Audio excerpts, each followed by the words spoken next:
gosh. Uh-oh. Dun dun dun. Hello and welcome back to rollxplay, where we roll dice and play games. We are in the thick of it today, guys. We have a full house, but today is our extended combat session.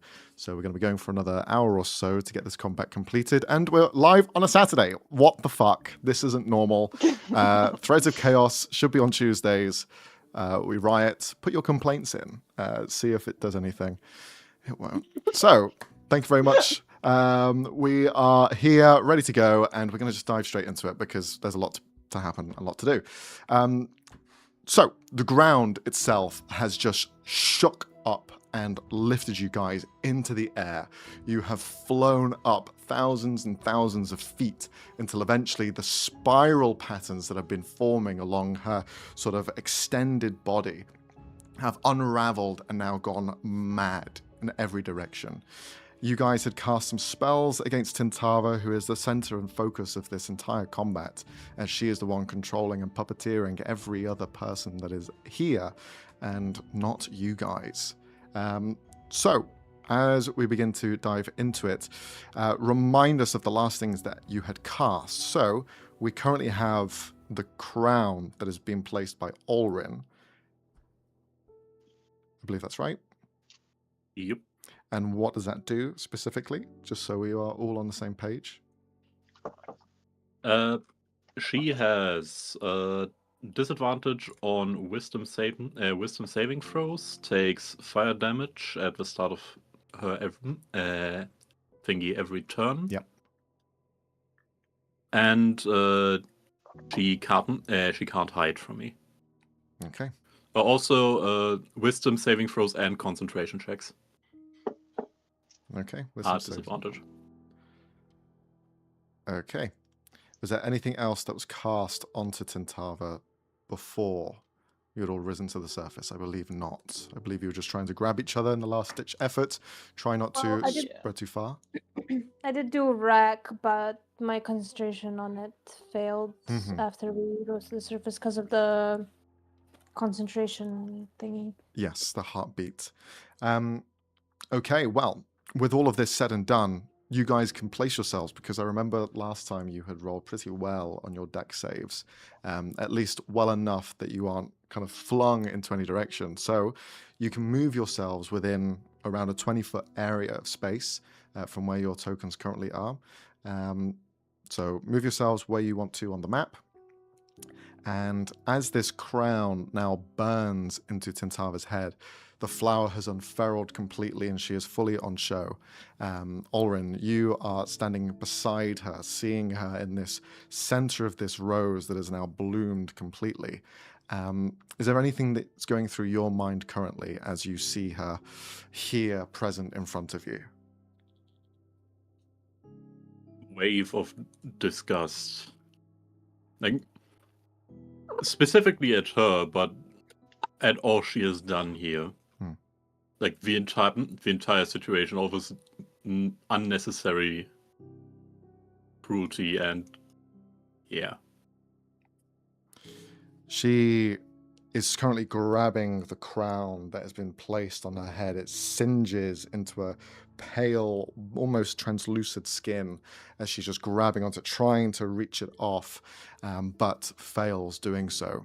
In the moment of sort of chaos that is happening, the two tabaxis, the tabaxi and the Leonin, are nowhere to be seen currently. Whereas it will be Maria's turn. She is no longer present in the initiative. So we're going to jump straight to Cal, as you are the first one amongst everyone that are here. What does Cal do straight away, and what's going through their head currently? I imagine he's just in a very high adrenaline push, considering we've had a very long phase of having to be very quiet and very careful, and now everything happened so quickly and explosively, so he's just vibrating with adrenaline and, oh my fucking god, okay, let's fucking go. So yeah, he's going to cast Hunter's Mark on her. Okay. Yay. And then he's just gonna attack her. Okay, go for it. We're gonna be boring. Yeah, I'm just gonna be boring for the start. Does a 19 hit her?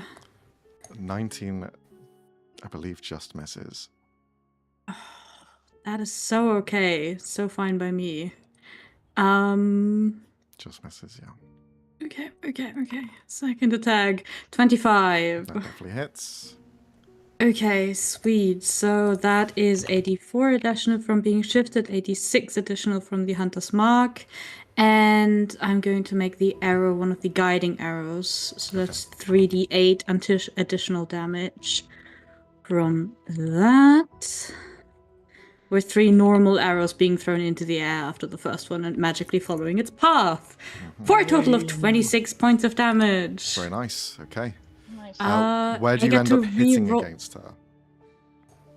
I imagine he's just quickly aiming for her throat, anticipating that there might be some verbal things that she will have to be doing, and hoping to maybe try and stop that. Sure. You wanted to reroll something, you said? Yes, through the Pierce of Feet, I get to reroll d8s, once per damage, 1d8. So I'm going to be rerolling one of those ones. Let's see if that can get better. It can indeed, so that is not 26 damage, but rather a 32. Yes, 32. Okay. The arrow sinks in, And- lands in her sternum. She takes it. Your aim is kind of... You're focused in this moment. Adrenaline is pumping through you. You shoot the arrow first, straight at her, and she seems to have some at least lively energy about her. Her entire body is connected to the stem and focused into the rest of the surrounding area.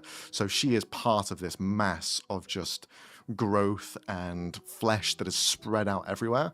And you just hit into it, and you can see she kind of like shudders slightly from the hit, but yeah, the entire place shudders as she does take the damage. Creepy as fuck. Any sort of... Can I note if she reacts to the damage normally, as I think she ought to? Or does she care like more about the magical arrow and less about the non-magical arrows? What's happening here? Roll a survival or insight check.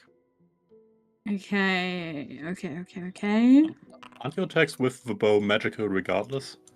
They should be. Are they? Fuck, Yeah. then, Yeah. well, then I'm only looking if the magical attacks do normal. 19. Okay.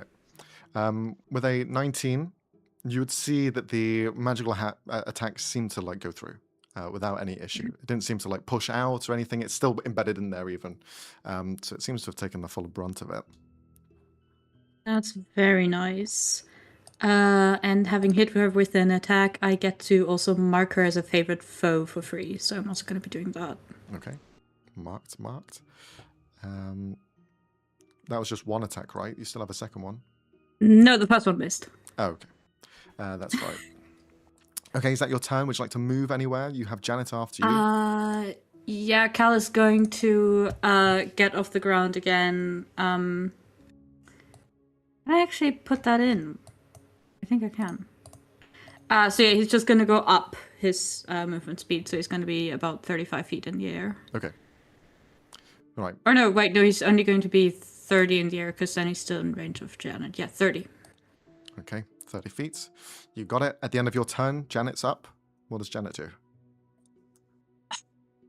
She's not going to go over there and attack it. Janet's is going to just hold her action, prepare for the case that one of those creepy-looking fuckers around us moves within melee of her, and then she's going to attack it. Okay. So she's just going to hold her action then. Yes. All right. Anything as a bonus? Sure, Hunter's Mark as a Alyssio's bonus? within... Huh? It's for the dragon. Didn't you Hunter's Mark? Yeah. The dragon has a bonus action as well, so... Janet has bonus okay. actions. My bad. All good. Janet, well, Alyssio's within 15 feet of her, so Alyssia, you get 1d4 to your next roll from Janet. And that's attack, roll, saving throw, anything. It just says roll, so yeah, it's anything. Okay, cool. Would you like Janet to move anywhere, staying put? Yeah, she's good. Maybe even move a tiny bit over here. She's gonna stay right there. All right. Then, after your go, Cal, we reach the lair action. So, as you've brought the lair to the surface, that heartbeat you were hearing before, the begins to grow faster. As it goes faster and faster, all of you are beginning to feel this rhythm in yourselves and get slightly heightened. That adrenaline you were feeling before, Cal, is now becoming more and more. Every single character that is here in combat gets an extra attack as part of their attack action. And that includes the enemies as well, as this heartbeat just goes through everything. So take a note of that. If we already have extra attack, we get 3. You get an additional 1, yeah. Oh, Jesus. But it's as Great, part of your great, attack great, great, action, so you need to great. make the attack action. So if you have 1 attack as your action, you get 2 now. If you had 2 before, you have 3 now. But your heartbeats are all just racing at this point. That is the end of the lair action. Next, we move on to Oberon. It's your turn. Great, cool, great. Okay. She's like Barbie in a birthday cake attached to the lair, right? Yeah, the entire thing seems to be her. Okay. She is on it like a stem on a flower. She's just moving along, and yeah, she's the entire thing. Okay, cool.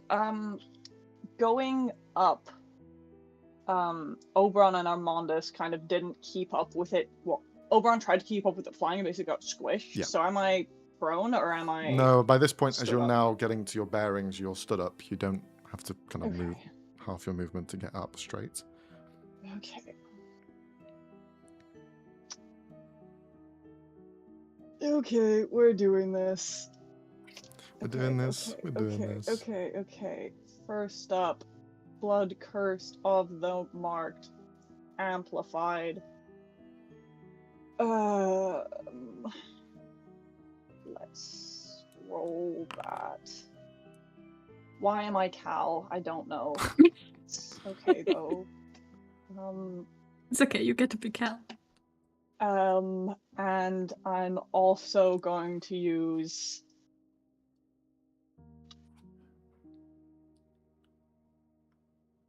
four stamina points to do assurance down to 16. Okay.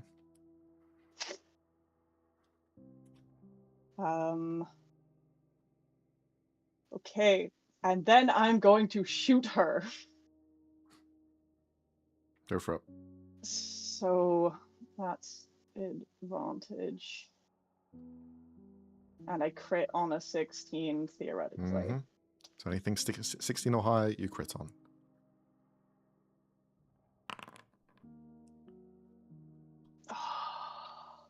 What was the natural roll? Too bad.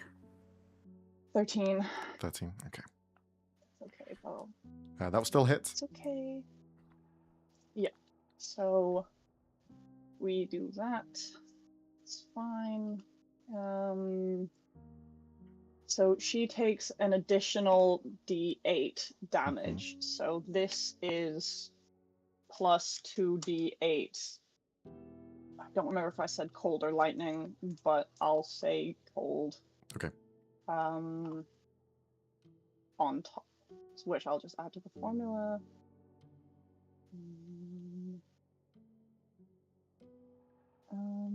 And I will do untethering strike as well, because I've got a few uses of that. So she already can't do that. Okay, so how much damage is it total then? 32. Okay. City 20! That's insane. That shouldn't be a D. I don't know why that's a D20. I think that's changed. That isn't correct. Okay, so it's 11. It should be It should be 2d8 plus 2d8 plus everything. 2d8 plus 2d8 plus everything else. So I can, yeah, because the weapons. So ignore the damage is 10. 2d8. So that's 22. Sorry. Roll the 2d8. 22 in total. 26. 26 in total. Okay, thank you. Plus the 30. from the Untethering Strike. Okay. Nice. If they're a demon, attack rolls, ability checks, and saving throws they make are at disadvantage until the end of their turn. So you just see the attack hits her. Describe it for us. Where do you aim for specifically? The heart? So she's aiming straight for the heart, basically, if she has one. A big ass arrow with a lot of like just what looks like very, very angry lightning like coming off of Oberon and like through the Heartseeker and like into these like ethereal arrows that are just like arcing this like crazed lightning towards her and like sticking to her very angrily. And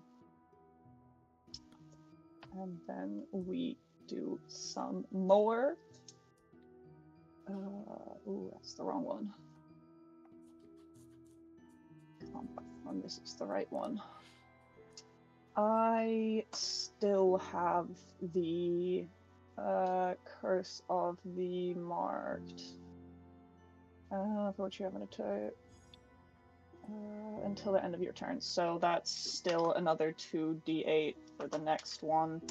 I'm gonna have to change the formula after my turn. I don't know why it is not liking it, but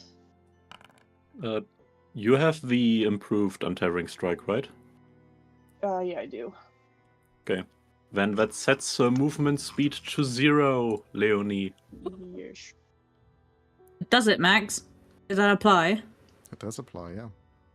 Then Cal gets to make a reaction once Oberon is finished. Okay. Does the So many 20 hit? things. I'm writing down everything that's on her. Move 0, attacks disadvantage. Does 20 hit her? 20 just hits. Yeah. Okay. Damage. 8. Ooh, that's a d8. Normal damage, and then another attack. That doesn't hit. I'm rolling ass. Because you started your turn within 20 feet of Amandus, you do have a d6 that you can spend on any attack roll or saving throw until the beginning of your next turn.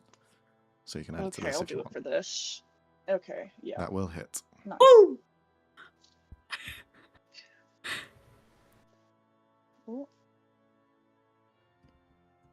Oh, so many things. So many things. So many things. 23 down. Nice. Okay. Okay, you guys have dealt, Lovely. outside of what you did last session, 134 damage so far to her.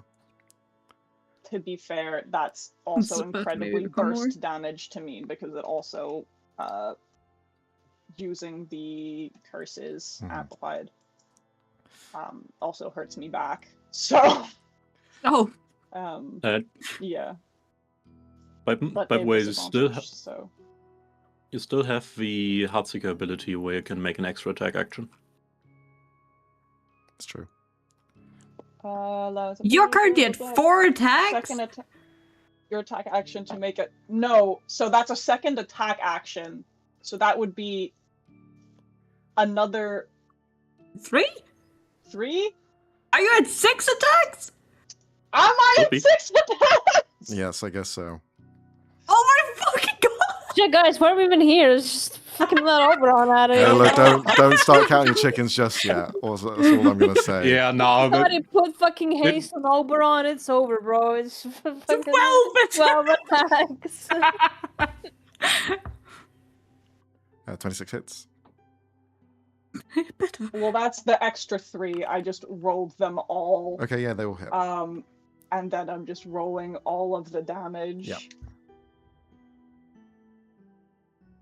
Fortunately, none of them crit. That's a shame.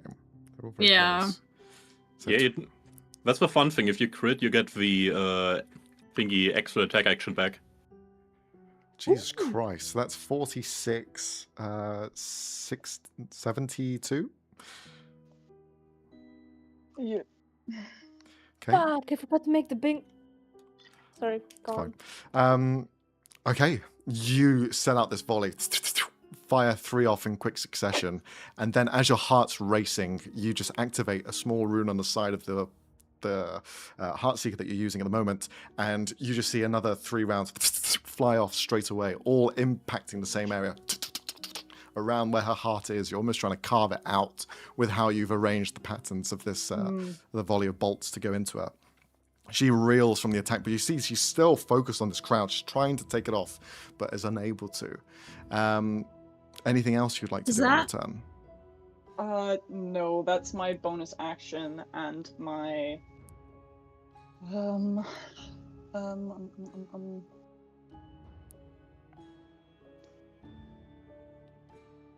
You could think, well, Cal gets his reaction because as soon as she falls to 0 feet of movement, Cal gets to make an ranged opportunity attack onto her. Question Max, do I get to activate Sharpshooter if it's a reaction attack? You can, yeah. Any ranged attack that you do, you can activate it. Because this one is at advantage, so we might as well risk it. Okay. So that is -5 + 1d. Jesus Christ, with advantage. 424! I hit with Sharpshooter, you guys! Fuck yeah! It happened. Okay, so congratulations. since the bow is at advantage, I get a +5. From Sharpshooter, I get a +10. Then I get the d4 from being shifted and 2d6. I think this is all the damage. Okay. Oh, Unless I I also make poison her. Let me just Yeah. check. I think she's immune From to being this. poisoned. Well, I tried. Yeah, poison anyway. she's immune to, unfortunately. That 37. That was 37 damage. Okay. On a reaction.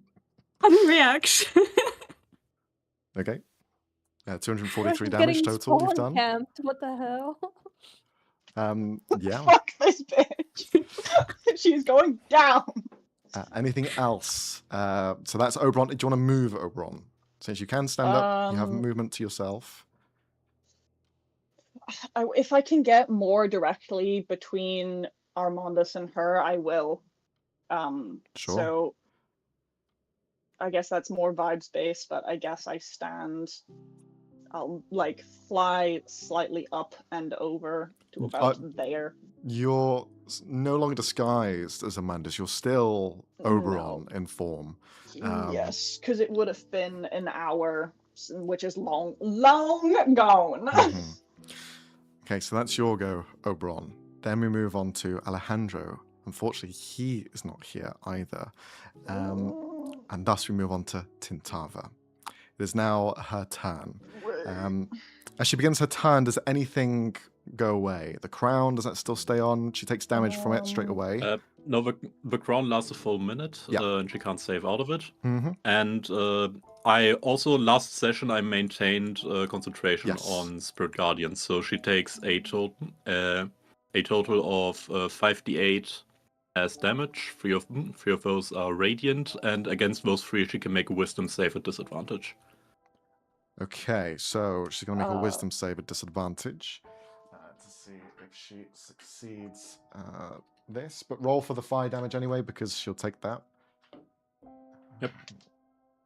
So she's at disadvantage for all the stuff from Untethering Strike until the end of her turn. Yes, yeah. She's basically fucking disadvantage everything. I'm just that's everything.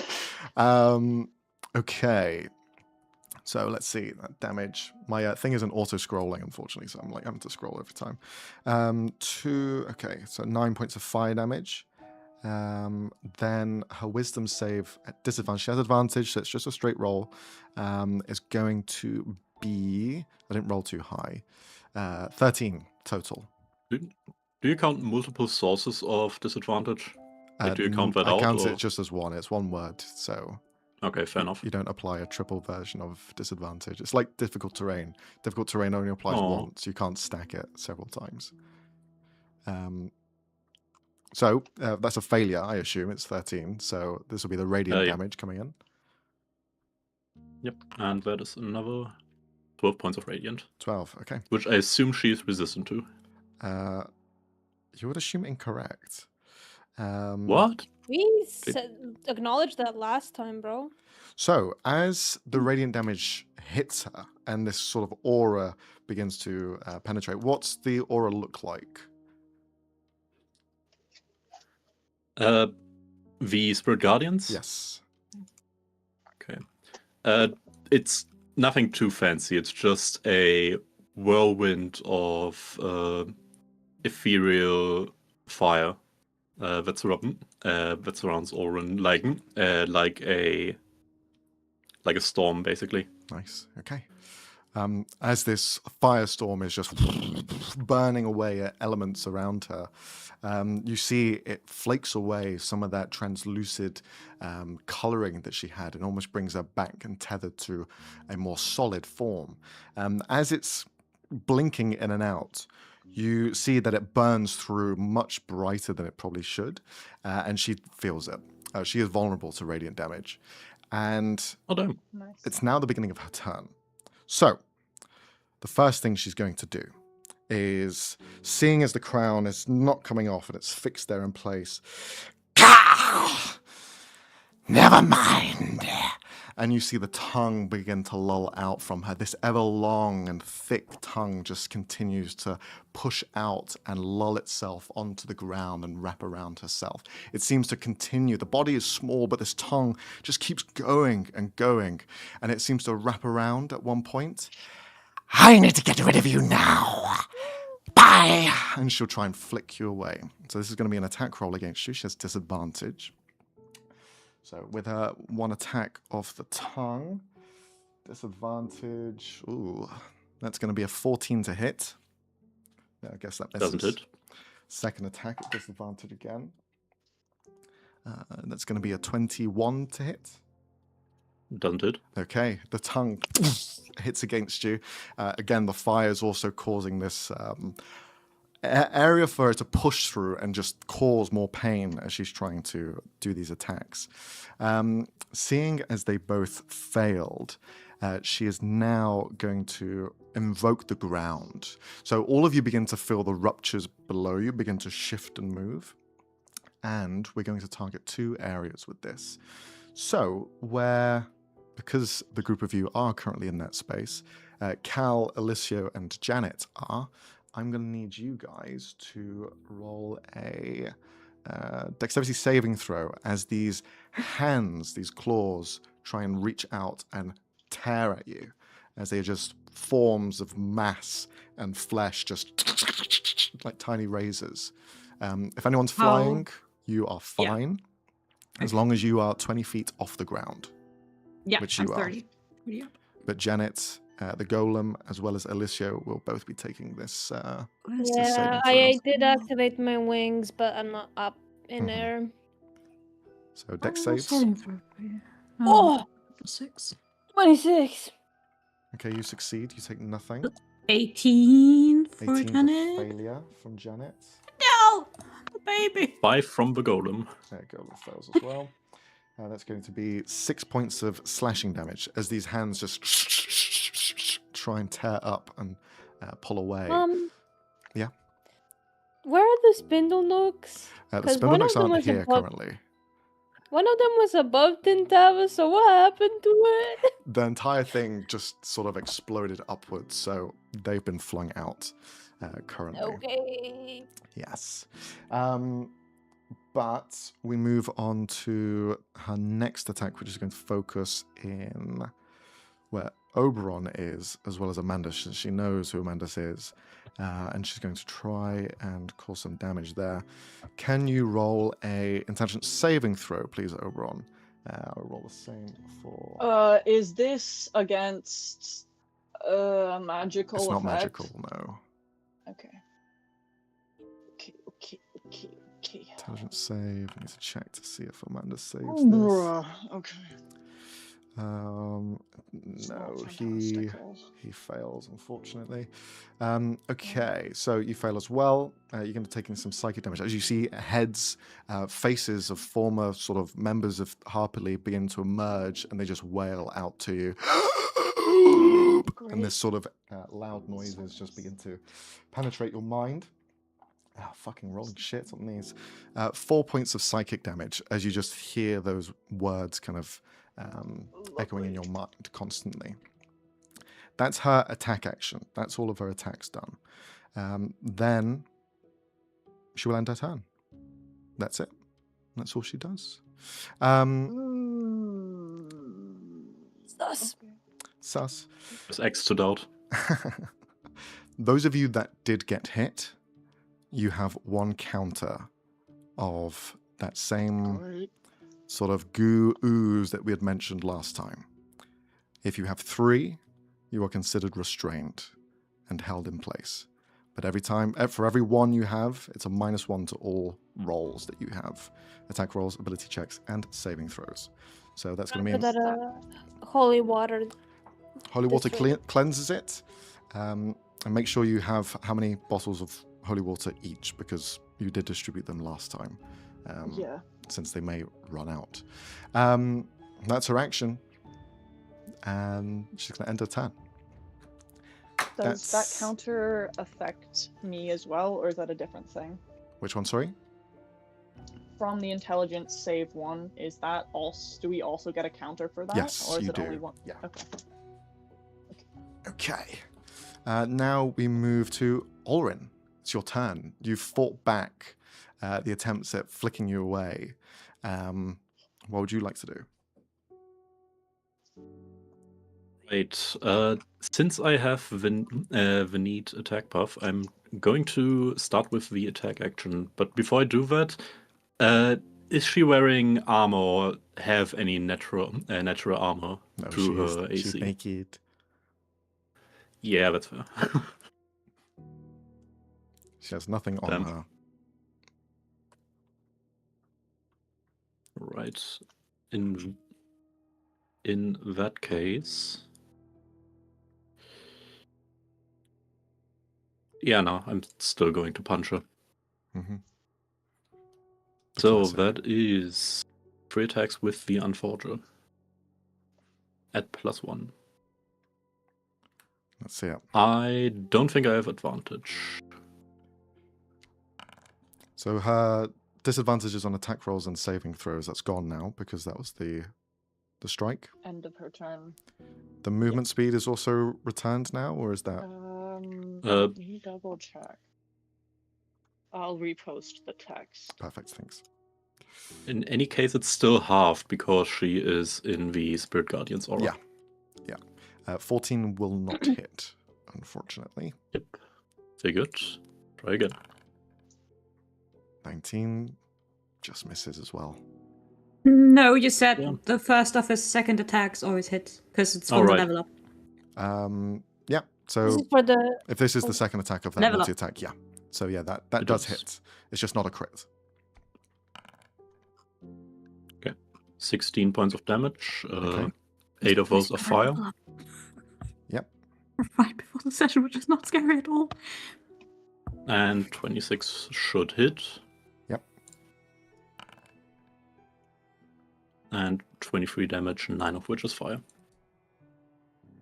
Okay. Then, as my bonus action, never mind, I miscalculated. I can't because I have to expend an item charge, which I didn't. Mm-hmm. So I'm not going to do that. Instead, I'm going to put a sanctuary onto Alicia for now. Reminder that you have warding bond with me still. I mean, yeah, but you're the healer, you know? Okay, just letting you know. I don't know if it's concentration or not, that's what I'm saying. No. Neither warding bond nor sanctuary are concentration. Okay, what sanctuary again, please? Is it a thing where I can attack? Yeah. No, it's basically harder for her to hit you. Yeah, but it breaks. Yeah, but it breaks if when I attack, yeah. Yep. Anything else? Why is it DC 15? This shouldn't be DC 15. Okay, just pretended it was an artificer spell for a bit. We will. Anything else on your turn, Arne? No, that's it. Okay, no movement, staying now? Although I'm going to... Oh, no, I think I'm good here. I'm moving a bit to the right, but this is it. Okay. At the end of your turn, Tintava's going to make a legendary action. She's going to make a tongue attack again. Wait, I get to command the Forge Golem. Yes. Shares my initiative. I'm going to have the Forge Golem hold its action to intercept if a creature tries to attack Cal or Alicio, which means if it comes towards either of them, it's going to move in between and try and attack the target. Okay. So impose a sort of jump in and take the hit. Yeah. Okay. Cool. Is that it then? Yeah. Okay. Legendary action time from Tintava. She's going to make a tongue attack against you again, Ulrin, because you are way too close for a liking. She is going to try and flick you again with her attack. Now she doesn't have disadvantage anymore, unless otherwise. No, shouldn't have. This one is going to be a 26 to hit. That hits. She aims underneath as you see the tongue coil beneath the sort of ground level that you have in front of you. And it will just reach down from below and flick you upwards. So I'm going to expend a charge from the Arm of Magical Strength to not be moved. Very good. Very necessary, because you get hit by a train. As soon as this muscle hits you, you would have flown 100 feet away. But damn, you take it and you just hold there steady as you see no effects from it, but you still take damage. And you will take a counter as well, another tainted counter. But damage is 16, 22 bludgeoning. And... Right. Is that magical? No, it's not. So, that's followed up by, that's for ones. 12 points of acid damage as you're just coated in this sort of follow through that just coats you up and down. So you have how much one acid? counter. 12, I believe I said. Okay. That was her legendary action. We now move on to Clay. Give me a second, I gotta roll a concentration save. Okay. Clay, my god. What the fuck can he do? That's what the one is broken. You're allowed to run away.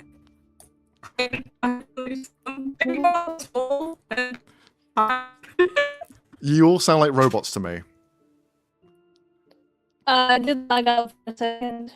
It's still... I me. can still hear robots. Okay, weird because Is everyone else Oh, okay? you're married. You... Oh, yeah, I think it's Max then, because they're running with the same on the screen. Okay. What am I supposed to do? Right, we'll see if that... Might just be a connection thing on I, your end. hmm. I don't think, and none of the rest of us are hearing it. Well, I can hear everyone now. Okay, Yeah, okay, then then you're we're fine. gonna ignore what happened Yeah. and just move forward. We'll ignore what happened. What was you saying, Arne? Did you say something about concentration, was it? yeah, I made the save. Okay. All right. We are back to it. So, it's Clay's turn. What is Clay going to do? Well, he's taken some damage already from before. As he rises up, he doesn't have much HP anyway. He's going to start, like, his heartbeat is rushing, just like all of yours are. It's probably worse for him that his heartbeat is going this quick. Leonie, since you're the one that said "uh-oh," can you roll a d20, please? What is this? That seems like a cool and unusual punishment. 4. 4. Oh shit. In all of this chaos that is going on, for a split second, those of you who see Clay rising up to his feet, he reaches to his chest and he seems hurt, but something else is happening as his neck just cracks back and forth. His body hunches forward and he now falls behind some rocks as this shadow just begins to build and build, this bone clicking and cracking within him as this once avian figure now resembles something more lupine, as this large wolf of a humanoid standing creature begins to take its place. And its body is it is rigid, is what I'll say. As it rises up, it resembles like the old school Godzilla, where their arms, their top half is almost fixed in place as they just shift their attention around. Huge wolf head, body that almost mimics the same size. The teeth are long and big in front of it, as its eyes are now white blue, as it's staring ahead. No sort of mind to the creature at all, as it is looking for the closest thing to reach into. So, we're going to roll a d4 to see where it goes. Leonie, since you rolled before, can you roll a d4, please? By the What do I have to roll for it to go One up is to Tintava? Tintava. What's the number? Okay. Come on, dice gods! Come on! No! It is heading down towards Janet, as it is the first thing it sees when it moves its head upwards. As this large creature now lumbers its way to you, you see it has a bit of a fast step to it. Even though its top half is quite rigid still, it just gets closer and closer. Its arms extend out with these huge claws, and it's going to make some attacks against Janet. So, with the big bad wolf now in play, we are going to make some attack rolls. First, it's going to make a claw attack. So that's going to be a +9 to hit for it. 11 on the first one for Janet. Second one is going to be a 19 to hit Janet.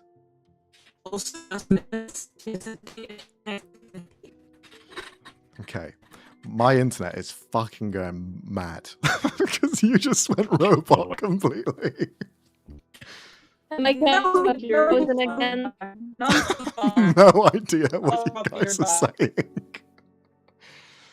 I don't even know why. I have nothing open on my tabs.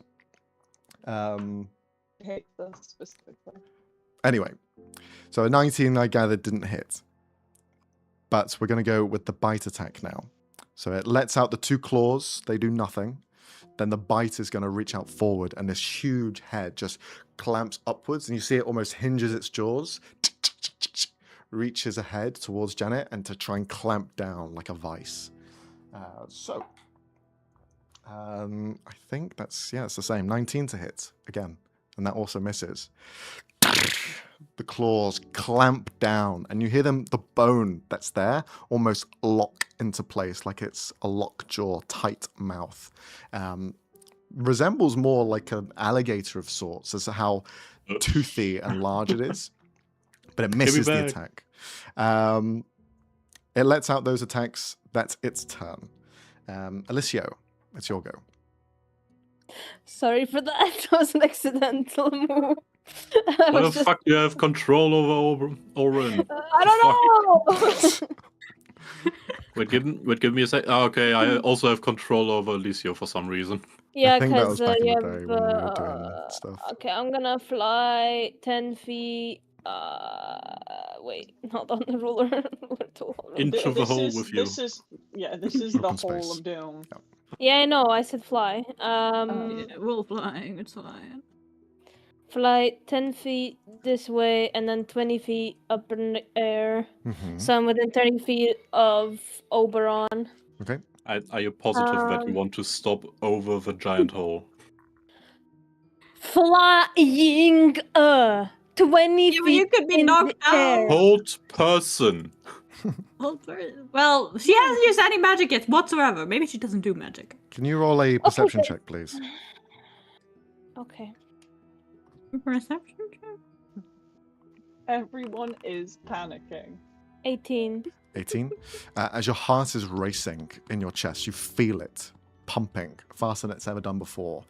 And as soon as you're flying over this empty space, you have to look down. There's just you can't avoid it because you're trying to find where to fall next.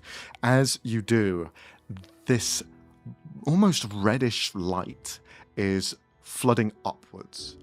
And you see the spiral patterns that you had come across earlier today, where all of these people were arranged in a very specific pattern. They all glow, emanating this red light from them. You can even see that some creatures are beginning to climb the tower. You see humanoid individuals. You see some that have changed their forms and have evolved into this mutation of mass and bone and sinew. All of them rushing their way up the tower. Down below. I love that you're seeing me in like 2 FPS. Yeah, we're just seeing like the freeze frame reactions. That is a perfect freeze frame. Yeah, Not we'll just gonna keep lie. that. Fuck you. You see a horde of creatures just rising up from below you. It'll take a while until they get here, but they aren't alone down there. You see down below on a platform that extends outwards, as it seems to be ribbed in the sense that there are other spaces to kind of fall onto.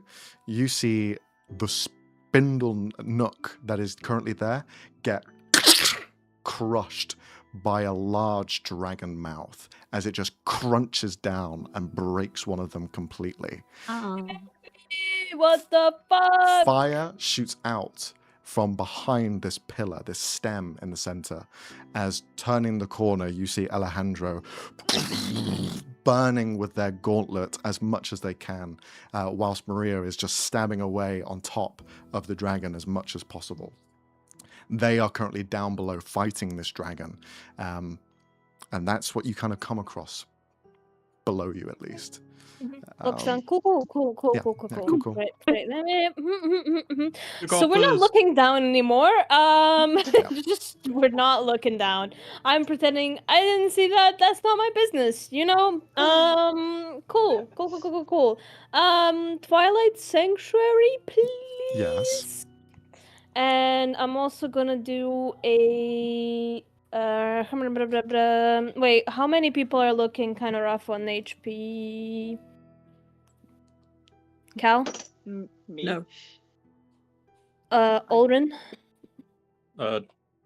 Just about 60 down. Okay. Which is nothing for him, I should add. Okay. Yeah, I got that Could get another few worse. times. Okay. Hey, doggy. I'll do healing word. Armandus is also some down, right? Yeah, he took 25 damage from the previous interaction, so he's a Is bit he hurt. looking pretty bad or? No, he seems hearty enough. His heart's racing, so he's really focused on what's happening in front of him currently. But yeah, there's a bit of damage he's taken.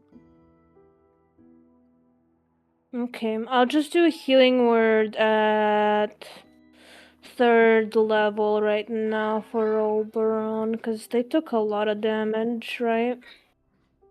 Yeah. So that's 18, which is okay. But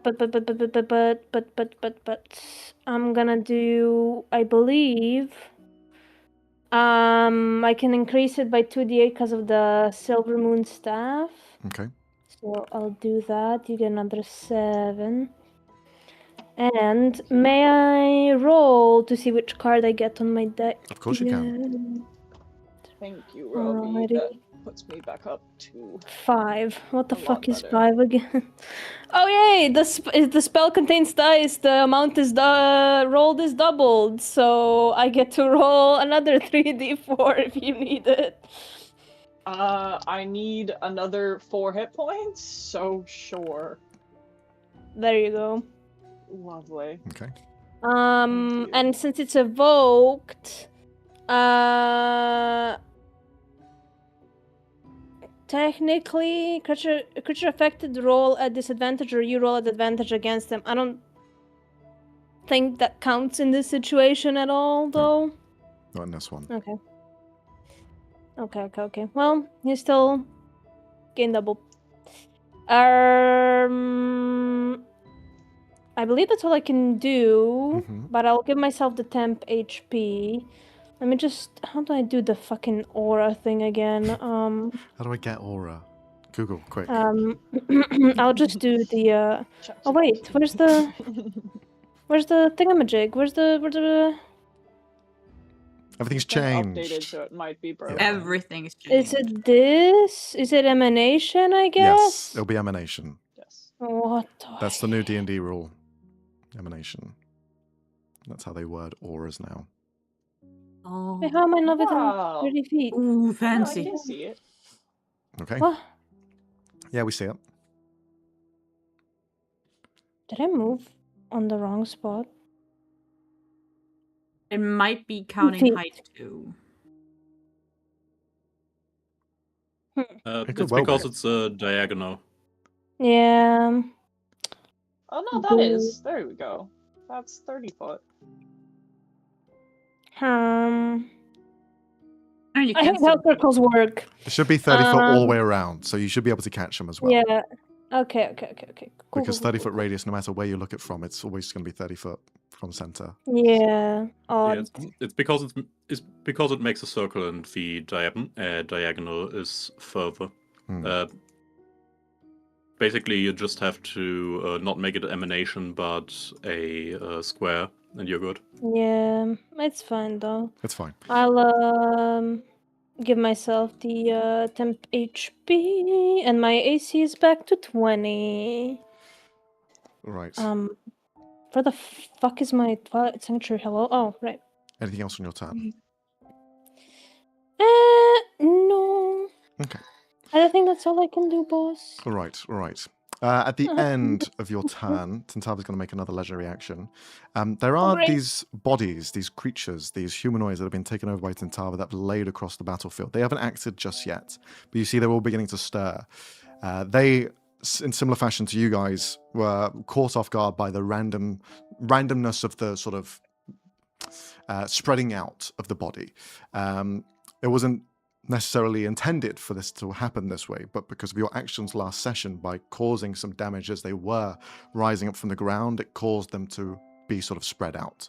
But now as they're getting their sort of bearings in mind, just before they react, she is going to target one of them. She's going to target the one that's behind you, Cal, and she'll point her finger up in its direction. You see its body completely convulse, and I need you to roll a d4.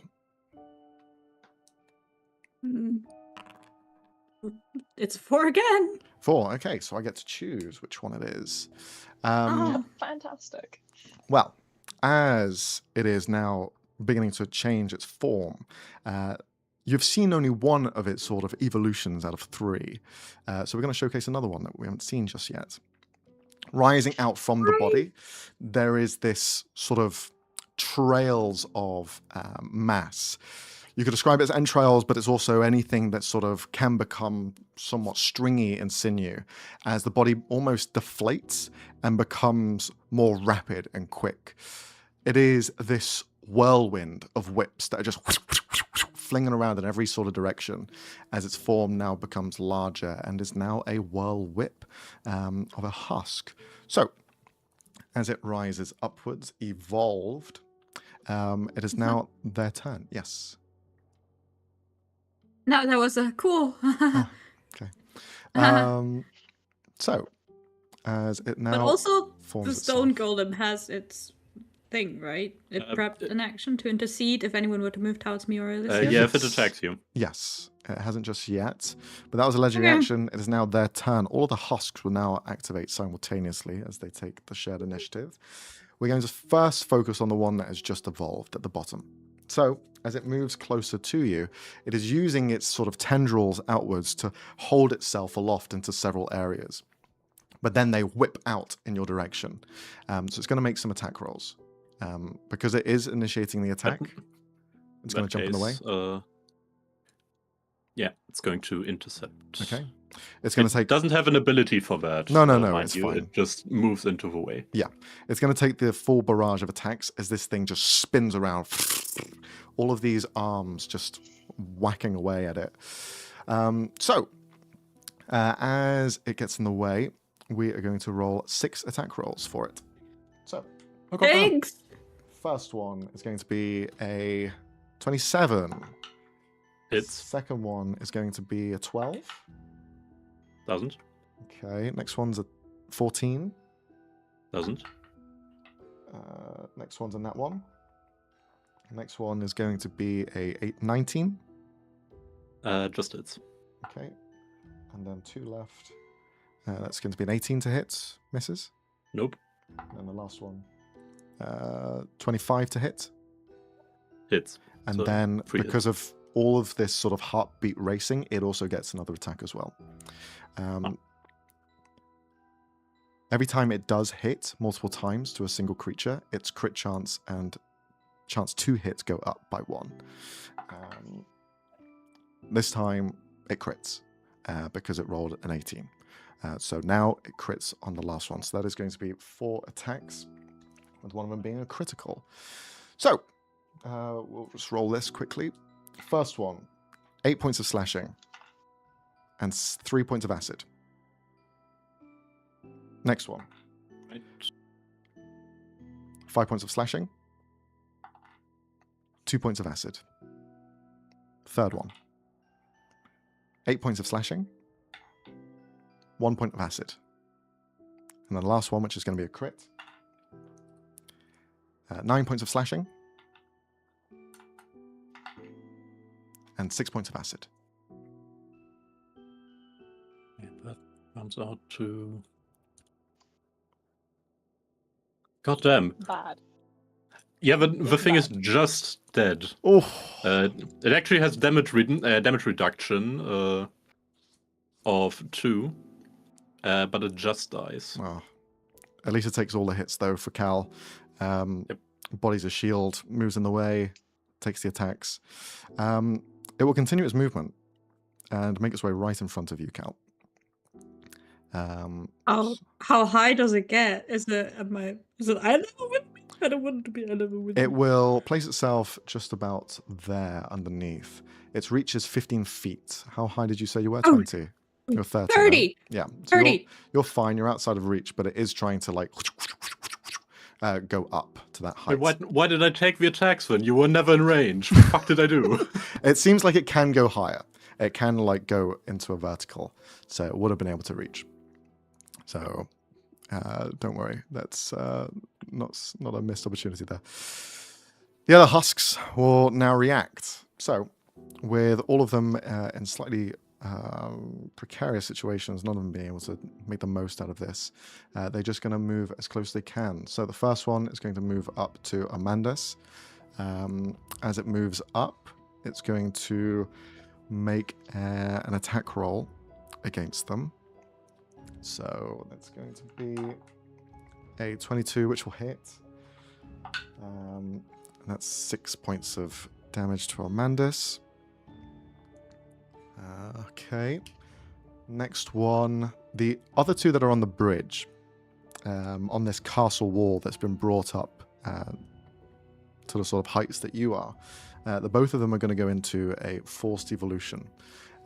You watch as they just collapse down and begin to turn into this almost cocoon as they are beginning to change. So that's them too. Meanwhile, the next one on the top right-hand side is going to move up to Amandus as well. But this time is going to do an attack roll as well, because why not? It also gains a +1 because there is another husk next to it. That's fine though, that'll miss. The next two that are over by the floating gardens that have also been brought over, one of them will move up and begin the forced evolution as well. Whilst the fourth that's there will just dash and get as close as they can towards the big bad wolf, running across all of the sinew. That is all the husks. That is the end of their go. All of the creatures that have turned into this sort of forced evolution at the start of their turn, they will transform into another sort of evolution type creature. So bear that in mind.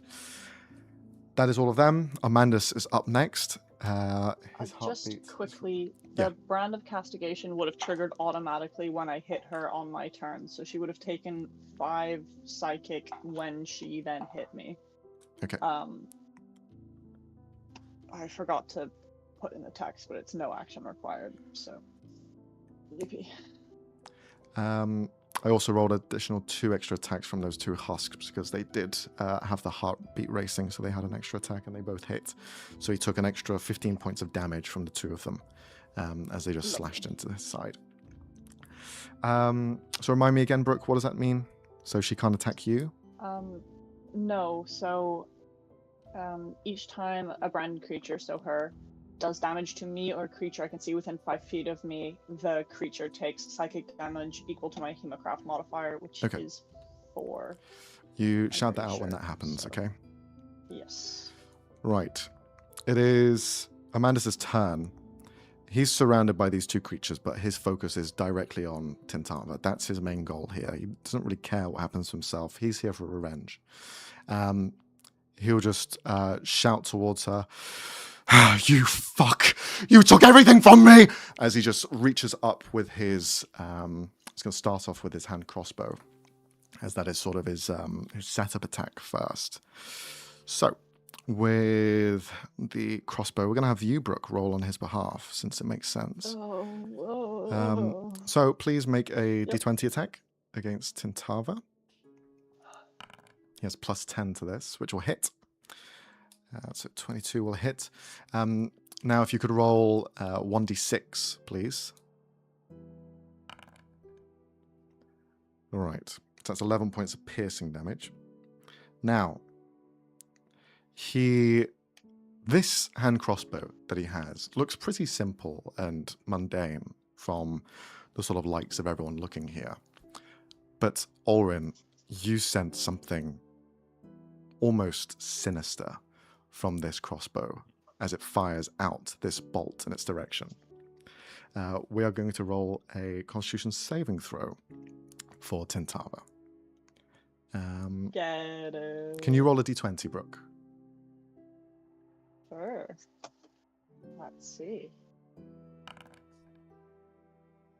Okay, she will succeed. So nothing happens.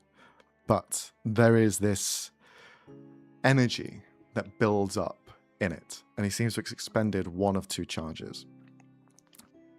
But since he hit with his ranged attack, he is going to rush up as fast as he can towards her. So he's going to use his bonus action to dash, since he can, and he's going to take some attack opportunity from these 2 husks as he does so. Does he get the bonus attack action? He does, yeah, well? but he's not going to use it just yet. So, as he rushes over, the husks will make an attack roll against him.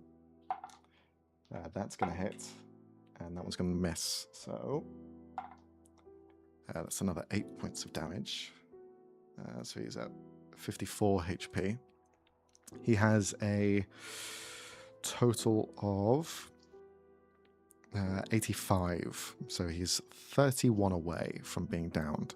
But as he rushes up, the rapier in hand, you see he's invoking something as well, Ulrin, into this rapier. Something about the rapier is enchanted with some element of revenge in it. and he strikes forward against Tintava, aiming for the same area that you have been hitting around Oberon. So, if you could roll a d20 at advantage this time, since he used follow-up. He makes a range attack if it hits, his melee attack has advantage, and will automatically crit if it hits. So, plus his modifiers, that will definitely hit. So it's going to crit. So if you could roll 2d8, as this is the rapier's damage. That's rubbish.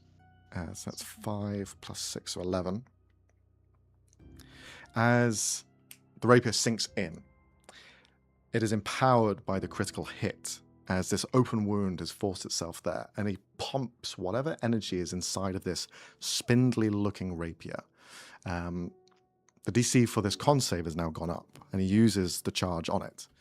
Could you roll another d20, please?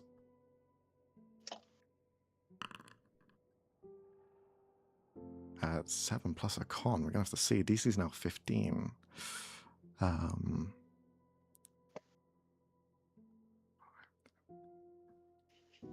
That'll be a failure. So, as the rapier sinks inwards, there's something that happens that doesn't quite line up. The rapier plunges into a chest. And this blade just rings out as it's inside of her. Something just begins to vibrate. And everything begins to melt. Stop! Stop, I see you! Stop! Stop! I see you. Go and take a walk. As the rapier is there plunged into her chest, it causes this rippling effect throughout the stage here. And her HP is cut in half as it just pulls something out of her.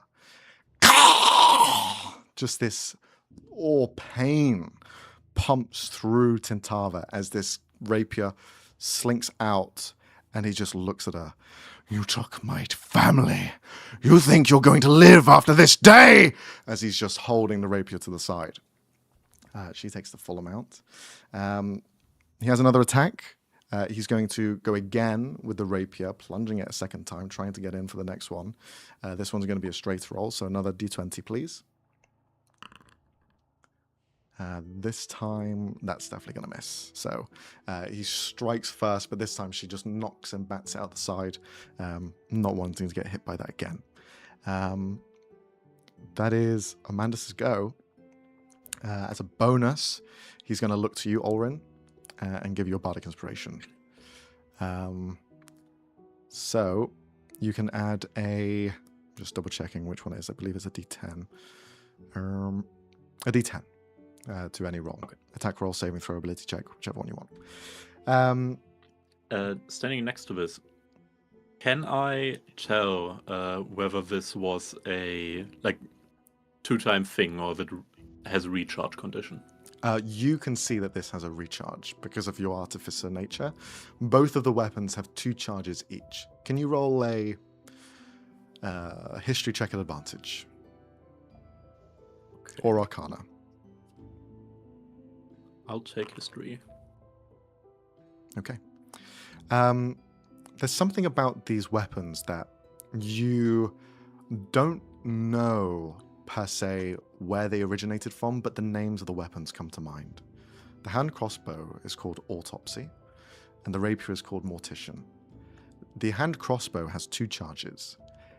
If they hit, and a charge is expended and they fail on their saving throw, the creature is open to any attack. Her AC is dropped by 10.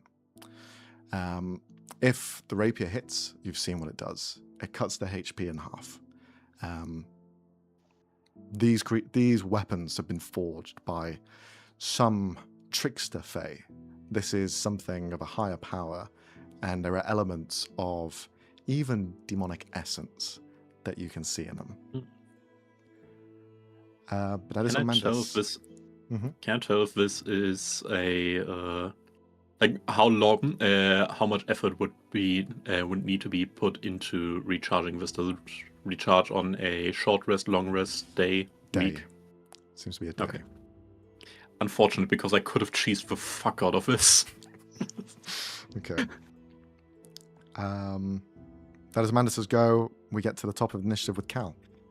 Once again. Get her! Fucking get her!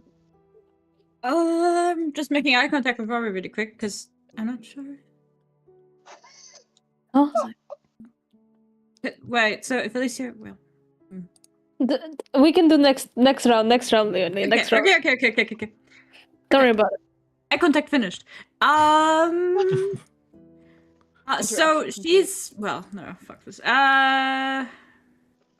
I have to decide what to do with my bonus action first, because I'm unsure.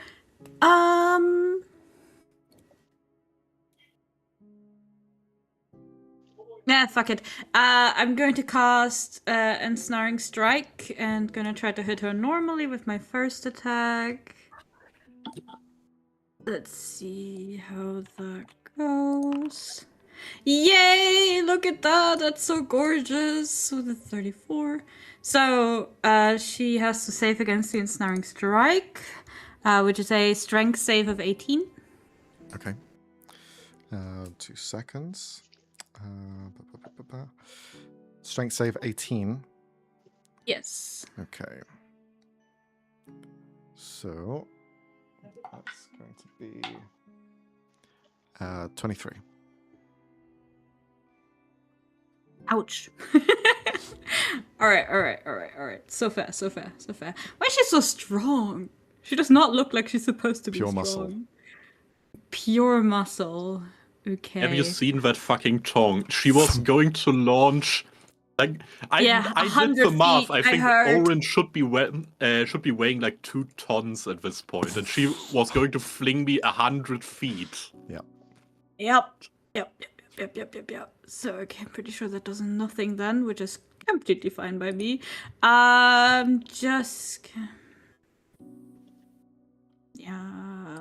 Fuck it. We're trying sharpshooter.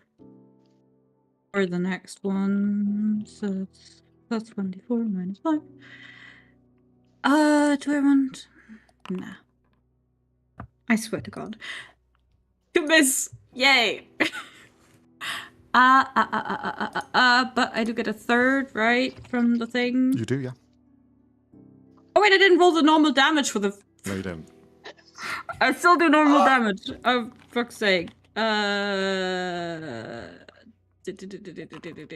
Okay, so the first attack was 23 points of damage.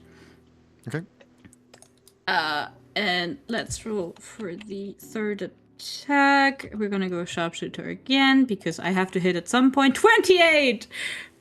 Fuck yeah! Okay. 20 for the damage roll.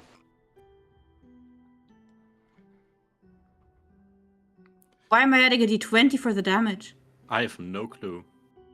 No, that's not damage, that's attack. Attack. The second roll is attack. Sorry.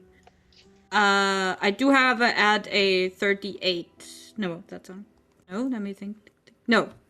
You're confusing me. So, 1d4, 10, and 2d6. That's all I'm adding. Ooh, nice. For 35 points of damage. 35 points, god damn. And then Cal is going to move higher. And also further into Alessio's area thingy. Yeah. Yes. Okay. Yeah. Anything else on your turn? And no, that was all I could do. Janet, my love. How tall is this thing? How high would she have to go to be out of its reach? Out of which reach? Clay's. The creature extends upwards. It would need to be 40 foot in the air. Great. Yeah. Don't think she can... No. She does not have enough movement speed to do... Well, she does have exactly 40. Actually, it'll be 30 foot because they have a 10-foot range. They're 15 foot okay. sort of high as according to the token. So 25 outside of that, 30 is clear. Okay, perfect. Then she is going to attack it once and then ditch the fuck out of there. Oh well, she also does get a bonus attack, so she technically attack it 3 times. Mm-hmm. But I feel like that would just piss it off and not actually do anything. I'm just hoping for. No, I just want the temporary HP thing, so we're just gonna try and hit it once. We'll see how long that takes. Okay. I just want one hit. Let's do. Sure. Let's go like this. I am guessing a 12 doesn't in fact hit. Doesn't hit now. No, that's what I thought. She gets to make a second of those because of the 22. 22 just hits. Okay, sweet. Then I'm going to roll damage for that. Okay, that's pretty nice. Can she give herself the temporary HP from the blood drinker thing? I don't believe so. I think it has to be another creature. I think that's the whole idea, was that she's a supportive. Yeah, helping I know. others. I just would protect her. No, okay. Yeah, then she's going to give those to Cal. Okay. So it's 13 points. Anything else? Then she's gonna get the fuck out of there by going up and away. Okay. Does it move out of its melee range? Yeah, because these are towards the upside. It's going to make an attack roll then, as you move out. Okay. It's going to try and reach up and grab with its claw. Cool. So cool.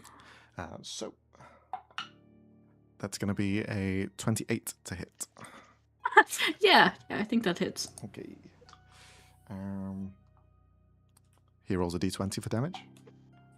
That is actually a 20. 25 points of slashing damage. 25 points of slashing damage. Can you roll a my dex fucking save? God. Yes, give me a second. I have to math. That's 50. No, that's 40. Fuck. 40. Okay, cool. Dex save. It's plus 4. 20. 20 is a success. So you just barely leave the edges of its hand. As it's reaching up, it tries to clamp down as instantly, but you manage to just scrape by the claws and fly out. So it also, as soon as it connects with Janet, it takes 2 points of piercing damage. Okay. All right. Is that it for Janet? Yes. Okay. Also, wait, what kind of damage was the 25? Just slashing. bludgeoning? Slashing. Okay. Gotcha. Okay. It is now 14 points of temporary HP for Cal and 12 for Janet. nice. Thank you very much. With the end of Cal's turn, there is going to be a legendary action before anything else happens. So, because there are a few of you built up in a specific area, Tintava is going to try and extend their tongue and flick out this rain of the same sort of ooze that has been seen everywhere else. So this is a 20-foot radius. We are going to target. So Oberon. Remind that I'm in the air, like yeah, so 20 feet up.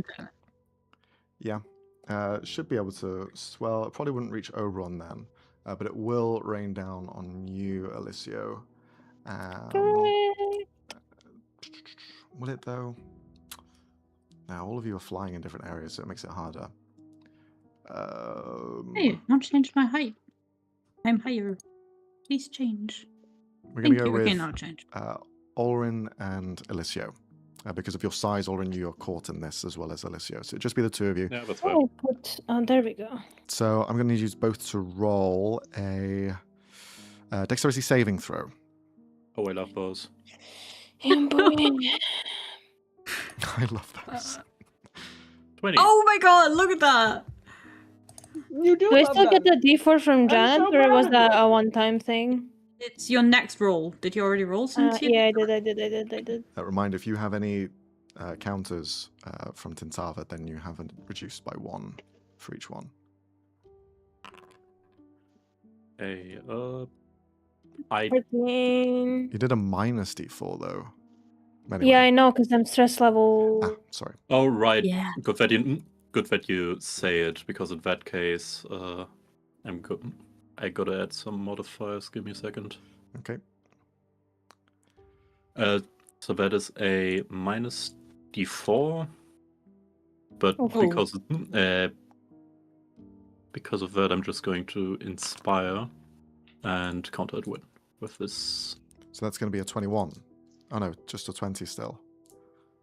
21, right? No, I get -1 because of the goo marker. Ah. Jesus. Unfortunately, Goo still a marker, fail. excuse- DC is 21. So there's going to be 15 points of acid damage to the two of you, since you both failed. Okay, I just take 2. That's fine. That's great. And Give me you a second, gain I'm just going to... before that happens, I'm going to use my reaction. Okay. Alicia just gave himself the damage. Anyway, I'm going to use my reaction. One Lightbearer, you get to re-roll it and add a d4.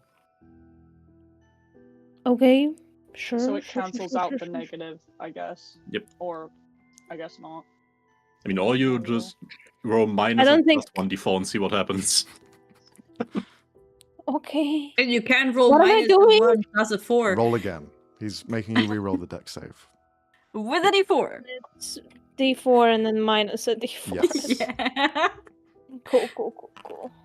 26. 26, okay. Hey, see? This time See? you succeed, you take no damage. It's just Olin that takes it, and you gain another counter of Tintava's tainted tongue. Fucking goo marker. yeah. How What's much it damage called, was it? really? Was it 12? Did I say 12? 15, I think. 15. 15. Okay. Okay. 15 points. So that is... It is now the lair action turn. That rapid heartbeat slows down. It slows Whoops. down quickly. As it slows, and all of you feel your heartbeat follow the rhythm, the inverse of what was happening before. You... all creatures can only make 1 attack roll on their turn as your heartbeat slows and that adrenaline no longer pumps through your body. That is currently active, and that counts for every other creature as well. It's now Oberon's turn. With what's happening with the spiral down below, I can't see it, but is any of this having any reaction to the spiral that's carved into my chest? Roll a Arcana check. Oh, great. Okay. Reminded that we moved some of them and like know. removed the pain. This is what you're going to figure out now. Oh, great. The 19. There is an air of this ritual should be in place. Something else should be happening here. But there's something that isn't. Something that's been misplaced. Something that's broken up. And you feel that in your chest. Perhaps if this ritual was completely connected, then you'd be feeling some sort of energy building up in the area. But it's not. From your perspective looking down, more for Alicio's benefit, you couldn't see the entire pattern. You just saw the light emanating from that area. But as you did, and as well, the two Flores siblings, they separated some of those bodies away. And even in the chaos, they're all arranged in a specific manner so they wouldn't be affected. But you have been able to cancel this ritual from actually Bleach happening. some of them. Nice. Great. Okay. First The things bleach first. coming in clutch. Uh-huh. Bonus Fucking beard action. guy.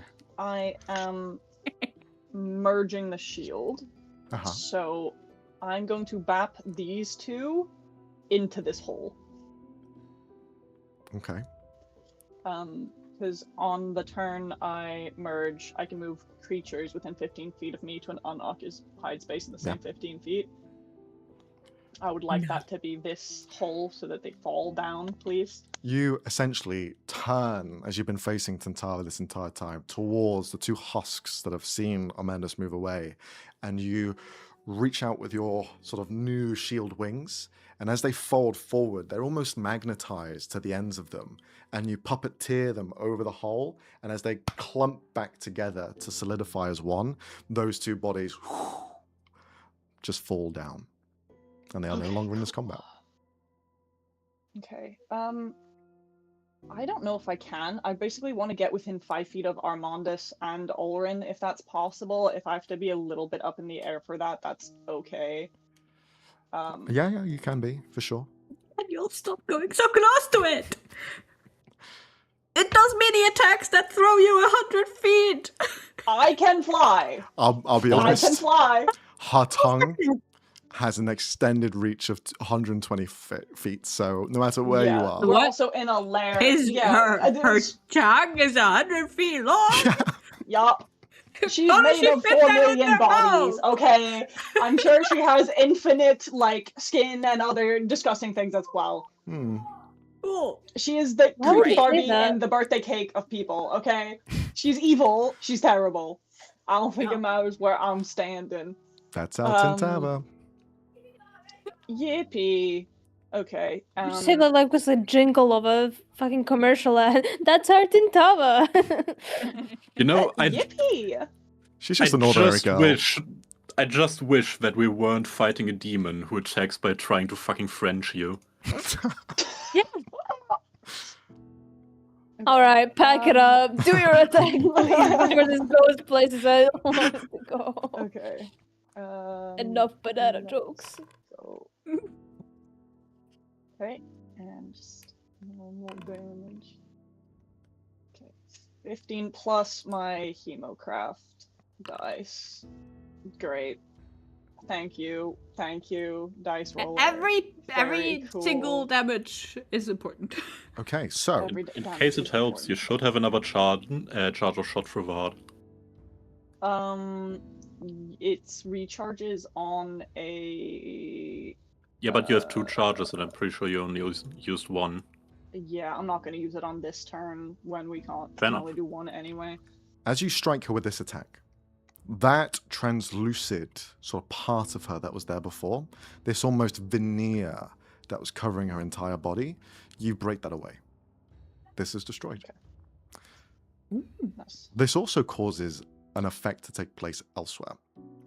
And that is on all the husks. You see them all beginning to jutter and almost move with a slight unevenness to them. It has dropped below half HP. It had 2 sets of hit points. You have destroyed this sort of shield that was on her. Now that is destroyed, all of the husks have disadvantage on everything. Great. Okay, this probably isn't going to work. But I'm gonna try this, so let me roll it, and then we'll see.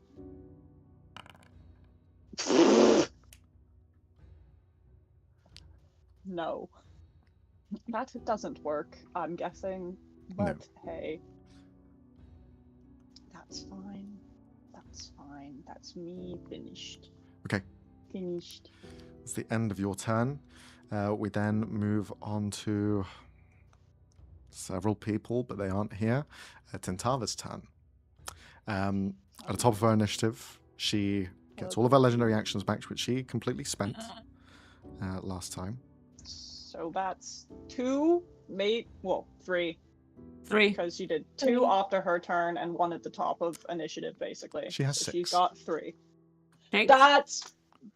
They have different costs for different things. Great.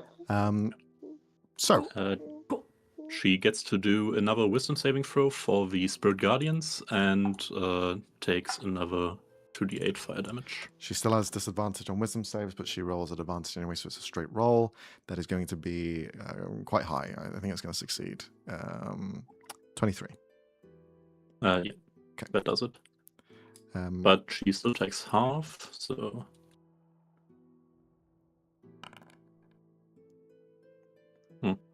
Okay, it doesn't round, but that's a 5. Okay. The 0.5, I was like, what? How? You noticed that this vulnerability that was there before is gone. That is no longer applied anymore. The radiant damage no longer seems to burn itself further than it did before. And you see that she just seems to be flesh and bone for the most part. Text still goes through. With that, she will... It is her turn. What does she want to do? Can you raise your hand if you have a counter? One of the tainted counters. I believe Arnie I'm raising my hand for Janet. Okay. I'm raising my hand via the weird raise my hand thingy here. Oh, yeah. Okay. I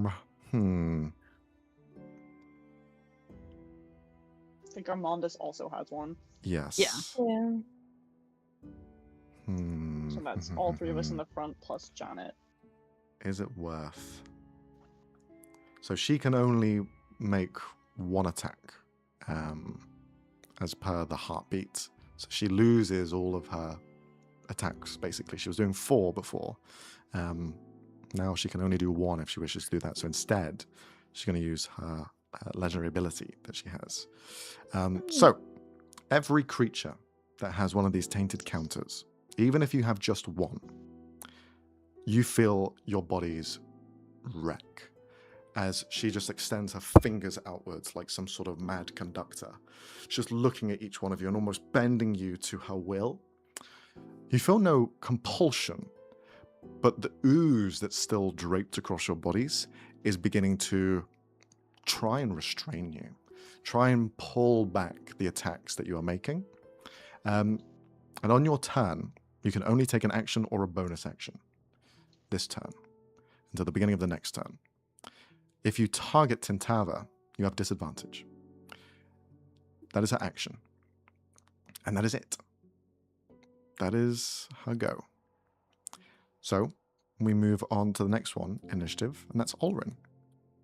You can only conduct an action or a bonus action on this turn. You still have your movements, you still have everything else, but in regards to actions, it's only a bonus or a main action. That is very annoying. Affects everyone, so... All right. I'm going to use the ability of the Fairy Dragon Charm. Okay. Which I'm going to...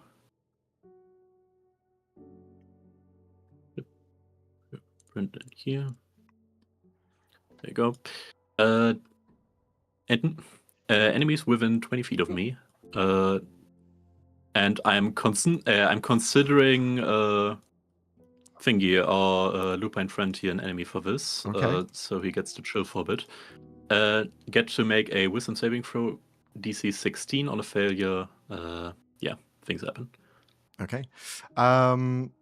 Brooke, if you could roll a d20 on behalf of Tintava, and Robbie, if you could please roll on behalf of Clay. Sure thing, boss.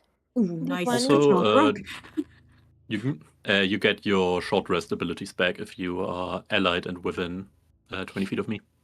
So I suppose Or Amandus a gets Thingy his inspiration recharged. He has 5 uses of it, so yeah, he tops it up. And Brooke, you get 1 use of your Thingy Untethering Strike back. Clay fails. No surprise there. And I get my blood malady. And Tintava, because she doesn't want that happening, she's going to use legendary resistance. Got 1. Okay. She can take all the damage in the world, but losing an actual turn or reaction or anything is pretty dire. So that's why I saved it. Okay. But Clay is affected, and that means... And Clay uses his entire next turn. Okay, so he loses Nice. everything. You just see the big bad wolf, this creature, just lumber there in silence. Even though he would have probably gone after the tentacle whip thing, because that's closest to him, I think. You never know. So You never know. Better to be safe It than might have also sorry. jumped after Janet or some Yeah. bullshit like that. Okay, very good turn, big, Olrin. so- Anything else?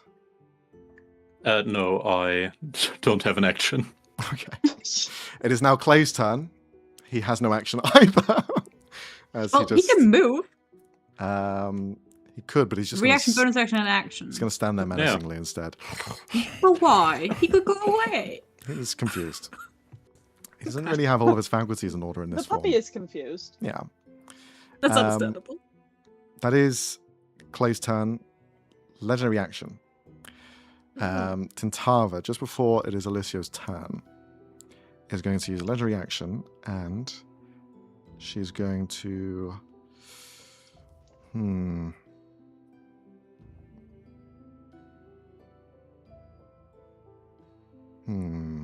Make a tongue attack again. Because I really just want to see Olrin fly to the stars and back. It's not happening. I have another 5 charges. But she doesn't know that. She doesn't know. She's going to keep trying. Just keep flicking. So another attack roll against you. All right. 21 to hit. I think that misses. Doesn't it? Yeah. So attempts number 2. No cigar. You're just a wall in front of her, doing absolutely everything you can. Alicia, it's your go. Okay. I move forward. Mm-hmm. Fucking doesn't even follow me. Fucking. That's so stupid. Why the fuck is it emanation then? Why don't I just use a circle? By the way, Anyway, speaking of Alicio, how many temp HP do I get? Yeah, one moment. I was about to do that. 16. Almost max. Right. So you get 16 temp HP. Is looking pretty bad on HP, DM. Pretty bad? Yeah. How bad are we looking? Well, he's lost 54 HP. Yuki! Should I use heal on him? Do you have a Can you do it lowest more than level once? heal? You can only do it once, right? I can only do it once, yeah. That's you. How high a level of heal is it? Like the 70 heal. HP. Yeah. Just straight up 70 HP. We'll get him to full again. I think that's I can just more- high cast the healing Word. word. Yeah, you could if you want. Yeah, maybe do that. I feel like save it for someone who, like, when we actually need the full 70. I know that sounds bad, but like, if he's How down bad is 50 Oberon something. looking? Oberon's okay still. Oberon's still Oberon? full from the last healing. Yeah, my HP hasn't moved a lot since last time, and I got the 16 temp, so I'm fine. Okay, then I'm gonna do as a bonus action. Healing word on goddamn second level to Armandus, and I'm gonna just activate the death card as well while I'm at it, so the thingy is doubled. Nice. So it would be plus another d4. And I'll add a second to last to the 8s that I can add from the staff. And that's double as well. Nice. Oh, is it? Okay. Well, the entire healing package is healed, whatever you end up adding into Okay. it. So that's 36 points of healing to him. Very good. He's We now said only she's 18 not down. really reacting to radiant damage anymore, right? No, that seems to have passed now. Okay. Alrighty then. I'm gonna do... So, would you say that her... Not the tongue thingy, but no, you did say it wasn't a magical effect, right? Correct. It's all been physical things that have been happening. Dang it, dang it, dang it. Guess that wouldn't count then. Okay. I will do Aura of Life for now. Okay. So, it's every non-hostile creature in the aura, including you, has resistance to necrotic damage. Its hit points maximum can be reduced, and in addition, living creature gains 1 hit point when it starts in its turn in the aura with 0 hit points. So essentially, if you fall to 0 in the aura, you go back to up to 1 on your at the start of your turn. So it's just another 30 feet or around me. Bear these in mind whenever you're doing your things. Yeah. Don't worry. It's just another vroom. As another card from the deck flies out instead of the star, there's just another one flying next to it, like an additional effect. Okay. Awesome. Is that your turn? I'm gonna fly up another. If you fly any higher, you will lose reach of some of these people. If you're trying to keep them in the 10 aura. feet mean anything? Well, you flew up what, 20 before? 30 before? Yeah, I'm 20 now. I'm 20 feet up. You'll be out of range of some of them at least. Yeah. Like Armadas, for example, is very close to outside the range. Yeah. 5 feet? Would that put me in range? Fuck it, sure. Okay, I'll stay then. No, it's fine if you want to go up an extra 5 feet. To be honest, it doesn't really matter too much. It matters to me. No, I'm kidding. It's fine then. No. Either way. Yeah. It's more the effects from down below that scare me. Yeah. Okay. And I'll stay there. Am I like technically on solid ground right now, or like You're above flying. solid? Yeah. Roughly, yeah. Okay. As in, I won't fall kilometers down. Unless you're pushed in some way, or Yeah. Okay. That's your go, Elisio. At the end of your turn, let me just. She's going to use another legendary action. This time she's going to spend, let's see how many it was. 4 of her 6 to use to evolve one of the husks instantaneously. So there were 3 of them that were evolving, but the one that is next to the one that is in front of the wolf is going to evolve. Who wants to roll a d4? Leonie, roll a d4. I roll last time. Yeah, roll again. Why are you torturing Leonie today, bro? No, you just did an artist. 1. Okay, 1. Let's see. This is the one that we've already seen. The Rager. Oh, great. It just transforms into this angry version of itself as it becomes bigger and its entire innards become displaced outwards as it's now evolved. At the end of... At least it dies if we leave it alone. Yeah, true. At the end of Alyssio's go, it is now the husks. Now they will begin to move in. So, we're going to start off with the ones that have evolved. I'd like each of you to roll a d4, since there are quite a few that are evolving. 1. Okay, we're going to start off from the left-hand side. So, Roy, what did you roll? 1. Okay, another Rager appears on the walls. Arne, what did you roll? 4. 4? Okay, we're going to go for a spitter. This one you haven't seen yet either. This other form begins to emerge as this extended throat begins to breathe in and out and creates this vacuum seal in it.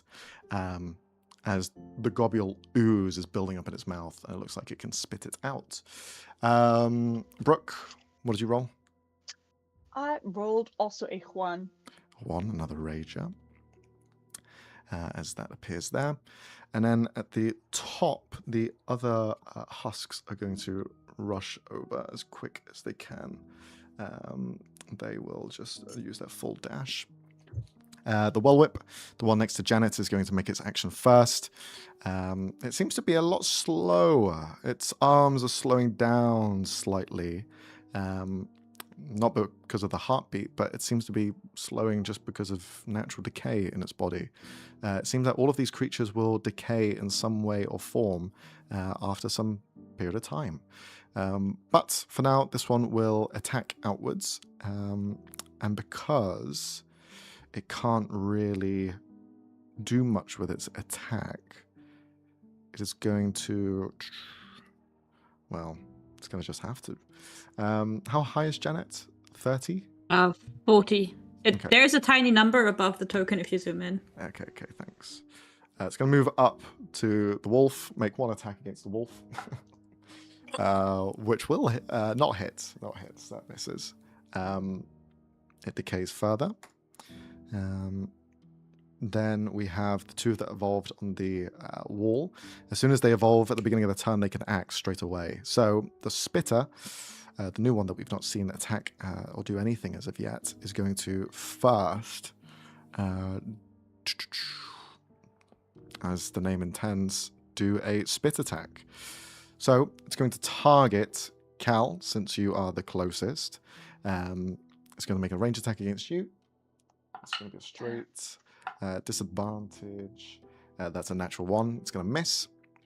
Because you have reduced Tintava's shield that she had, they will have disadvantage in their rolls. That was the first attack it made. The second one, that's definitely going to miss as well with a natural 3. As a bonus action, it will... I shouldn't have had that second attack, so it can only do 1. As a bonus action, it is going to basically throw this bubble towards you. I'm going to need you to roll a dex save. Great. Mocha, not on the fucking keyboard, bro. For 24, you succeed. You're fine.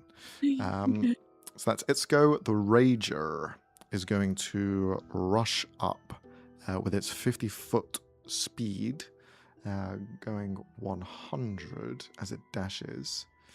Let's see. So 40. And it is going to run up to Olrin. Run as fast as it can, just jumping from rock to rock, and then lands next to you. Can't do anything else as its action, but as its bonus action, it is going to try and use its debilitating shout. So I'm going to need you to roll an intelligence saving throw, please. As it just breathes out in your direction. Right. It gets to make a wisdom save because it just ran into the Spirit Guardians. Okay, wisdom save at disadvantage.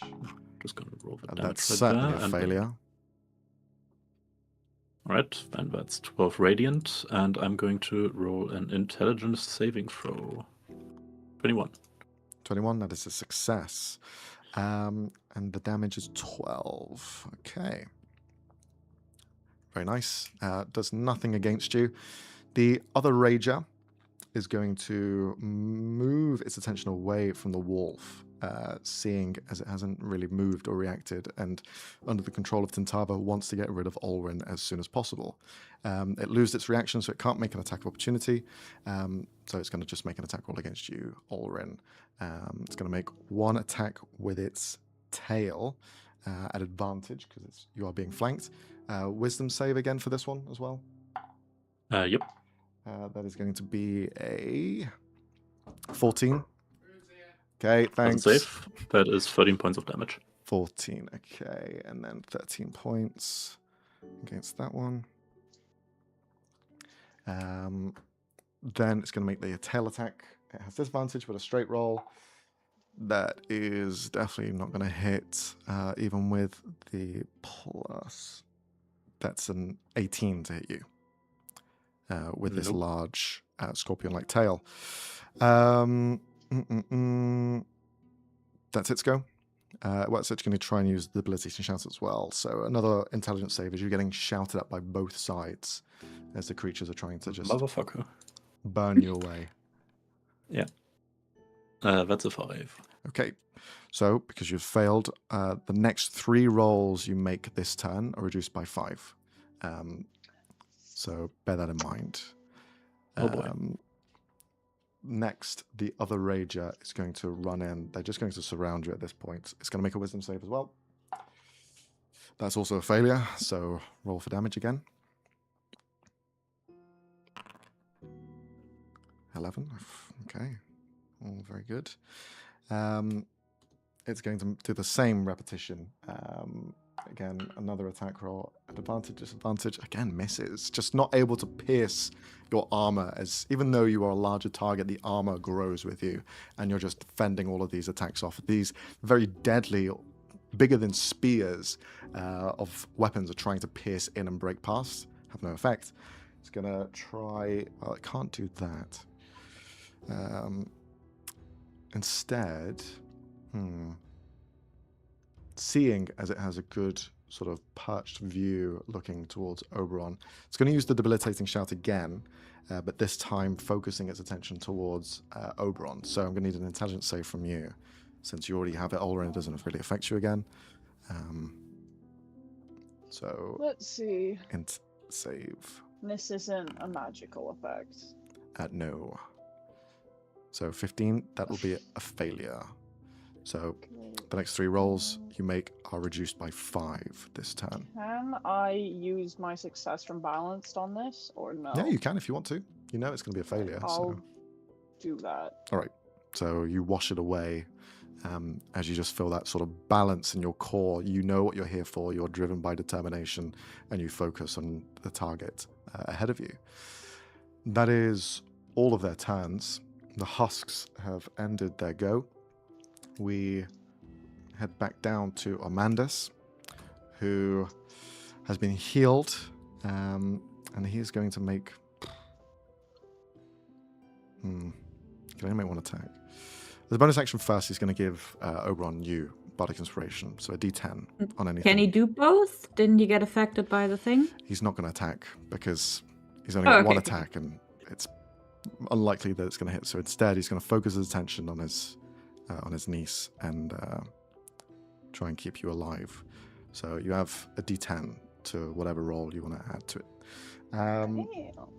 Amandus will move around, or should they stay in the aura? I imagine they should stay because they're going to get some benefits. Okay. Well, he's going to stay and hold his ground. So if you could please roll some temp HP for him. Ooh, max. 17. Nice. 17 Homie needs that, probably, so... Yeah. I mean, you did a lot, right? So... That completes our second round of initiative. As we reach the end of this second round, you feel this presence below beginning to stir as a loud noise gets louder and louder, and then bursting out from the ground, you see a large flutter-winged dragon. Its wings just going like a Apache helicopter. Its drowning noise is kind of deafening to the ears as it bursts upwards and out to the surface. It turns its attention towards the rest of you as it's now in the fight as well. Great. But we're going to have a break. Great. We're going to have a quick break. We'll be back in 10 or so minutes as we all grab some drinks and some food. But we'll return for more of this combat. We'll see how it goes. See you in a bit. I got too many tabs.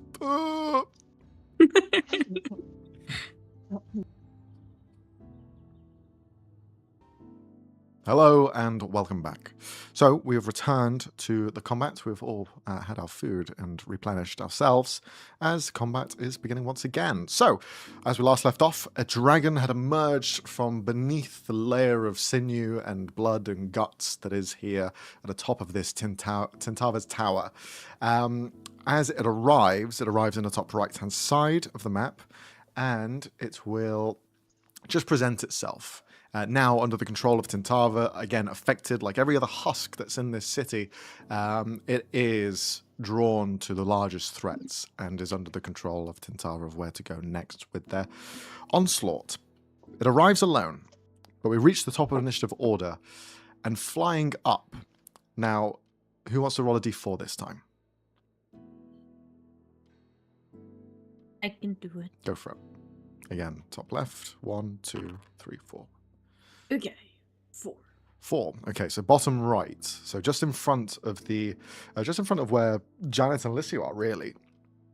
You see emerging upwards, trying to escape the endless hordes that seem to be arriving up and climbing their way to wherever you guys currently are in relation to sea level. Maria, you see the Tabaxi fly upwards. She is not alone, though. You see she is holding on to someone. Holding onto the unconscious, the incapacitated Crickpod that you had seen in the previous sort of ritual or whatever was taking place down deep beneath Harperley itself. This person is currently being held aloft as Maria's wings are extended outwards. It looks like she took all of her energy to get up this high, as she is now just looking around. Fucking get rid of her now! There's too many, we cannot fight them back! As she's just holding them aloft. Maria is now here and accounted for with all of you. Cal, it is your turn. Cal, being affected by the slow pulsing of the heartbeat, is hesitating. And he's looking around, trying to gather what everybody else is doing. And if you'd let me, I'd move to the back of initiative for this round. So you're going to delay your initiative for this round. And that means you cannot revert back. This is going to be your initiative for the rest of combat. You go from 24 to now last in the initiative order. As I will add you at the bottom. So Cal, you are at the bottom. Lair action time. And now, does Janet go with me? Yeah, because just to clarify, they are tied to you, so we'll have them go straight after you at the bottom. Lair action. So the heartbeat has slowed down in this last round of initiative. Now it begins to beat once more at a more rhythmic pace, at a more steady pace, is what you'd expect from a heart. But now it's deeper. And that previous sort of wave of energy that was hitting you before, you feel that return again, as now all creatures concentrating on spells or other effects, you must roll concentration check at disadvantage. And we're in that effect again. Yes. Okay.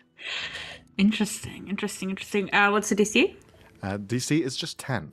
It's just your concentration. But for this round, until the lair action happens again, every concentration check you'll be making from this point onwards is at disadvantage. Okay. Does that count for everything? In regards to? It's just concentration. The enemies as well? Yeah, I mean? enemies as well. Okay. It's everything. Do the counters from her count for the concentration checks as well?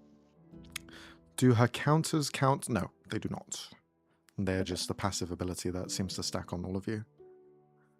No, but like, as in, do the minuses from the counters apply to it does, yeah. Any roll is reduced by 1. So, including concentration checks. Hunter's Mark is still up. The little spell that could. Fuck, I think favorite foe is also. Just have to make a roll. Wait, do we need to roll now? Yeah. So it initiates it now. And I'm then just every favorite foe is concentration. I think you treat this as if it's yeah. So I have to roll for that as well. I need to roll for one thing, mostly for the... Yay, saved on both. What the fuck is the concentration thing? I swear there was a... It's just a con Just save. click on Constitution. Yeah. Yeah. I mean, unless you have a bony to concentration.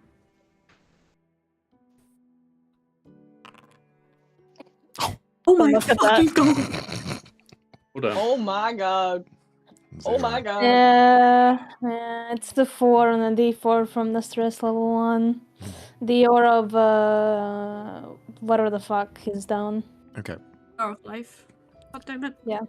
All right. Olrin, you succeed on your concentration checks. Alicia, unfortunately, you fail on yours. There is no one else concentrating, so we just continue as is. Lair action is still continuing, so anytime you have to make a concentration check, that same disadvantage is applied until we change the heart rate. Following behind Maria, there is a shadow figure that jumps up and appears around her and is trying to grab the unconscious Crickpod from her body. You see the shadow seems to have tethers and broken apart as though it's been in a fight. It looks like she has been fighting, as well as her sibling, the shadow creatures as well as the dragon down below, and now their fight has arrived up to the surface as well. He is going to plunge. So this one is going to instead make several attacks against her, as she is currently unprotected, holding the limp body of the Crickpod. End her turn in there, technically? Yeah, she did, yeah. So she would have some Okay, temp HP. Yep. 14. Okay. 14, got it. All right. So this shadow creature is going to make 3 attacks. 2 of them will hit, 1 of them will fail.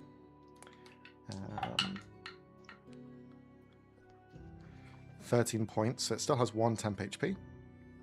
As she just takes the hits as it's trying to choke her out, essentially. But as it has its arm around, you see it tries to go in for some sort of like knockout blow. And she's going to have to make some constitution saving throws to see if she succeeds. So, first one. Great. Plus her con. That is going to be a success. So strong and powerful. Second one. Isn't that one? Oh. She has nothing to reroll saving throws.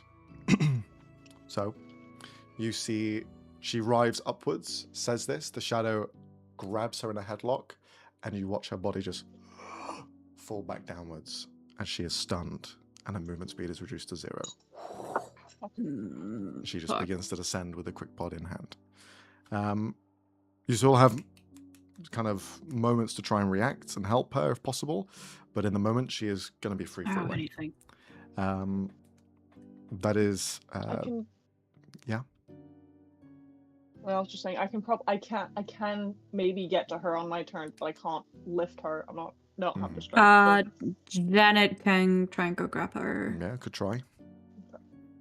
You would have to extend all of Janet's movement to get to her in time, including an action dash. Well, it will have to be on her turn. Yeah. If she doesn't have a reaction like that, it will have to be on her turn. I know. Right. It is now the Flutterwing, the dragon's turn. All of these high initiatives for the enemies were kind of in the next part of this combat. But it meant that you had some time with Tintava, which helped out. So, the dragon begins to hover its way in your direction. Its flying speed is quite fast. I'm just going to double check. Once again, has 90 foot of flying speed as it will fly up to this range first. As everyone hears the creature before it even is visible, it arrives with this hum, and as it's humming and vibrating at this frequency, if you get too close, you can imagine your brain will begin to almost drown to the noise. But also, its body is almost hidden in this sort of mirage as it's bouncing back and forth. You can't quite pinpoint where its central mass is, as it's just almost like a displacer beast shifting between several spots. But the creature is going to reel backwards, and you watch a fire begin to burn, not at its neck, but almost at its chest, as it's just holding there for a moment, this warmth, this glowing. And it is going to... How high up is Alicio again? Oh fuck, I'm muted. 25 feet. 25, okay. It is going to... fly up closer. So it will be within the aura of yours, Olrin. So if it's a wisdom save, it has disadvantage. But it has advantage because it's a spell. Wisdom is going to be a 21. Okay, that saves, and that is half damage, so 8. So 7. Okay, we round down. Fair enough. Okay, 7. The dragon looks like it's already taken some damage beforehand, but it takes that fully on. Doesn't seem to resist it either. But because it is damaged, it means that its mirage disappears. So it becomes fully tactile, and you can see it. It's no longer just the blur that it was before. And in this instance, is going to lay down its fairy blaze. So it's going to target Alicio, and in its 60-foot cone, it's going to also get the wolf, because it doesn't know really who it's fighting against. Tintava doesn't really know. It seems to have been helping, but also a hindrance. So it's going to get Alicio in the cone, Janet, Cal as well, because you flew upwards. Really? Yeah, 60-foot cone. Damn. Oh, wow. Whoa. And around. So it's going to hit Alicio, Janet, Cal, as well as the other creatures that are there. Dex save, please. DC is 20. My favorite. Oh no. Oh baby. Oh baby. Is this a good time to reroll? Is the question. I don't think I'm gonna do much better, really. Okay. Then When you rolled a 4. Yeah. Yeah, but will I roll a 20? Yeah. I mean, I do have a +8, but But minus the the minus D4. D4. Yeah. Yeah. Okay. If you don't want to. The Janet and Alicio, you're going to take full damage on this. Cal, you're going to be taking half. I will tell you what they are because there's 2 instances of damage. The first one is 12 points of fire damage. Okay. Second one is 20 points of force damage. Oh, that's so normal. And I need a calculator. It's 32 total. If that's... No, because it's just a weird number. It's confusing with the temp HP and shit. Like, yeah. 2, okay. No, it's okay. That's fine. It's all good. Okay. Does Cal take half or? Cal, you'll take None. half from the damage. Split it up, so Half, I don't know okay. if you have resistance to fire or force. 6 and 10, right? You should have resistance to fire. You have that fire resistance ring thingy. I do have resistance to fire, so it's only 6 from the fire. So it'll be So 6 half and 3. that as well. So it'll be 3 and 10. 3. So 13 3 and points 10, total to you. Yeah. Those of you that failed, Probably just mm-hmm. your vision is reduced to 30 feet in front of you. So you cannot see anything Oh, past that. shit. Unless you have blind sight or true sight. Good enough. Good enough. Additionally, everyone who took damage gains one of Tintava's counters, Fuck. Okay. even if you succeeded. So I'm guessing with 2, it's -2 on everything? -2. Until you get to the third one, then you're just completely restrained and set to 0. That's its main attack. It will now just hover in place. At the end of its turn, the mirage returns. So it seems to be whenever it gets hit, or takes damage rather, it will disappear for a round, and it seems to get some bonuses whilst this mirage is active. Both to its own abilities, but also to trying to attack it. that's its go. That's the dragon's turn. We now move down to Oberon. It's now your turn. Okay. Okay. I did not mean to click on that. Okay. I'm surrounded by so many things now. It does not spark joy. It's not spark feelings of joy. This does not spark joy. This does not spark joy. This very distinctly does not spark joy, but we need to get rid of her quite desperately. Do we think the lair action is on a cycle or she changes it? This is the question. Isn't it So far, it seems like literally? a cycle. Yeah. So far. If it is, that means we're back at the top of it. So Unless the there's next round another should one. be. Yeah. Unless there's... Yeah. Fourth one. Yeah. We didn't notice anything when we were downstairs, so who knows?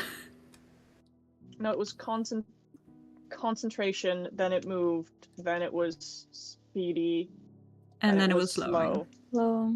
and now it's Now it's concentration again, concentration. so it could move next turn if it is a cycle, which would be Maybe. not ideal, because it moved on its lair action. Yeah. Okay, great. Okay, that's fine. Mm. I'm shooting Super fun. at her with violence. I'm shooting at her with violence. Good. And I'm shooting at her With violence. with the same this again. We're doing this again as a bonus action amplified, so I will eat that damage. And I am going to You're attacking her directly. Yes, I'm attacking her directly. Why? Why would you ask that? Oh, because there's a dragon right next to her now, and 3 of her goons. Not good. Not good. No. Okay, that hits. So, plus 2d8. Kaboom. We know the drill. Untethering strike. Zzz. More attacking. Okay. We must damage her. Did that hit? Yeah. Did that go through? 22 hits. So her speed is reduced to 0 again? Yep. Cal's reaction triggers once Oberon is done. 19. That would have been a crit if I had used the things, but I didn't. That's okay. That's okay. It's all fine. Yeah, everything's fine. Oh, fucking Sizzle. hell. Ooh, Bitch. nice. What are you Really saying high when you're rolls. striking into her? Are you saying anything in particular? Anything at all? You giving any hint as to who you are either? No, it's like, it's probably quite unsettling to watch up close. It's just like, Oberon is just seething, like probably visually, where like Armandus is being loud about it and like having a go at her. Oberon has a very similar, a very hostile energy going on, but is just being completely focused. Like the combat training is just taking over, and they're moving like almost without thinking, just like coalescing the energy and letting it go, and ducking around and just completely focused.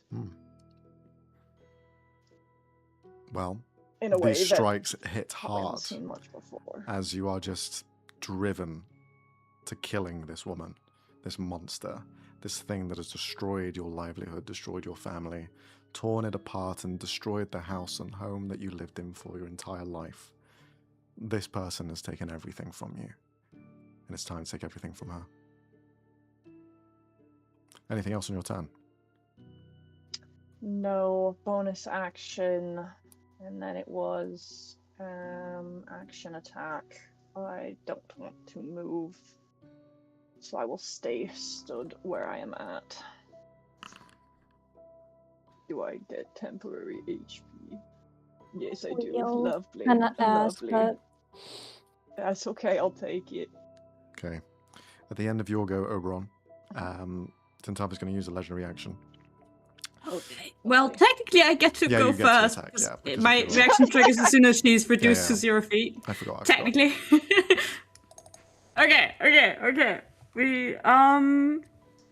gonna make the sharpshooter, and I'm gonna use a guiding arrow. So if I hit, big damage. Let's see if I hit though. This would be much better if I had rolled a much different initiative. Fuck my life. Wow. Is this The sharpshooter curse? Could be really big damage. Sharpshooter curse. You could. It's not even I sharpshooter. could use the balance thing, No, but they I could did also use use that sharpshooter. for the plan Robbie had. Well, Well, I can hit that. Yeah. I have 2 tries to hit that technically, so I'm gonna use the guaranteed hit here. Okay. Okay. So it hits. And because Arna has said that I can decide what arrows I throw into the guiding arrow thing, so I'm gonna throw 3 of the ice things in it, and I'm gonna have all of them explode. Okay. Yes. Okay. This is gonna take a moment to type out. Bear with me. Okay. Math. As all of this is happening, clearly being overwhelmed, there is a hint of confidence that she has because she knows that her army is coming, but she's worried that there's not enough time. And looking over to the ritual that has failed, she's staring down below, down to in front of her, where you can see that hand is still protruding upwards. She looks down and there is a hint of sorrow in her eyes as she has failed the task of at least doing what she meant to in this moment. Doesn't mean that her spirit is ended, but it might mean that, like with whatever she's done in the past, she's moved from one place to the next. She probably thinks she can rebuild and start over. So she is looking to flee. But Cal, seeing as her movement is now slowed and stopped to a halt by Oberon, you prepare the arrows, fling them over in her direction, as she is seemingly going towards this building that has risen out from the ground, this room, this encased dormitory, this home, a slither of the castle. Let's see the damage. Jesus Christ. A big math. The 3d4 and the 3d8 is cold damage. Doesn't matter, she has no resistances to any of this. Okay. Oh, hey, Leonie, one of those is an 8. I got to roll more. Yes, you do. Do it. Okay. So I'm gonna 68 spend at the moment. point. I'm gonna spend. Okay, it's fine. That makes it a nice round 70. number of 70 damage. Imagine if it was a 1. Imagine. Sorry. Okay. She takes it as she's reaching out towards the home, this child's bedroom that she is reaching towards.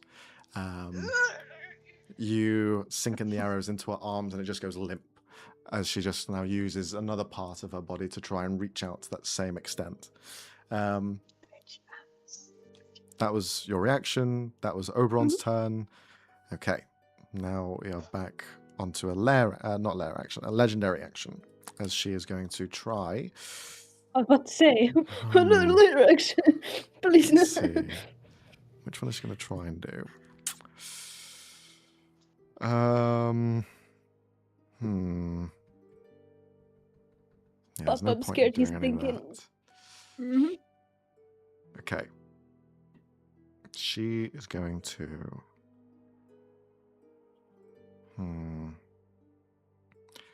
She's going to use one of her legendary action points. Well, in fact, it'll be her turn again, so She's going to use all of them. She will make an attack. She's going to make another tongue attack, this time against... Oops, Oi. sorry. Seeing as Ulrin is an immovable object, she's instead going to try and focus for someone who isn't. This time, focusing on Oberon. Since you're the one that has dealt wisdom damage. save, or otherwise she's still attacking Oren. A disadvantage. That one. Okay. Fuck yeah! Never mind. Fuck yeah! Fuck, no, you don't. Wow. Okay. Welcome to debuff Okay. I house. didn't respect your game. Okay. Okay. She also has disadvantage on all of her attack rolls, right? Because of the previous strike from Oberon. Is that right? Yep, until the end of her turn. Okay, so that is a disadvantage against Ulrin. One of them was a 19, the other one was a 9. But plus... Sorry, I keep having to scroll up and That's the down. text. 20 No, I to just hit. posted the text for you. It doesn't hit. Misses, yeah. The tongue is compelled to strike towards Ulrin, but has no attack. No, doesn't even hit. Okay. I guess it is just against Ulrin now. Interesting. Okay. At the end of that turn, you see another force beginning to rise up from the ground. Flying almost like a jet from below the surface, you see a Leonin fly up. There is a shadow creature on him as well, and he's just sunk 2 large daggers into his chest that you see have extended an extra 5 feet and have impaled themselves through his body as he's flying up and out. He doesn't seem to have any sort of mode of direction as he's just trying to take and shake this person off, but he is now also in the fray. Unable to do anything else, he arrives, and now we are at the top of Tintava's turn once again. So, it is now Tintava's go once more. She's going to use Acid Rain as one of her attacks first. So, she's going to target the area where there is most people. And that is going to be right in front of her. So, I was about to say. Ulrin, Oberon, as well as Amandus, they will need to roll a dex save. Love those. I believe in you. I don't. Also, I didn't even add all my debuffs, so this is even lower. Okay. Mine was a could be a 31 zero. with the -1. Goddamn. Jesus. So, Oberon, you missed this completely. You take nothing. Meanwhile, Oberon, you take 12 points of acid damage. Oh, didn't Ulrin get... no, that was a previous turn. Never mind, ignore me. Okay. 12 points of acid damage, and another counter of Tintava's taint is on you. Do you have 3? I do. I'm now restrained. You are now considered restrained, and you still have -3 on everything. You are kind of locked in place as your arms are now being bent and held back from being able to do your worst against her as you are being held there. Also, you need to roll a concentration check on the spirits that surround you, and she also takes fire damage at the beginning of her turn as well from the crown. Alright. Good that you say it. So that is 2d8, and she gets to make another wisdom saving throw against the remaining 3d8. Ulrin takes damage, so she takes 4 damage. Psychic. The wisdom save is going to be a 14, so that'll be a failure. Yep. So that's another 15. Okay. All right. You are now restrained. She will... So from the 12 acid damage that you see coating the area around her, all of the creatures, including her, heal by that amount as well, as this rain almost fills in the gaps and broken sinew that are across their body. So they will heal by 12. She is... You're restrained, but it doesn't mean you can't be... you still can resist the flick. She will, because we haven't seen it yet, use her other tongue attack.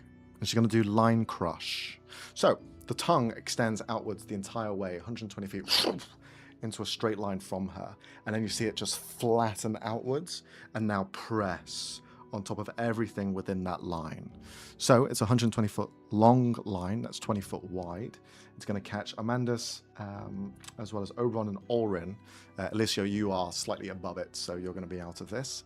But just the three of them are going to be crushed by this tongue that is now pushing on top of them. Strength save from those three, please. Does the fucking dragon get in the way of this? No. Okay. Nice. Okay. Now with all my modifiers applied, let's go. Oh, no. Oof. Okay. It's not a -7, -24. Yep. Holy shit! As the tongue is pressing down on top of you, you are all going to take 12 points of bludgeoning damage, and you are knocked prone. Each? Yes. 12 points to each of you because you all failed. The DC was 21. I expended charge to not be knocked prone. Okay. Either way, your movement is going to be halved whilst you are under the tongue, and your vision is completely obscured as the tongue has created this entire long carpet and is covering everyone over it. So none of you can actually see your allies, and nor can your allies see anything except for her tongue. Okay. Do-do-do-do-do. She takes a total of 16 psychic damage then, because it's 4 instances of 4. 4 instances of 4. What's this? From the brand of castigation. Okay. 4 psychic damage. So 16. 14. How much? 16. 16. 4 times 4. Because she hit Ulrin twice and me and Armandus once each, and it's me and creatures I can see within 5 feet of me, so when we all get smacked, Okay. we get got. By the way, I lost concentration on Spirit Guardians. Gotcha. Right. With that going through, she takes the damage. She is very badly hurt. It is still her go with her other... Yeah, she has 4 attacks. She's going to use the 2 abnormal attacks that she has and conjure this... well, since you guys can't move underneath there, she's going to use a rip attack. So a dex save from all of you, but you fail because you have nowhere to escape to. So those of you under the tongue, that is. Question. Yes. On Tethering Strike, it says you also gain advantage against them until the end of their turn. I assume that's just attack rolls, not also saving throws. That's also saving throws. Anything that they will apply to you, so you can roll again. May I redo that strength save? It probably won't be any better. Nope, it's not any better. Worth a try, so it's anyway. Fine. The dex save, well, because you are being covered by it, you will automatically fail. So you're going to take this damage, all of you that are under the tongue. It's not a lot of damage, it's just poke. So the hands reach up, 6 points of slashing damage as they are just trying to tear you to pieces and cause you to not be here anymore. And then the second one of these abnormal attacks is just going to do the same again. So again, same thing. Again, more hands this time underneath the tongue, trying to rip you guys apart. That's 3 points of slashing damage. Just rolled 1s on those. That's her attack action. That's everything else she can do. It is, yeah, that's all she can do. So we move on to Ulrin. At the start of your turn, because you are beneath the tongue, you're going to take some damage as the acid is now dripping down on top as the tongue is just excreting this... I don't want to describe it any further. Okay. That is going to be 7 plus 15 points of acid damage to Ulrin. As you start your turn, just the rain burning into you further. It is now your go. What would you like to do? All right. I am restrained and under the giant fucking tongue. Yes. Amazing. Fucking hell. So you cannot see And I anything can't see except for the shit. tongue. Yeah. What would it take to get out from under the tongue? So, because you have 0 movement speed, because you are restrained, you won't be able to move out of it. You can try and damage the tongue. You can try and do something to it if you want. But in terms of movement, if you weren't being held by this restrained, you could move out at half speed, but you have 0 speed, so you can't. Okay. On that note, Orange should be around 30 feet high at the moment with his enlarged shenanigans. Yeah. Like, can I just like duck down a bit and peek out to the side of the tongue, because I really want to be able to see. Okay. Because of your size, we'll say you can roll an athletics check at advantage to try and see out. The DC will be 21. Okay. -3. Okay. Yeah, -3, right? At advantage. There you go. 18. That'll be a failure, unfortunately. Good damn. That fucking -3. That is exactly right. Yeah, really. Yeah. Ah! You just feel them all pulling you down. No, you're not going anywhere. What else? All right. Then was that my action, or was that just me? We'll say it's either your action or bonus action. You can choose whichever one you want to get rid of. All right, then action in that case. And as a bonus action, I'm going to expend a charge from the Heart of Artifice to activate the Fairy Dragon Charm again. Okay. Remind us what it does again. I'll print it in chat. Text in chat. Every enemy 20 feet around me gets to roll a Wisdom save, DC 16, and on failure they lose their reaction, bonus action, or reaction, bonus action, and action. Okay. Disadvantage. And my allies regain their short rest abilities. Great. That's going to be another failure, but she's going to use another leisure resistance. That's 2 that she's burnt through to not lose her turn completely. The other creatures that are still there around you, they are still subjected to this. We will roll for them as well. Certainly Max? a failure. Yes. May I use the short rest ability thing to gain my con modifier stamina points back? Yeah, I guess so. Okay. That works. On the thing, So it counts as a short says rest, yeah. that. Yes. Okay. Cool. Nice. Thank you. All 3 of them fail that are in that area. So outside of Tintava, the 3 husks fail. What's the radius of The thing? dragon is also there. What's the 20 radius? 20 feet. 20 feet. It is in the air, so it's outside of your reach, because it had to go up. You're spray. sure? Because I'm 30 feet high. When we go to This is- 3D, this is fuck the- my life. Sure. Wisdom save at disadvantage. Fucking nat 1. All right. Son of a gun. Let's see, what do they There are lose? So, only and 6 to them. then I'm going to affect Clay again, so he doesn't try to murder Janet. Okay, Clay's gonna roll as well. Don't know why I rolled at Poor boy. disadvantage. I just rolled a regular. Failure. That's a natural 10. I don't think they have. Poor fucking- boy. All right, so I got it. So I got everybody. Then I get to roll the d6s. Yeah, you're hoping for a 5 or a 6. Hell yeah. Yeah, that's. I think that's individual to everybody, but tell me if I'm wrong. Or They do I roll We'll just roll generalize 1d6 and it. it affects them? We'll just generalize the Okay. entire thing. Come on. Roll 5. You got that. Just because it'll be a Alright. headache trying to That remember who case, does what. Come on. 3.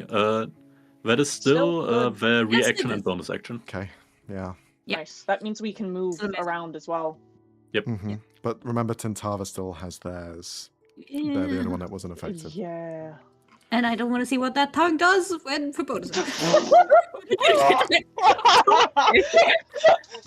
Nice that one, in that's a nice one. quotes. Okay. I'm putting it all on.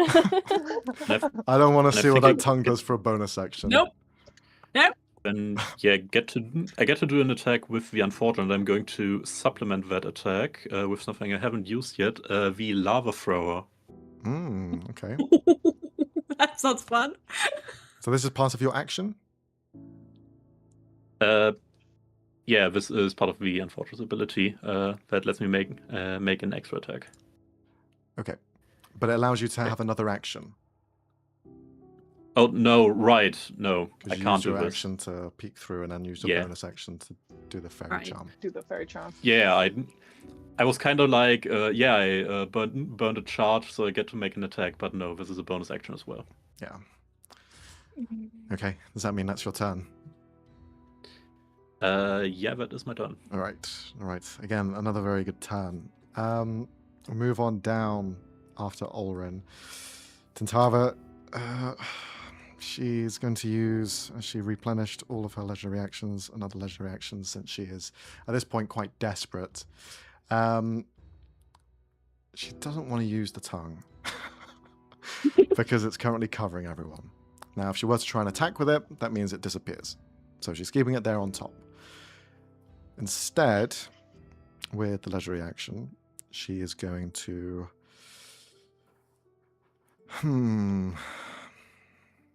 She doesn't have much, to be honest. Good. She's She could kill herself. Wow. What the fuck? Leonie's wild today. We're going to have one of the husks act. She's going to use one of her legendary actions to allow one of the husks to attack. It will, underneath the tongue, begin to crawl its way towards you, Oberon, and just hack and slash in your direction Wisdom with... save. Wisdom save. Do you have to be within line of sight? No, they just can't attack allies within 15 feet of me, unless they make a wisdom save. How does it work if Welcome they to can't hit debuff you? hell, Matt. How does it work if they can't, like... I mean, you can overrule this, but I'm just trying to it's think. what How it does this says. work? Okay. I imagine I'm just repositioning myself, reaching over if I hear suspicious noises crawling towards Oberon. Lifting up the tongue. Just like, don't you do it! Fuck it. Instead, it's just going to go against you then. So, because of this and the headache, they're going to make attacks against you. It's going to get all of its attacks. It has its turn again. So, it's going to make all 4 of its attacks. Where's it? 4? 3. So it's going to make 2 swipe attacks against you first. Natural 20. It's a good thing it wasn't the tail. Second swipe attack is going to be an 18, which won't hit. Then the tail attack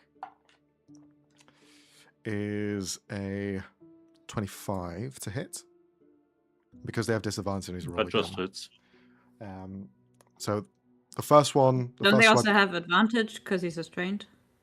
Do they get advantage against restraint? Wait. Wait. So. I think other back. things have advantage to hit you if you're restrained. Yeah, Because you I can't think. dodge. I can check. Yeah, we need to double check on that because I can't quite remember off the top of my head.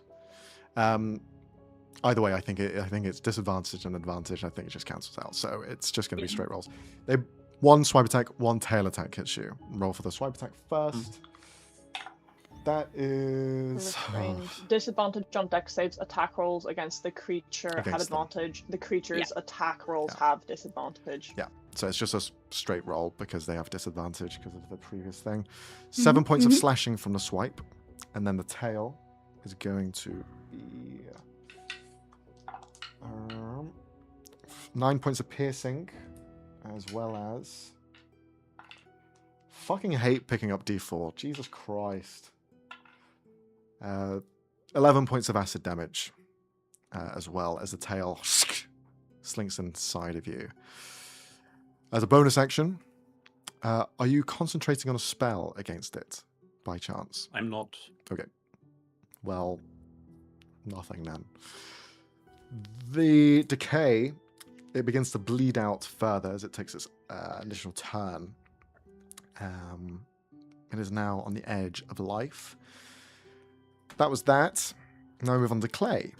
Now, Clay is subject to no reaction, no bonus action, but can make an action and has movement. Yes. So we're going to figure out where he goes. I imagine he's going to attack the person in front of him, but we'll roll anyway. So there is the tongue in front, and there is the whirlwhip. So this will be a D2. Who would like to roll? Robbie, you can. I think Robbie should roll for Clay. Okay. You call it. Yeah, you call it. What do you want Tintava to have? A 1 or a 2? Hold on. I'm seeing a 1. I don't know. Do I roll or are you Yeah, roll? yeah. Roll Okay. 1 for Fuck! Tintava. Okay. Should have broken out Vitero cards. Okay. Shit, I really should have. So against the whirlwhip, it's been slowing down gradually and gradually every turn. Now, the big bad wolf is now going up against it with all of its attacks. So I don't think it's going to survive this. First attack, definitely going to hit. Second attack is actually a nat 1 again. Why have I rolled so many nat 1s?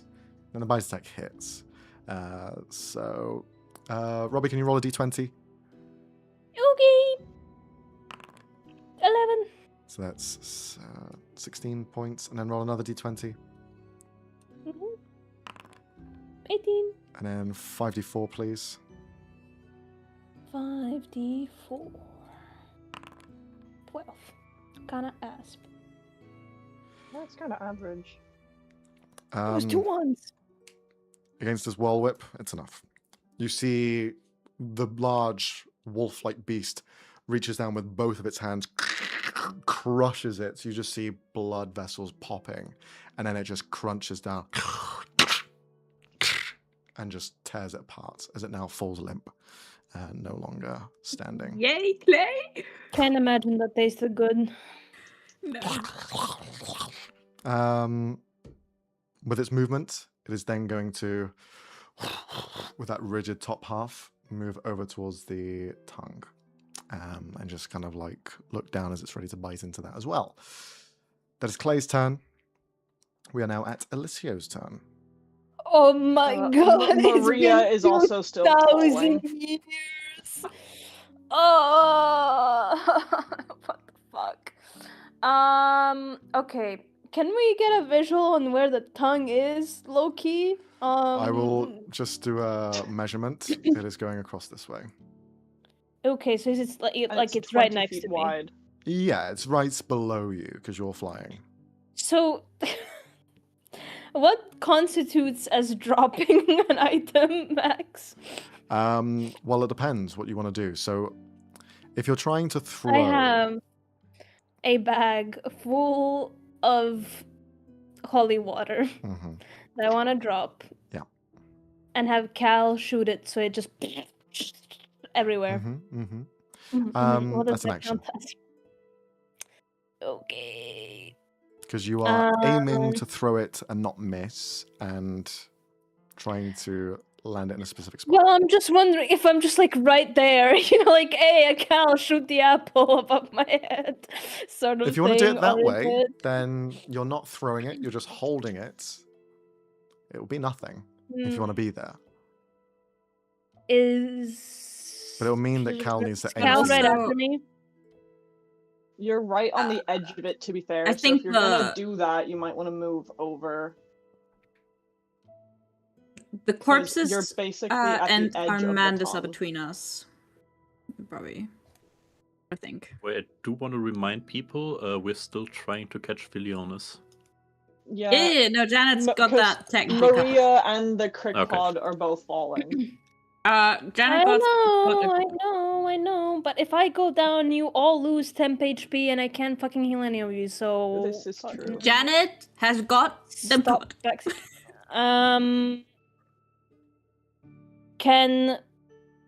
The holy water isn't gonna do anything to Isn't it? me We don't or know to that. our allies. No, it's gonna get rid of the thing, which I'm hoping it also does to our allies if it fucking acid burns through her tongue or something. So, would I have to roll if I'm throwing it as an action, or? If you're throwing, it'll be an action. If you are going to be keeping it I'm on you just- exposed, then it's no action since it's just an item you're carrying. Can I, like, hold it below me? If you're holding it, your hands will be used, so it's up to you how you want to do it. I've thank bombed you. it straight into the tongue. I vote straight in the throat. Is her mouth open technically? Her mouth is always open, it has to be. Oh, okay, that's so fun. Do I just chuck it in there, Her mouth, even if you just chuck In it like favor. at her. her mouth doesn't extend the entire way. The tongue comes out thinner Yeah, and then okay, expands okay, out as it's left its okay. mouth. Well, it's better to put it on the tongue then, because that's like her main fucking weapon, not technically her throat, technically. Okay. You can just Is it pour it if you want. You don't have to. Pour all 22 bottles? Or crush it yourself. I can guarantee that they will detonate. Not true. If Cal wants to keep you could his just action. hold the bag, cantrip it, and like toss it. Explode it or something. Okay. Can I fly up a little more? Sure. Like 30 feet? Go this way, right above the tongue. I'm gonna drop it, and as it's falling, You will I be just getting shoot- closer to the dragon. Okay. You want that? Just He doesn't have a let me just, reaction at the moment. Yeah, true. That's true. So I could just move back. Yeah. I'm just gonna go here real quick. I'm gonna drop the bag. I'm gonna shoot it with fucking guiding bolt, I guess, because I don't really have a attacky cantrip for this. Roll an attack roll at advantage then, Okay. since it's a stationary object. Okay. Is there anything I can add to this? You can test your luck. Fuck no. I'd prefer not to. I think because of your stress. 22. Nice. Roll for damage. 16 points of damage. Oh, damn. Describe to us what happens with the bag when you hit it. Okay. As it's dropping down, it is 22 bottles of holy water stored in 22 there. bottles of holy water. Yeah. And he aims right for the middle where he knows the glass will probably crack the easiest. He has them stored quite neatly. They're not all just tossed in there. And right as it's before it hits the tongue, so the bag doesn't really cover any of its area. It just spatters with glass and water everywhere, and I guess radiant damage as well, as guiding bolt just bursts Burns in. the entire thing. Okay. You cause this detonation of holy water to spray outwards. How many bottles is it? 22? 22, yes, that I have on me. This gush of water just spreads across the entire surface of the tongue, spreading up and down. As it hits and explodes with this large area, you watch as the tongue just withers away completely and breaks off. About 4/5 of it completely off, just drops down. The end of it doesn't burn, but the middle section does, and it causes the end to just fall down into the depths below where you can see. The tongue, it's still filled with shards of glass, and it's still burning away. it now recoils backwards and pulls itself closer to, no longer covering Olrin and the rest, as you have now targeted the tongue and you have reduced its range completely. So now it cannot use the tongue to any of its advantage. That was your action. Yes, bonus action. I'm gonna do mass healing word. Okay. Can I upcast this? Should I upcast it? Fucking probably, yeah. All right. I'm gonna do mass healing word at 5th level. Because there's not many spells I can do on that level, anyways. Can you also, Olrin? Can you roll a d20? Oberon, can you roll a d20 as well? So I can heal up to 6 creatures. Okay. Both of you have all of your tainted counters removed, as the holy water is drenched on top as well. As it burns through the tongue and just lulls across every single person. Okay. Fantastic news. I am also gonna evoke the death card again. To double the dice amount of roll for this healing. So up to 6 creatures heal for 24, so it will be Oberon. I'm okay for hit points. I'm only heal down anyway. 10.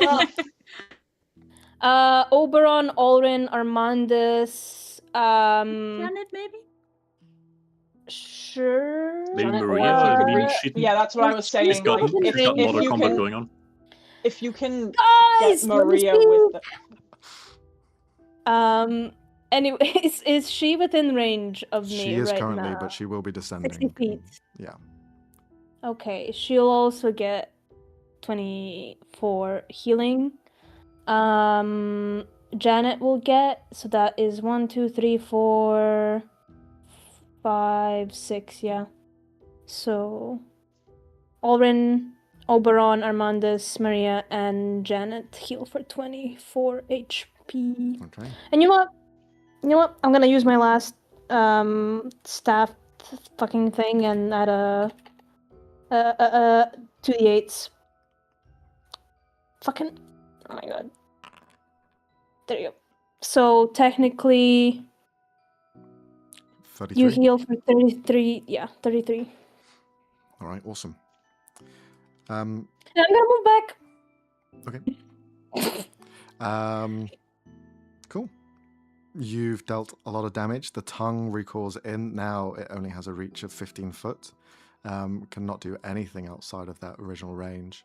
And anything that is attributed to its kind of size and strength also diminishes as well. So you imagine the push, the restraints, anything that it was able to do before, it can only do in a fraction of what it was able to before. With all of that in consideration, Elisio, it is now your end of your turn. We move on to the husks. But just before, Tintava is going to make another legendary action. Is she? She's going to wait. The husks, they go next. They all still have disadvantage, but they still surround you, Olrin. And although you're no longer restrained, you're now purified completely of these counters, they're still here and they're still causing a bit of a mess. So, they have no bonus action or reaction, but they still have all of their attacks, and they have 3 each. They're all at disadvantage, but we'll see how they go. Does anything happen at the start of their turn? No, I currently don't have Spirit Guardians up. All right. Then they're going to savagely attack you. First one is definitely going to miss. The second one is... Let me just double check. Where the bloody hell are you? The Rager. Yeah, that's not going to hit either. Just a 20. The third one from this last one, that's a 13. That will also fail. All of them trying to attack into you, but they have no way of getting past your armor. The next one is going to attack. This one is actually flanking with their ally, so they have a bit of an advantage. So it's going to be a straight roll from them. The first one's going to be a 17, which will fail. The next one is going to be a 20, which I think also fails. Yep. Okay, then the next one, that is less. That'll also fail. 2 of them striking out to you, no avail. The third one has advantage, straight rolls. Again, that'll be a miss. Second one, okay. This one's a 25 to hit you this time with a swipe attack. Just hits. That's going to be 16 points of slashing damage as they swipe one attack against you. The tail now comes in to try and attack as well as a follow-up. And that'll miss, because that's a natural 3. Plus modifiers will definitely miss. At this point, one of the husks at the end of their turn just completely debilitates altogether. Fades away as it is destroyed under its own sort of unnatural creation. These things only have a lifespan of about 4 rounds. You were going into the third, but that one had an extra round because of Tintava, which pushed its doomsday clock further by 1. It is the other husks. We have one from afar who is going to... the one hit, how much damage was that? I don't know. I can't remember. It was 11, 16? 16? Not sure. I think it was 11 plus 5. I think it was 16. But the tail attack didn't hit. It was just one of the 3. Then we have the Spitter. They are going to do the same as they did last time, really, and attack Cal again, since you are the closest within range. They're just going to shoot at you at range. These are plus 8 to hit. We'll see if any of them do hit. That's a 26 to hit on the first one. Yeah, I feel like that hits. Second one is a 22. Yeah, also hits. Okay. This one and this one. So the first one, 16 plus 5, 21 points of acid damage. And your movement speed is reduced by 10. Acid is reduced by half because Janet is currently acid form. Okay. Whee. Next one. 11 plus 5, 16. Reduced it to 8 because you have resistance. Nice. And your speed is reduced by 10 again. So your speed is reduced by 20. Cool. With a bonus action, because it does have a bonus action, it's going to try and... It's going to try and use the blob attack again. So a dex save from you, please, as it follows up. Dex save. Of course. And because you aren't around anyone else, 26. it's just you. Okay, you succeed. If it were to have hit, if you failed and you already hit, you would have been restrained and you would have been falling. But luckily enough, you succeeded on all of those. That's those husks. The other 2 at the top are going to rush as fast as they can, but they are very slow behind, unable to do much else. They can get there, and that's it on their turn. There are no more husks remaining, as all of them are pretty much been dealt with previously. Now we are on the next initiative with Amandus. Amandus will... What does Amandus do? Does he attack? I think he does. He's just going to attack Tintava because she's the one controlling everything. So, because this is NPC, a part of your backstory, Brooke, if you could please roll the attacks on his behalf. So the first one's going to be the hand crossbow. He's going to have disadvantage against it since he is at close range. So a d20 at disadvantage. Nope. Okay, that'll be a miss. And then he's going to go in with the rapier. So just a straight roll on the d20. Nope. And that's also going to miss. Sorry, buddy. He's just in his own head, unable to really do much. As a bonus action, though, he is just going to shout to those around him, "Stand strong, we nearly got her! Just hold on!" And all of you within 20 feet of them, that's Ulrin and Oberon, you have +4 on dex saves until the end of your turn. Okay, nice. So dex saves +4. Unfortunately, wasn't able to use that really at any other point during the combat, but he can now, so why not? It is now Cal's go.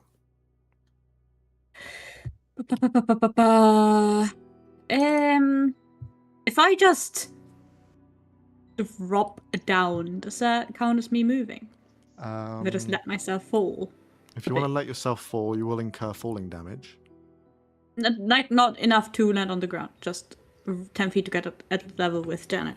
It will be using your flying speed movement to get down to that point. Okay, so yeah. even that's also still moving. Okay, then it's pointless. Then yeah, she's just gonna shout for Janet to go dive after the dropping two people, and he himself is going to still be focusing on Tintava. So let me just look at something really quickly. Is that a bonus action? No, it's not. So he's going to spend 4 stamina points to reduce his first attack to 16 critical. And I cannot believe I'm saying this. We're going to try sharpshooter because my life fucking hates me. Come on, dice. Can I ask a question? Please. Do you have any tainted counters on you? I have 1, so I'm rolling with -1. Gotcha. Why? Just asking. Why? So it's a -11 with sharpshooter, right? -6 with sharpshooter. Didn't matter. It was a fucking 5. I rolled a 5. Yeah, next attack is just going to be normal. And I mean, you said you had a retry, right? no, I have 2 attacks. Oh, okay. No, I thought you said earlier when we were talking about shooting the bag that you had another option to, like... Yeah, I have 2. I have 2 shots to hit it. Okay, my bad. I misunderstood. But of course that one goes through and would have gone through with sharpshooter. I hate my life. 26 to hit. Can you roll a wisdom saving throw, please? Can I roll a wisdom saving throw? Why? Yeah, of course. Oh, 24. Damn. -1, 23. You see her try and pop at you as a reaction. This is the first time that she's used her reaction, and she sees the attack coming her way. She just reaches out to try and almost compel you, like she controlled everyone else, to lose their turn and action. It's not a charm. Okay. This is because you have a counter on you. And all of the ooze is trying to move your arrow down towards your ally, Olrin. As you pull back on the string, you see a deadly shot coming to the back of his head as he isn't even focused. And instead, your willpower for your friend overpowers this sort of control, and you aim up to her instead and release. So please, roll for damage. I'm gonna combat reload, so the arrow's a guiding arrow again, because fuck this bitch. Plus 24, plus 2d6, plus 3d8. That's so many dice. For 34 points of damage this time. How would you like to kill her? Fuck yeah, finally! Considering the beautiful setup. Left, after those last attacks. Go for it. Considering the beautiful spectacle that we just got with the tongue falling off, I imagine her mouth is just wide open and the pinpoint of right through her throat, through the back of her head. The arrow just... This wailing sound as she's just taken the hit to the dome through the mouth.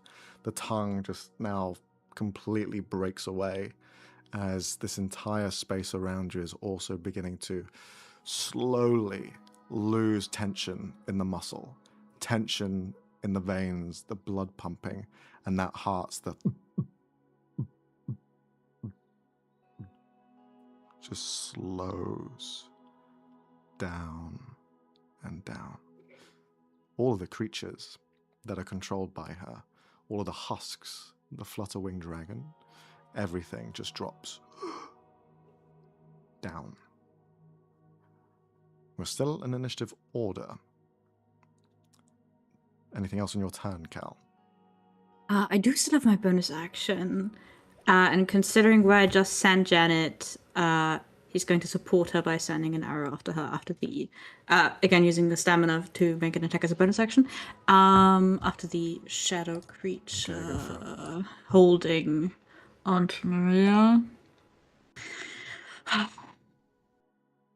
Do I do sharpshooter? I hate my life. I don't want it. Sharpshooter feels like the self-harm -1 at this point. Like every time you say Minus it, you're like sharpshooter, sharpshooter. -1 You no still longer apply have, back. and no counters. All of the counters disappear. If anyone was restrained, they are no longer. Let's see it. Okay. This is sharpshooter. 28 to hit this motherfucker. It's That's a 19. Okay. I don't know. Okay. This one is not marked by either favorite foe or that, so it's just a d4. So it's 23 points of damage. How do you want to kill him? You just double tap. Hell out, you're taking names. Cal technically got the last one as well, right? I think so. I did. Fucking. The fucking himbo is the one carrying all of this. Not really, but taking the final blow. I'm just the one stealing all the glory. Just very carefully aiming so he doesn't get Maria in the shot as well, and just honestly with the goal of just separating the two, but not knowing how injured this creature already was. Okay. Just sort of aiming for the throat because demons and vocal abilities, and just accidentally getting it. There's a very small window to shoot at the creature as it's getting further and further down. This is 3 bodies. It's Maria, the Crickpod, and the shadow demon humanoid falling at a rapid pace. They are spinning in tow as they are just getting caught in the wind, and you just aim down. At first, it doesn't look like it's going to hit them. Then on the next rotation, dissipates into just mist and dust as he was about to rip the Crickpod from her hands as she could not fight back. But in that moment of pull, you just sever everything completely and they just disappear. They continue to fall. Janet swoops down. With their full speed, they're able to catch up with Maria and grab them before anything happens. There is still one other creature still remaining, and that is the other shadow figure next to Alejandro. That is the end of your turn, Cal. We go back to the next person that would be an initiative, and that is Oberon. Everyone else is gone. Is it obvious that she's like dying? Yeah, she is. Okay. I am going to like just push off the ground from the wings and get like right up, like really close to her face. There's a point where she is kind of dragging her body. Now all of the mass that has grown up around her and has become part of her corpse is all now deteriorating as the lower half is just being pulled apart. Like a slow roasted lamb, just becoming so brittle that you can just pull it apart with ease, and everything from her bottom downwards is just slowly getting caught up to her top half as it's all just dragging behind. She breaks free from the entire tower that she had created through her own person and is dragging her way closer and closer in an attempt to reach out to this bedroom that has risen out of the ground. Markovi! As she's just reaching her hand out to it, you arrive. Just gonna like get down right up close to her face and goes, "Don't worry about him. You don't recognize me, do you?" Like literally about this close to her face.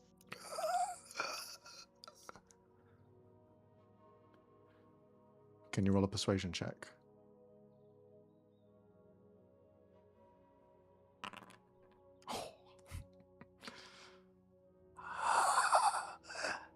The eyes light up with a little bit of life that's left in her. Helen.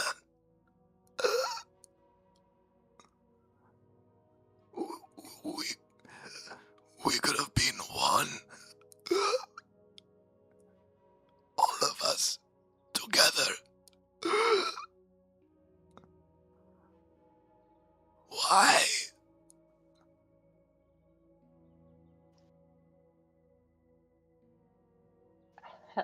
Oberon would just like reach down, just grab like a fistful of like whatever this like ground is still made of, and literally like shove it like in her face, and just grab her and goes, "You turned my home from a dream to a nightmare.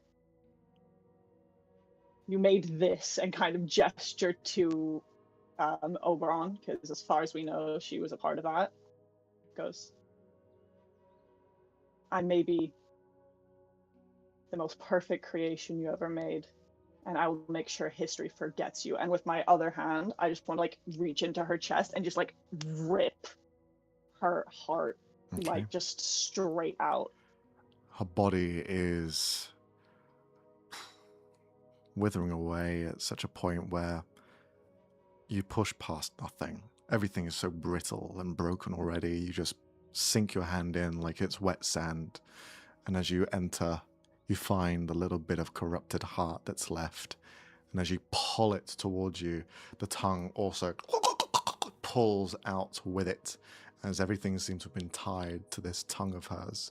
A seemingly false representation of her body is this form that she has, but her true nature is just the heart and this tongue, all as one entity, one being. It has a small... unable to say words without a mouth, unable to say anything or get anything across as you now severed it completely from the body. You now have Tintara in your hand, the last essence of her beating away.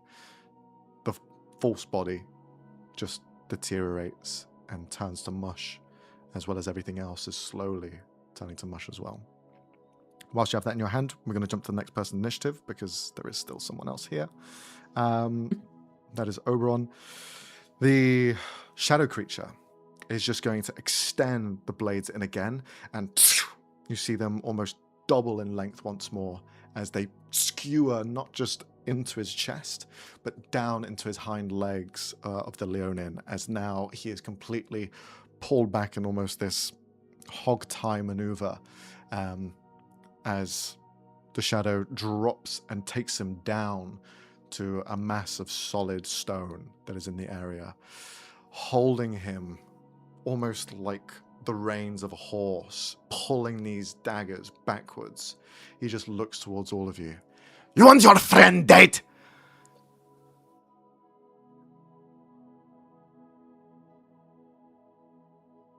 Hey, honestly, I think he doesn't care all that much. His patron kind of welcomes death, so you're threatening the wrong person. Is that what you say? Yeah. Oh, I meant this. In half. The blades split the Leonin down the center as he is skewered, not in a sort of vertical stance, but on a horizontal one. His back butterflied open as the daggers tear him apart. "Now you're next!" And he'll just start going up towards you, Cal. Alistio's got $300 worth of diamonds, right? Technically, yeah. Next in initiative Cal's order. face just says, I did not expect him to actually. I feel like everyone just slow turned to Cal with like, "Are you fucking serious? Nope. Are you so serious right now?" Not to help. We'll now rush up to you now. They're within sort of range, because you said you were dropped down slightly. So they are within a sort of space. It is now Ulrin's go. It would have been Alejandro's go, but he's dead. If he enters melee, Cal, the plant. The plant. Oh my god. Let's see it. I can try and grab. See what the fucking man-eater does. I need to remember what the fuck is stats. For this thing stats. You can kill him. Fine. What? That's what I said. Fucking playing chicken with a shadow demon, Sherbo. That, well, 23. That hits. Get him! Get What's the him! damage? So Cal cleared. Rita is considered grappled and takes 6 points of damage. How do you want to kill him? Yes.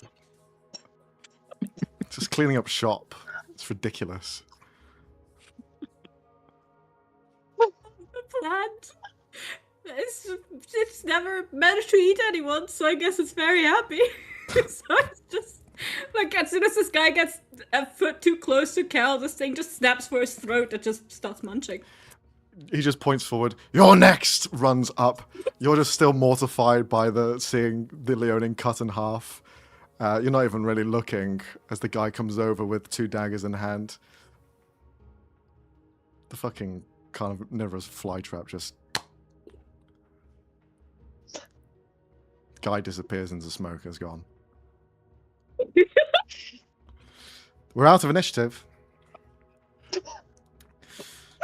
Alicia rushes over to the Leonin. Okay. Cal did, and she's just like, oh my fucking god, oh my god. Is he dead? Oh, he looks dead. Yeah, Oren does the same, rushing over. Revive immediately. Okay. I feel like both. Sure. Which one of you are doing it? Do you have? I have Revivify prepared. I also have it. Who would like to? Like, choose. You're probably fast anyway. Okay. Revivify very quickly. Please describe this to us. Okay. The world card from the deck appears almost immediately, along with the Temperance card, as Alicia's hands are just hovering over where the heart of this Leonin should be, and this wave of soft celestial energy just flows through, trying to repair the damage that was done. Okay. As all of it is reconfigured back together, you still feel the floor shaking, breaking. It's slow, it's not instant, but everything is starting to shift more and more. You're nervous looking around, making sure that you grab everything and place them together as he is divided into 2. And as the magic seeps in, the body reconnects. Don't move too much. I'm also gonna do a heal. Looks over towards Cal. I would have done the same.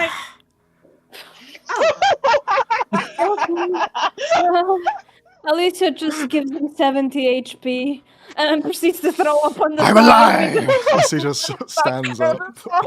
Just dies, gets revived, gives a thumbs up. Jesus Christ. This guy knows how I to love live. these 2. These 2 are my new favorites. So, with all of this said and done, the tower is slowly decaying. You all gather your resources. No longer is Maria stunned, as that has worn off, as she's now riding on top of Janet.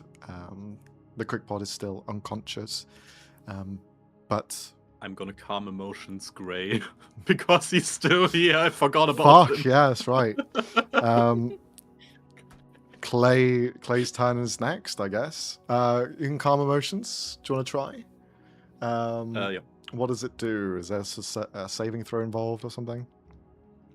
I think there's a saving throw if you are unwilling. Yeah, so there will Is be a he saving throw. unwilling? Yeah, this version of him would be. Saving throw is dog, though, so I don't think it's a you charisma can save. Well, charisma is a different story. Can you roll a d20 on his behalf? Oh, wait. Yeah, he's definitely not going to succeed. -1, so... Yeah, you succeed. He doesn't succeed? No, 18 plus any modifier succeeds. It's -1. -1. So... Oh, okay, sorry. In that case, he doesn't. Yeah, so he fails. You just watch as the lumbering big bad wolf walks up to the center stage where all this mass of decaying rot is now happening. just slowly shrinks down. And in fact, the pieces that are grown on top of him almost turn into elements of like masonry, like stone, and then just flake off of him. As underneath you just see the bird-like figure, the Aarakocra, hidden within, just now emerged. Still a bit confused. Oh no. Is everything okay? Everyone alright? I didn't eat anyone, did I? The fight is over. We're all fine, but we need to get moving. This area is collapsing around us. Oh, okay. Oh, okay. As he's now following your instructions. Direct him to collect some of the husks laying around, because I assume without Tintava's influence, they reverted to being unconscious. So the ones who had already evolved, they just decay altogether. They've gone past the sort of place of return. But the other two that are here that did not evolve, they are returned back to their almost humanoid selves. But they are unconscious. All of the creatures that were affected by this for a long period of time, they are all just somewhat dazed and unconscious at this point, so they don't really come to. You grab them, though, to save them from anything falling on top of them or them falling down on top of someone else, and you take them under your wing. With a group of you, you can safely manage to avoid all of the crumbling tower. But that stem in the center is still somewhat more steady than everywhere else.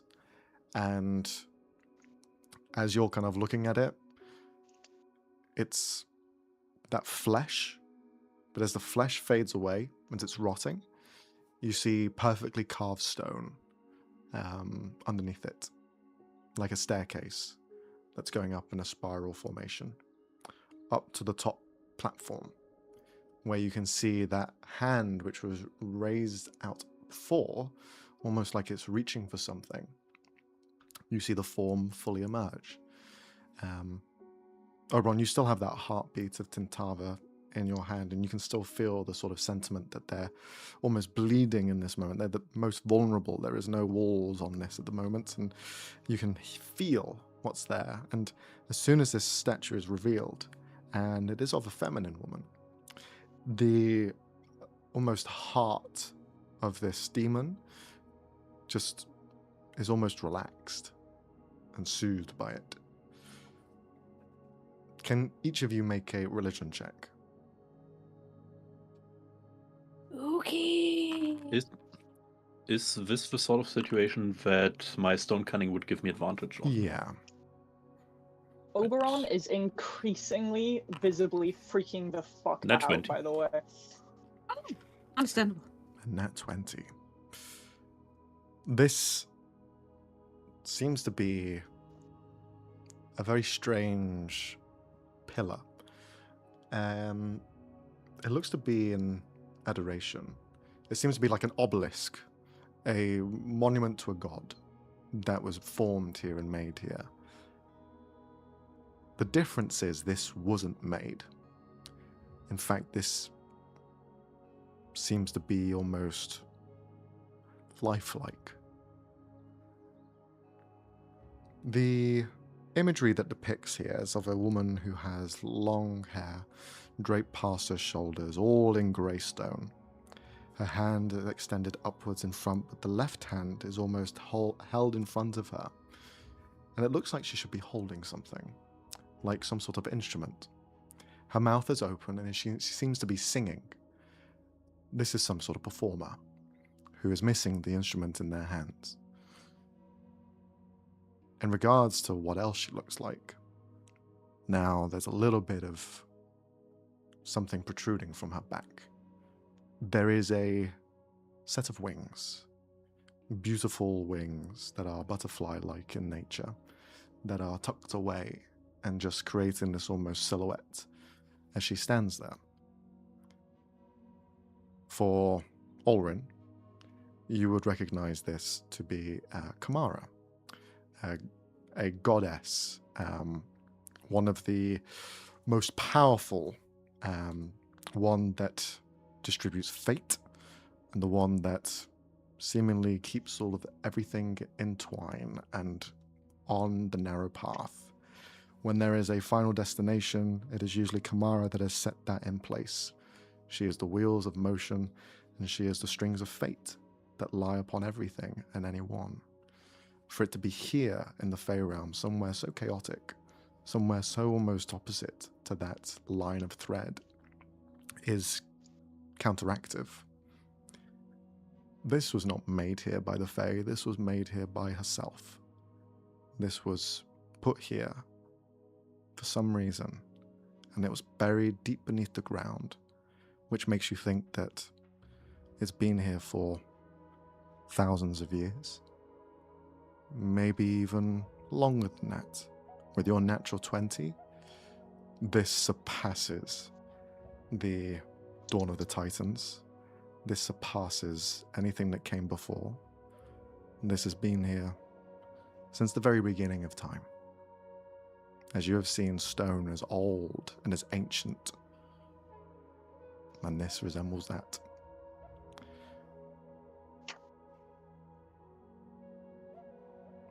I'm going to make a wild guess that Lizelle has the instrument. Could very much be. With your natural 20, you would know that the instrument that is usually depicted with her is a harp. The fucking whole town is called Harpally. There's musical valleys everywhere. Jesus Christ.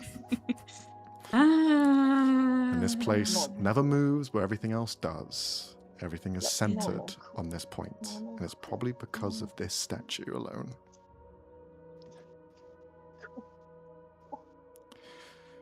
The heartbeat continues in your hand, Oberon. There is some life still there, but it is fading. What do you want to do with it? I failed a wisdom save against myself for the heightened emotions thing. Yeah. Because at this point, Oberon is basically a live wire holding a fucking power station. So I think Oberon somewhat unwittingly would be like just basically inhaling whatever like sentiment is coming off this, just like standing there holding it, like shaking, like hyperventilating, just like Al's just gonna it, probably like glowing, just not knowing what the fuck to do with anything. All of their goals have just been completed, but everything's gone to shit, and they're just panicking, freaking out. Rory? Like, Rory, do you want to maybe repeat what you just did with Clay?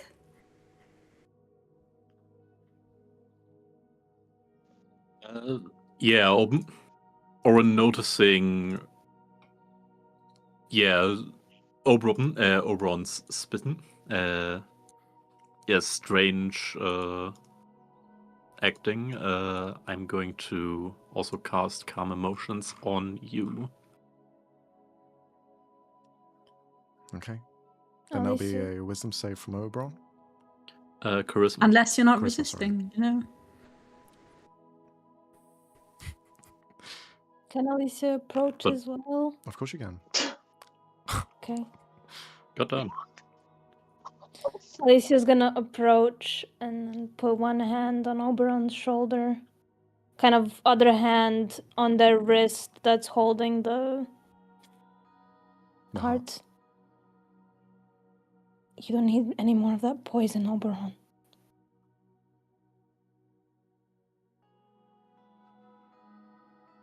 Please, put it down.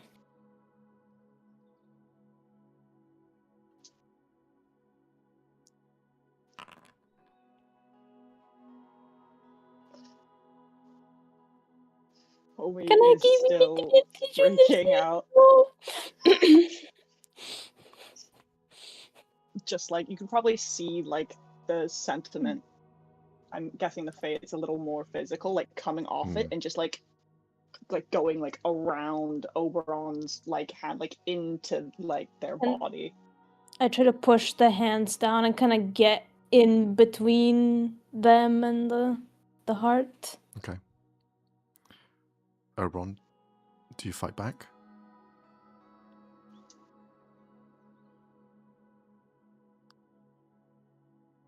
I don't know. I don't know. If I notice that Oberon is considering fighting back, I'm going to aid Alicia in pressing the hand down. Sure. Just a second hand landing on your wrist and going, nope, bad idea. Oberon would try to like drop it. Mm-hmm. The compulsion is there, and you've started something you can't stop.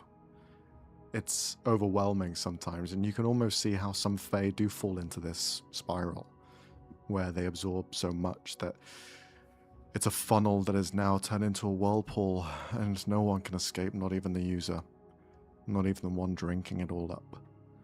And as you are drinking it, the hands to your left, the hand to your right, are trying to subdue you, but everything just turns dark, and the only thing you can see is in front of you and the heart. And then a familiar hand places itself on top of the heart and where you're holding it. A familiar one because it's your own father. As you see him in this sort of moment of almost euphoria. You've absorbed so much sentiment. The sentiment which was captured from all of Harpily. And the person who gave them that sentiment to begin with was your father. He was there with every single one of them. His memory, his stories, and the way he lived life. That memory carries through. And you see him appear in front of you. He seems real. He seems tactile, and you can feel his hand on yours. Hey, kid. It's okay. You don't have to do it.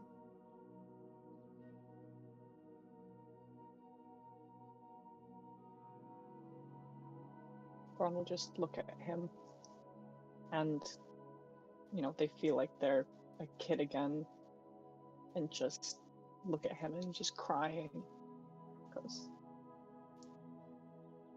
Mark, how do I tell him? He'll hate me. I hated her. She's the only family he had left as well. What if he hates me forever? And he's just like holding it, like staring at it. The rest of you who watch Oberon in this moment, because the sentiment was becoming so real, and you're seeing it in these waves of energy, you can see the outline of a satyr figure presenting itself in this almost ghostly apparition. And even Amandus kind of drops to his knees as he sees his brother in a long time, just welling up with tears as he doesn't really know what else to say. Helen, Markovi is young, but he shares your spirit.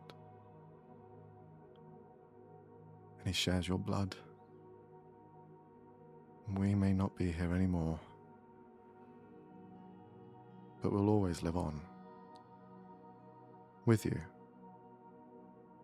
The stories that we tell, the laughs that we have, they're with both of you now. And you have each other. And that is what's most important. That the two of you are safe after all of this.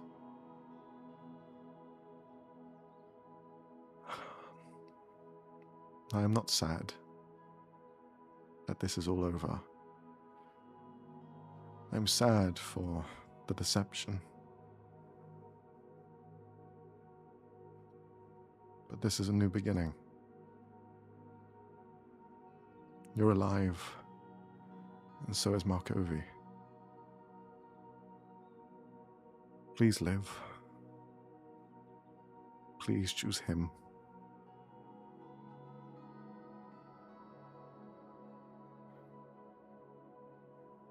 I miss the two of your lot. So please don't miss each other.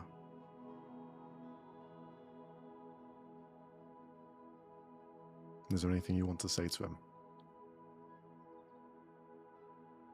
Oberon would just kind of look at him.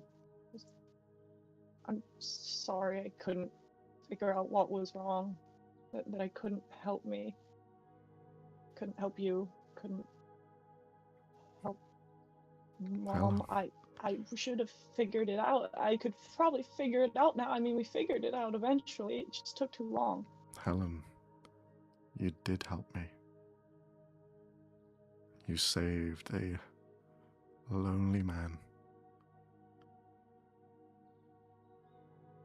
The time I spent with you, I wouldn't trade it for the world.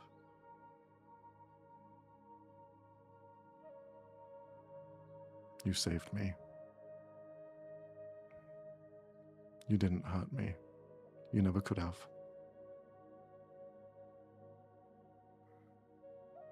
Now don't wallow in this state of affairs.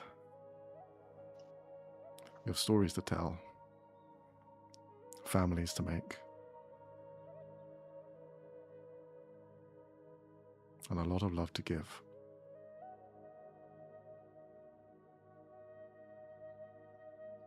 And he'll place his other hand on top of yours. Just let her go. It's over now.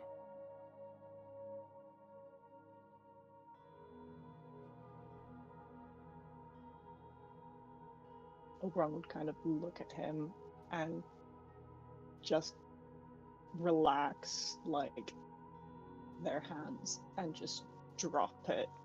And as it falls, just like the wings will just cut it. You almost go into an embrace to grab your father at the same time as the wings intersect and cut the tongue from the heart. And the two, bisected, fall to the ground, slowly burning and withering away any last energy they had. And as you hold on to him, he will just whisper into your ears, "I love you, kid. Stay strong for me, okay? And keep that smile." Over your shoulder, the rest of you see him look down towards Amandus, who has his face full of tears. "Brother!" And he just smiles and gives him a wink. And eventually he disappears, becoming one with you, Oberon. All that sentiment that Harpily had left behind, all of it used for bad, now harnessed into you as one of the last remaining members of the household that once governed over this land. Everything else has decayed away. The only thing left is this monument in the center, where this statue raises their arms outwards. You look down and you can see the city in ruins. Whatever eruption had taken place on the ground, whatever destruction from there afterwards, has caused the entire thing to collapse. Walls broken, buildings destroyed. Emerging from the rubble and rescuing people along the way, you see a few fire-forged golems as they are just wandering through, rescuing people from rubble, trying to move things away and to the side. You have a moment to yourselves. Did we completely manage to kill her, or did the energy go to one of our lockets? I was going to say now, there is a point where this final beat will happen, and whoever is the closest will absorb the soul. Who will be doing so? Don't look at me, I don't have a necklace, so... I mean, I guess Oberon still has one. Is that a good idea? One, and is the closest. I mean, it goes into the amulet, so by proximity, I guess it's probably Oberon. Yeah. Okay. As you're standing there, your father fades away in front of your eyes, now becoming one with you. The energy that is left behind, the sentiment fades from the heart, and now the only thing that's left is this black smoke that just flutters upwards. And because you are the closest, it enters your necklace, and you see the necklace fully filled with this dark shadow, as that is another demon off your list. Good job, people. That's number 5. Yay. Alicia still holding on to Oberon. Just kind of lightly rubs their back.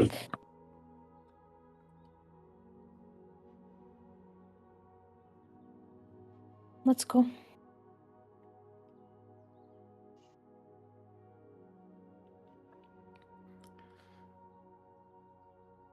Just kind of breathe in really deeply and then out again. And just kind of nod and then look back towards their uncle.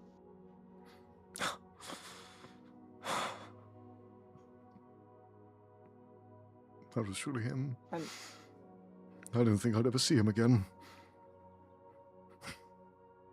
And just like that's all over.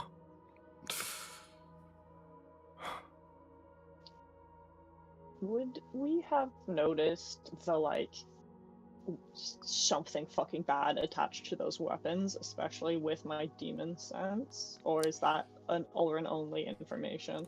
As of now, because it was activated in front of Ulrin and he's the fucking artificer extraordinaire, it's only him at the moment. So you wouldn't have any suspicions that there's like some other energy going on. Right. Oberon would just kind of reach like their wings around Armandus, all, I guess, 6 of them. Jesus Christ, I have so many now. And just, like, wrap him, like, all the way around and just, like, hold him. He'll just lean down, taking the entire coverage, and you just hear him sobbing inside. As he's just by himself in that moment. What are the rest of you doing? Rescue efforts.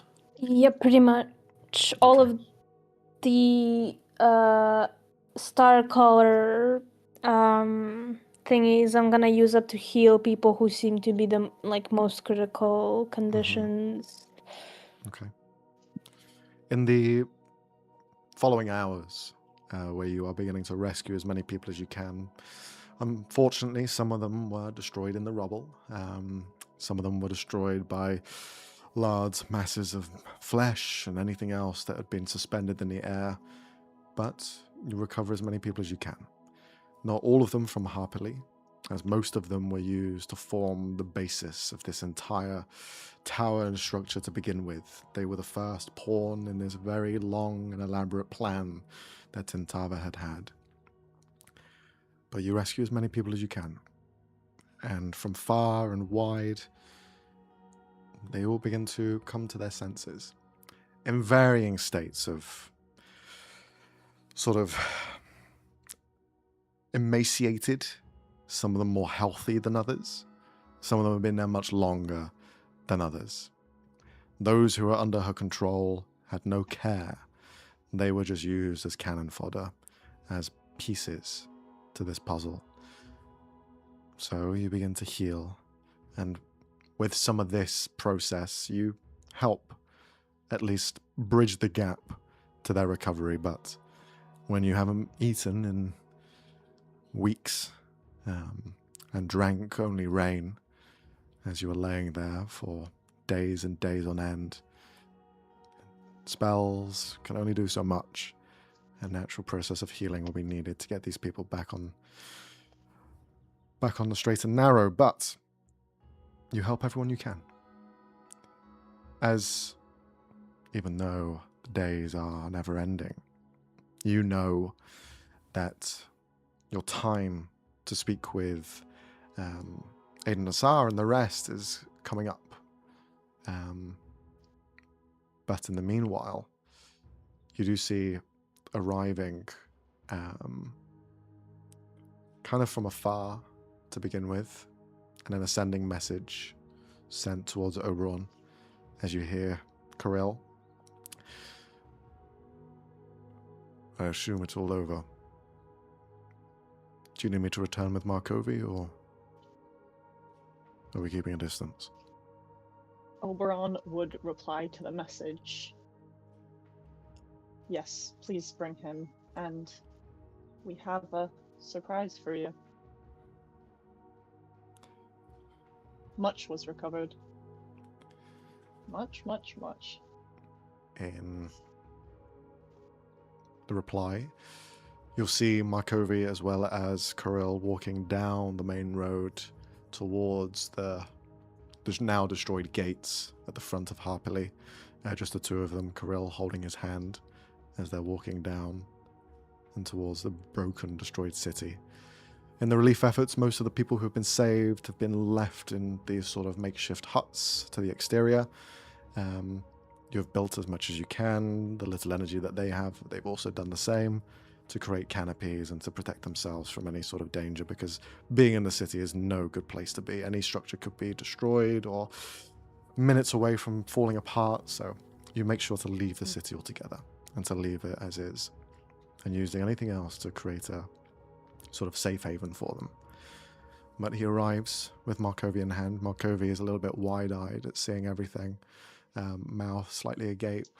Yeah, Oberon would try to keep him from seeing anyone who is like very, very severely injured, because having seen the fact that the room came up with him, is kind of guessing that he probably didn't see the worst of it, so it's trying to kind of keep him.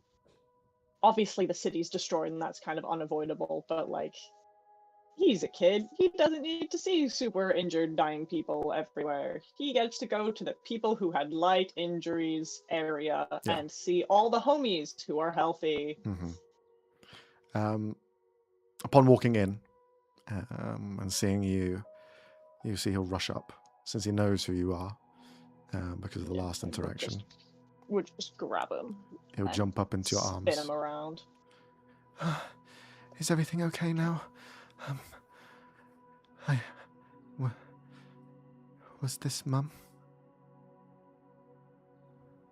Oberon would kind of hold him like how you hold a kid, just kind of on your hip, and just look at him and goes, sometimes even the people we love do terrible things. He nods. Sorry. And just kind of look at him. You're safe now. Then she kept her promise. She said I was going to be safe no matter what.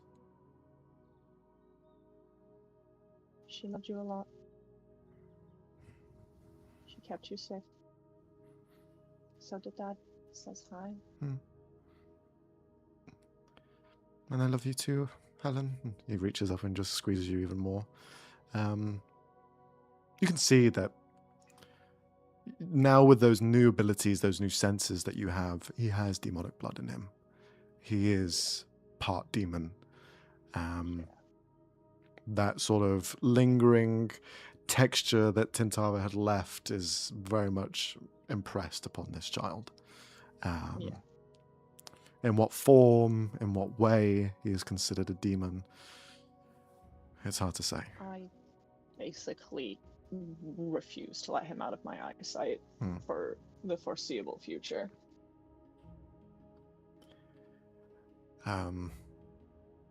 With the two of you busy, Kirill will go up towards where the rest of the troop are. I was told there's a surprise. Yeah, you could say that. Yes. So there were 3 other, like, shadowy demons thingies?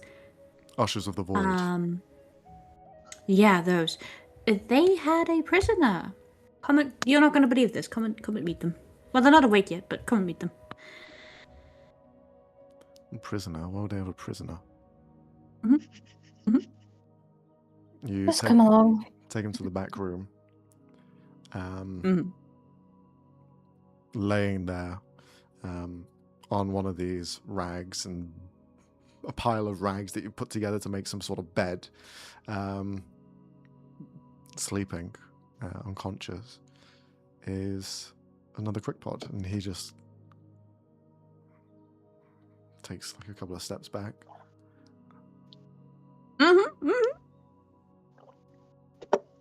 What?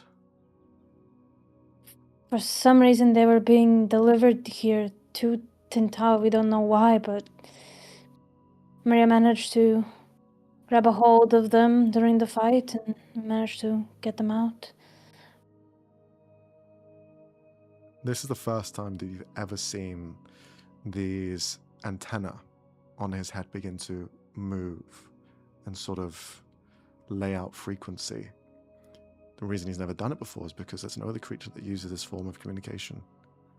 And it's almost like tapping into an old language that you haven't used since you were born.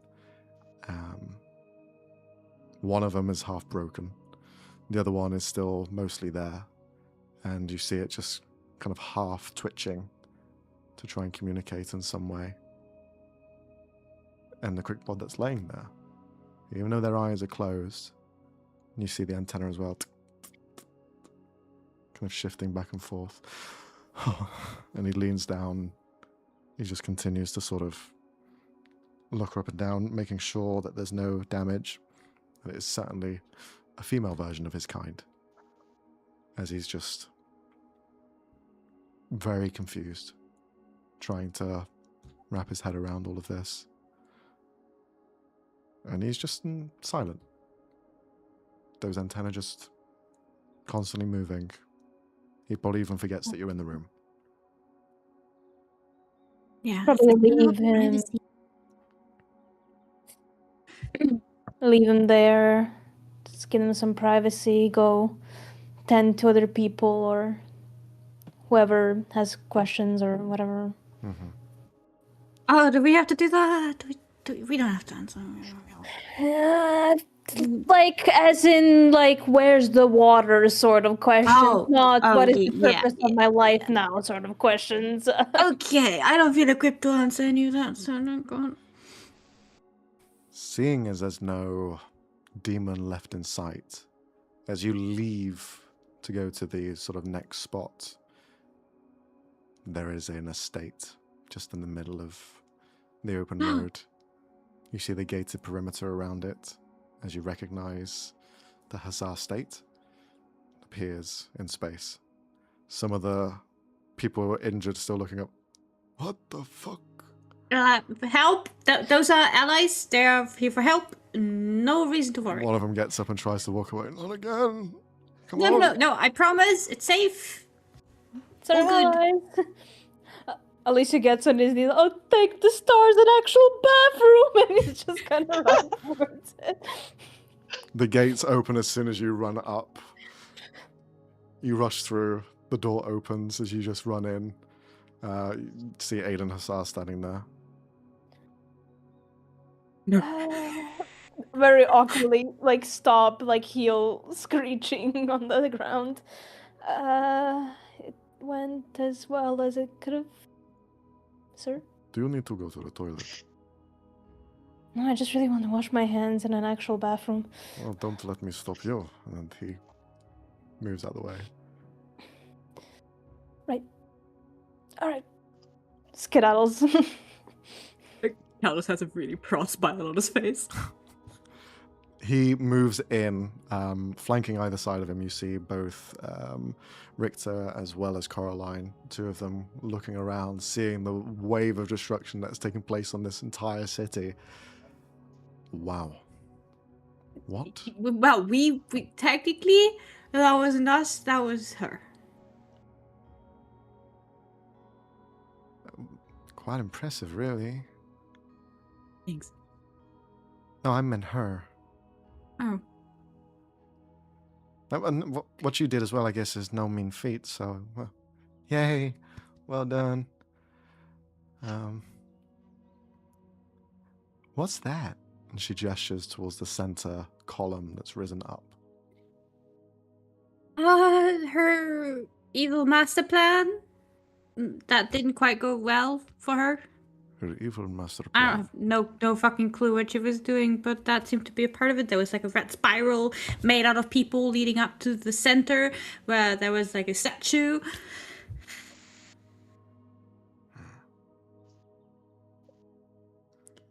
Also, the entire castle was made of people. It was very disgusting. Extremely disgusting. So unbelievably disgusting. Yes, we saw Alicia running straight to the bathroom. Yeah, he's not likely to come out of that in like the next 24 minutes. To be honest, I don't blame him. Yeah. Yeah. Aidenzar looks over to the two of them. Why are the two of you just standing there? Go and help them. And they go, oh, right, fuck. They move out and start aiding with the rest of you, trying to help gather some people. Ooh. It might be best if we bring them into the estate. We can take probably all of them with us, as long as they sit in the gardens, and take them somewhere safer. Good idea, good idea. I'm not sure I want to go check, but I kind of want to go check on something before we leave. Well, there is no sense of danger here at the moment, so take your time. Cool. He's gonna go look for Orin. Mm-hmm. Where is Orin during all of this? Orin hasn't even approached the estate. Orin is basically strewn about with as many fortified golems as he could animate, trying to pull people out of the rubble and like basically mounting a rescue operation, but also trying to talk everybody that still seems to be mobile enough to help into joining the rescue. Mm-hmm. Okay. You gather a makeshift army. It's nothing massive, but you amass a few people to help you. Those more healthy, those more recently converted, and they begin to help out where they can. As you are going through the sort of recovery process, you do come across a element of stone that you lift to see if there's anyone underneath, and then there is an eye, large draconic eye of the flutter-winged dragon that was buried amongst rubble as it fell. Shakes all of the rubble off of it as this now huge creature emerges from the destruction.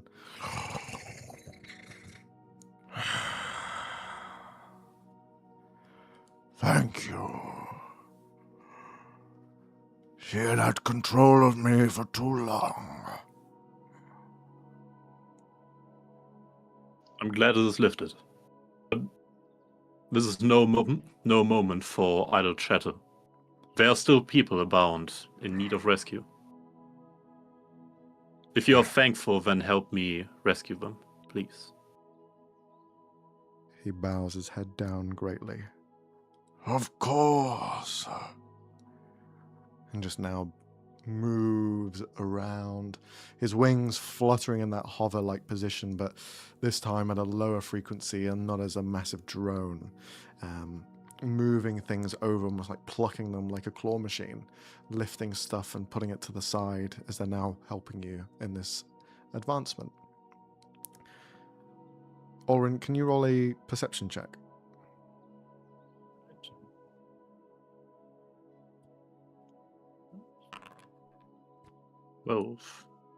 12, okay. Cal, you eventually find Orin. You also see the dragon. Seeing that he's very busy, I'm not gonna bother him. So, I mean, obviously all the flesh has deteriorated along with her, but some of it was still, like, the cancers seemed almost autonomous from her. So Cal would like to, as best as he can, try and figure out the spots where they saw those and see if there's anything still there Because there's like a meteor crater in the ground, right? Where the castle was, basically. Yeah, but also there's the steps leading up to the statue, so they might also be there. So that's really in between those two places where they could be. Without their main source of vigor, which was pumping life throughout, the main heart to the entire organism, no matter how independent they were, has rotten away completely. You can find elements of them still, but they are withering and being destroyed as we speak. Thinking on it, you might have been able to convince some of them, but you're in the throes of combat by that point, and trying to do that would have been a last-ditch effort. But those sort of appearances that were coming out, those abnormalities that were attacking everyone, dragging them to the ground, wailing at them, were part of these sort of tumor entities. But you do find one if you want to interact with it in some way, but they will be dying. No, I was just curious to see if they'd survive without her present. Yeah, but if it's clear that they were just a mutation of her, then okay. Nope. New Harperly attraction, sentient flesh blobs. New race created. No. Oh boy, my next character is going to be a Cancer's not tumor. a humanoid. harder. I swear to God. You all have like areas where you are exploring and whatnot. Who's with Aiden? Anyone with Aiden Hassar? I think most of you left him. Is he gone? Oberon would basically, after catching up with Markovi for a second, basically put him into the care of Armandus with a distinct, like, fucking take care of him, keep him away from all the evil, I have to go look for something real quick, and fly back off to the crater of the castle. Okay. As you leave Markovi with Armandus, you can see there is fear in Markovi's eyes towards Aiden Hassar, who's outside of the estates looking at the destruction ahead of him. He just winces and hides behind Amandus, who seems to have not really understood why. Sure, Aiden Hassar looks a bit scary, being a gargoyle of sorts, but he's a well-dressed one. But you fly off to the center of the city, where the sort of crater of mass and flesh was the epicenter of everything. You can see elements of your home just destroyed around you. Home, the bedroom, your father's space, everything just strewn about and left with no care. The only thing that was held together was Markovi's room, but even that now, in the wake of her death, has fallen and broken apart. What do you look for? Oberon is looking for two things. A, whatever the equivalent of like the scepter or crown, like whatever the basically this person is in charge object is, and B, looking for the two like mausoleums / like graves of both of her parents, which had kind of gone missing just before they left. Okay. One investigation check. Ooh.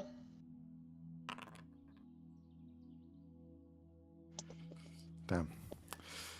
You find the exact point where they were buried, because their sort of mausoleums where they were placed has been sort of moved and shifted.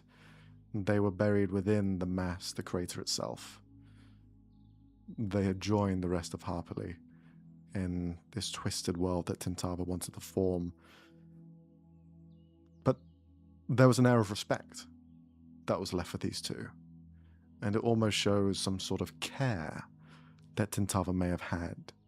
She shared no sort of remorse or sympathy for anyone else in Harperly, except for those within her family network. For her son, seemingly for your mother and your father, in some strange way. The mind of a mad woman is not easily solvable, but she had some level of respect, at least to keep them all in one place, into the heart of where she was going to be creating everything for a new world, for her new steps forward before you had destroyed it all. And next to it, next to this ode to the past, there is the symbol which was used. It is a pin. There is no crown or scepter because there was no ever really a king. Your father didn't really want to rule that way. Everyone was open, and he was just self-imposed by the people. They sort of just called him His Majesty, his Lord, even though he never really accepted it, and either joked around with the concept. But the pin, now that you're looking at it with fresh eyes again, is very reminiscent. More so than you first thought ever since being on your adventures. When you were in the spiral staircase, that place of shadow where all of the demons were held, you had seen a portal to Harpily, to a time before where your father was still around. You had attempted to go through this portal, and as they were closing, there was a moment of tension where you chose to return back, to not be in this reality where your father was still alive, in this time before he had passed, but to be with your party members because there was a plan. There was a mission that needed to be completed. As it closed, the tip of your bolt in your crossbow was shorn off in the portal, and this arrowhead had fallen to the ground in this other world. In the moments when the portal closed, you weren't sure if your father saw it was you or not, because there was a hesitation, and it was so quick, it was a blink and you miss it. But he carried it every day with him. And that symbol of his lordship over this city was rather a symbol of his family. That no matter when, where, you or he or any of you would end up, there would always be a piece of you with each other.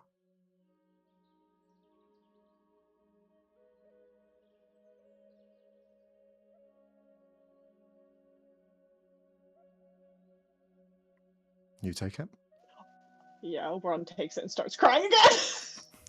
Oberon's just like, would sit in between the two, I kind of picture like raised kind of mausoleums, and just sit kind of back against their dad's one, just kind of holding it and kind of crying and laughing at the whole thing, and that he like somehow knew the whole time, and that just at everything, thinking back to anything kind of strange he ever said about time, and just that maybe he knew this was how everything was going to end up and it would be okay. And you know, every fairy tale he ever said about how everything works out in the end, maybe it does, and just sitting there just holding it. You keep it as close as you can, close to your heart as he would have wanted, in the same place he would have kept it, every day, every night, even till his death. But on the surface, as Oberon, you are down there, for a moment, even though you're not far down and the ceiling is exposed so you can see up to the sky, there is a shadow that passes over and moves towards the central pillar, where the statue to Kamara is. You look up and you can just barely see the outline of the wings that extend outwards, and it seems to be a cape. It's Aiden Hussar flying up to see what this is. Cal, you also see the same imagery. I'm gonna join him up there. Just out of curiosity and slight distrust.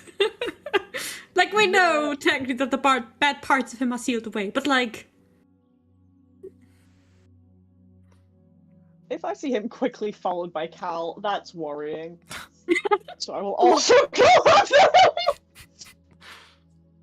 domino of distrust, bro. What the hell? Alicia, you leave the estate. You see everyone converging up there. Must we go back there? Yeah, he just begrudgingly. Well, actually, how long has it been since It's been a long everything time. It's happened? been several hours. It's been almost half a day of this Have we recovery. had a long rest? You've had a short rest. You've not had a long rest yet. I can't fucking fly then. Just like, yeah, all right, up the stairs, I guess, very slowly. As you're walking up the stairs, Ulrin, you see Alicia as well as the rest of the party have like ended up going to the top of this pillar. What do? Do you stay down? Honestly, rescue should be a priority, but that is concerning behavior, so I'll join.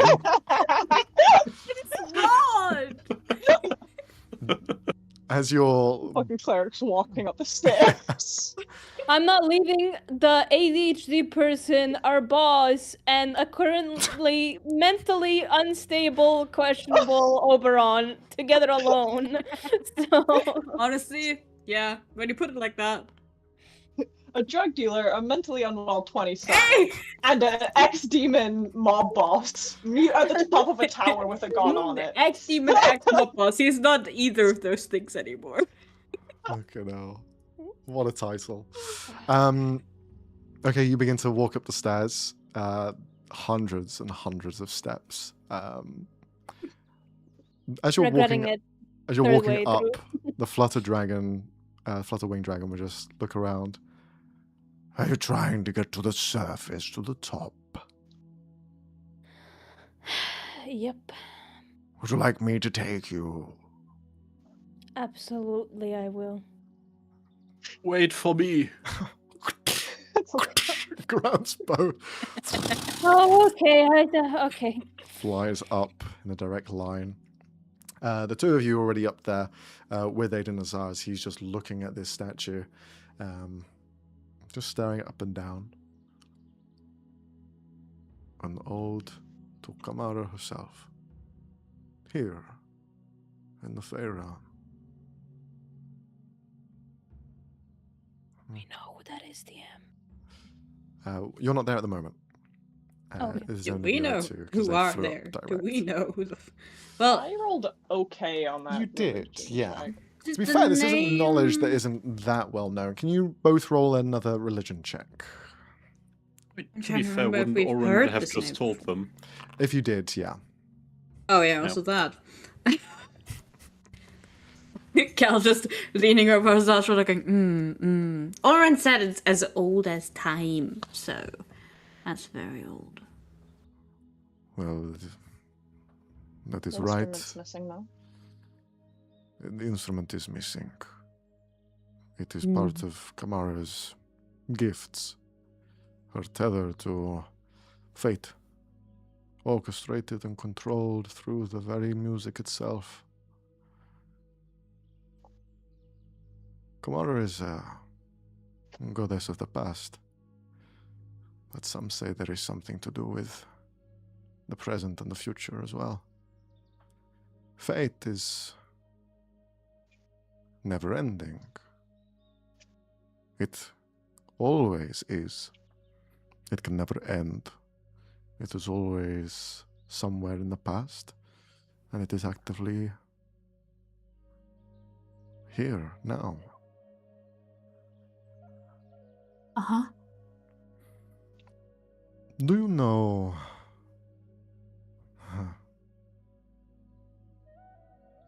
Do you know of Kamara truly? Or has Ulrin just told you everything that you know? Do we? Not really, no. She's a goddess of fate. I think that's basically all I know. Music and stories, as far as I know. Oh, and she's not one of the... Certainly describes it. She's not one of the Pantheon, right? So she's not one of the ones that came here, but she was actually of the world.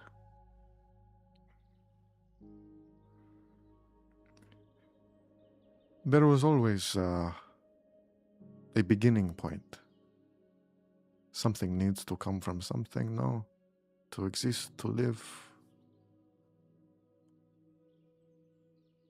From what I understand, there was a time before all of this. You know, what we see here today, what we breathe, what we feel, these demons, these gods, none of it existed. It was all just a melody, a song, words, a power that is everlasting and holds itself everywhere we go. The gods are here now, but they weren't here before. What was before the gods was there, but they had their time and they went as well. Kamara, she has always been here. Always in some form, in some way. She has outlived everything. There are entities that are powerful, that give order and balance to the world. They are known as the fates, the wills of fate. Each one of them conducts some form of life, be it space, time. But they are wills of fate. She is the fate itself. If they are all constructs of something that binds our world to reality, then what is she? She must be everything, no? But no one ever knows these things. Do you know why? Because there is always an end before Epiphany. All of these lives, all of these worlds that have come before us, they have always been on the edge of realizing the truth. And yet where are they now? Dead. Just like Koril's people. All of them disappeared. Gone. Well, except for 2.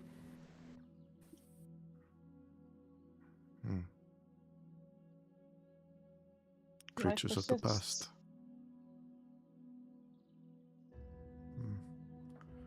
Sometimes everything can be destroyed. And still, it lives on in a few. I think that's enough. At this point, the other two arrive to join in the conversation as you're dropped off by the flutter-winged dragon. Drops you off and then flies back down.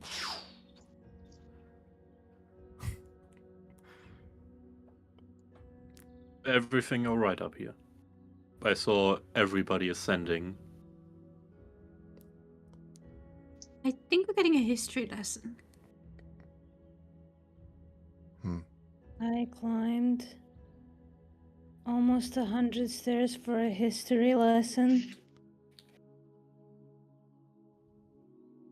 May I know the topic before I call back the dragon? Oberon's just looking up at the statue.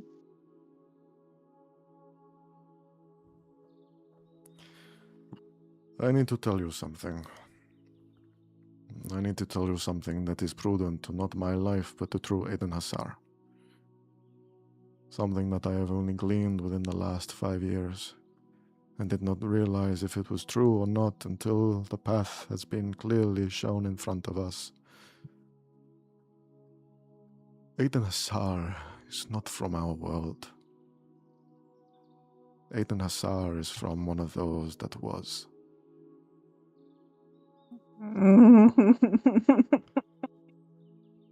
And it only gets more complicated.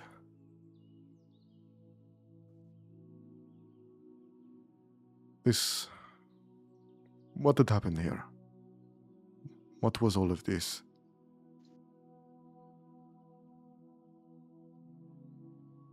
She had all of them lined up in a spiral with red paint on them. Similar to the spirals we've seen before. She was trying to channel energy. Could feel it in this and would kind of gesture to the thing. We disrupted it so it didn't work, but it was nearly there. But you said the crickpod was here as well. It was They had one somehow. being delivered by these shadowy creatures. She was All dead, by the way. using the bodies for energy, I think.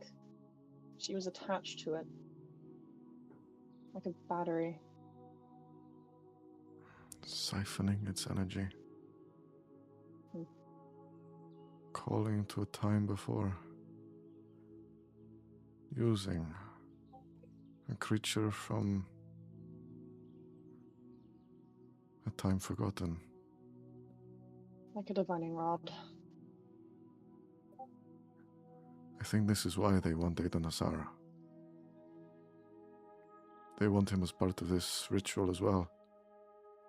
I think they are gathering creatures from the past. I'm sorry, who wants Aiden Hassar? Why does someone want Aiden demons. Hassar? Since when? Why are we only hearing of this now? If they were using Grim as a conduit, gestures to the spiral, in a similar way, that ritual failed. Maybe they were trying to free one of the demons from hell using the same energy. I mean, she was using the energy of all the people here for something. If Grim was a divining rod and the crickpod was a divining rod, seems like they're trying to do something. But they're gathering things from the are they trying to go back? Well, this is a monument to Kamara. Kamara's never truly gone. Perhaps they are trying to bring her back.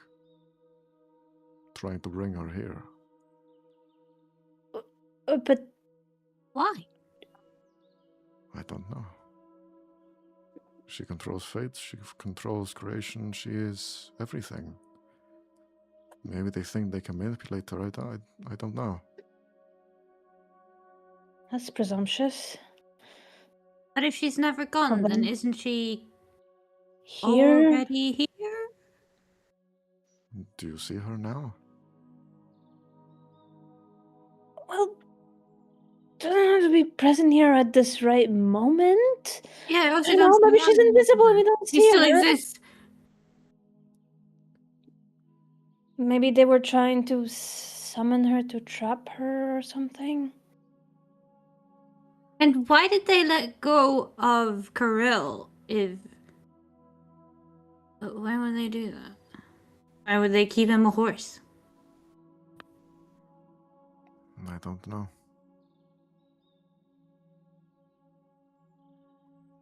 Didn't exactly let go of him willingly. Well, you can't convince me they couldn't stop us walking out that village with him. I think that was more for their own amusement. I meant the spiral staircase and all of space and time and that spiral staircase, and just looks down to what we just ran up. Does it look at all similar? It's certainly similar in the sense that it follows the same Right, spiral so pattern. we're destroying the staircase. As soon as we walk down, we're fucking destroying the staircase, guys. Well, wouldn't that maybe destroy the statue? I don't think we should risk that. We don't want to really piss off the everything or whatever. We can Kamara is. build Who has the highest tower passive around perception here? Mine is pretty high. Fucking 20 something. I know Oh, you all dang. have very high passives, but I'm at 18. Oh no, 19, sorry. I've got 17. 15. But passive investigation is 23. Disgusting. Passive perception 19, yeah. 18. what was yours, Olrin? 15. Okay.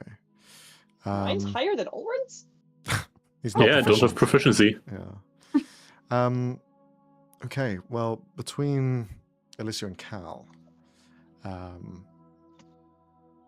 you're up very high, so you have quite a big bird's eye view of your entire surroundings. Although you're focused on the conversation at hand, There is a sense in the air that something is happening. Okay. There is a movement down towards where the estate is. Mm-hmm. And Are they stealing a house? you watch as there is vine growth just create an entire canopy over and around in a matter of half a minute. As it completely overlaps the huge estate that you have. Just vines and massive growth of the earth, and you watch it just sink into the ground. Slowly. They're stealing our house! Descending. Uh, As that's happening, appearing next to you, you see Kirill. Does anyone else sensed it? There is a demon It's here. the house! What? No, we just... Please, not another one. As its attention turns over towards the horizon, there is this huge, almost angelic figure that is flying through the air and ascending downwards like they are an angel from above. As this butterflied winged woman is descending down towards you. And she is not alone. You see thousands of other similar creatures, not the same size, but smaller, all descending downwards as well, as though they are a swarm of locusts coming down to the spot. But they all fly. Does Oberon recognize this figure? You can roll a perception check to see if you can see the finer details. I'm bad at these. This is so typical. She leaves all the rough work to us and then swoops in. 16? You don't need to see her to know who it is, because there is a pit in the center of their stomach where everything just seems to disappear completely. Fitting. As it arrives, there is this parallax view where she becomes bigger and closer. In fact, she appears right in front of you in this full, large form, this wide, wicked smile, slender features, long, pointed ears, not too dissimilar from Tintava's, but her skin isn't pale, it is much brighter in color. Her wings extend outwards behind her, and it's all beautiful, representative of this sort of blue and orange pattern. But as the wings flap open and closed, at the top, there are eyes that stare downwards. There is this wicked jack-o'-lantern smile at the bottom of this two set wings as she just arrives. Hello. Well done with Harpily. I'm sorry, Amandus. And she looks down, far away, but she seems to have perfect reach as she picks up Amandus down below. And although she is thousands of feet in the air, her size has no real form or matter. She seems to reach down and from a perspective just lift up Amandus from her palm and places him down next to the rest of you on top of the tower. He gives like a sort of half bow. Green Hollow, I didn't realize you'd actually received my message. I reached out many times for aid, but my friends here were able to rid her. She's gone now. I see. Is the demon sense going off? Yeah, fucking like mad. Jesus Christ. Our necklaces. No. This is on the list. She got, thank fucking God, she's on the fucking list. Thank God, thank God. I'm gonna fight her. Nope. She just leans and looks down, her face as big as the rest of you next to this tower. What is this? A relic of the past? Oh, how interesting. Do you have interest in it?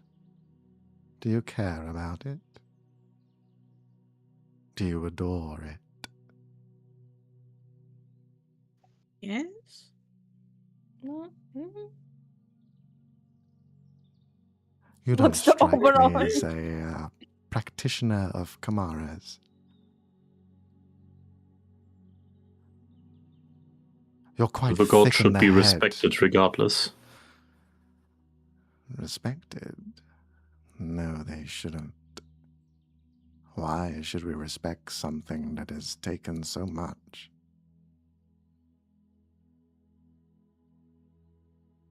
You are not in the plane of gods.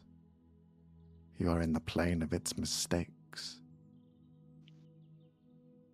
There are no gods here. In fact, I don't know here. the ground itself, the mountains, they're all testaments to how gods can never truly stay here. For this place was built on their bones. So where are your gods now? Tell me, where are they? Because I don't see them. Raise his hand politely. You both received a mind lick of don't fucking do it. Just like a politely raised hand. Just like. Oh, my dear, go for it. Just. I know, very off topic. But just so we know, did you do the whole. Entangle on dimension thing? I did. Okay. Nice little trick, really. I couldn't see it at first. But now I want a toy to play with. Could you release it? Oh, maybe with time if you convince me.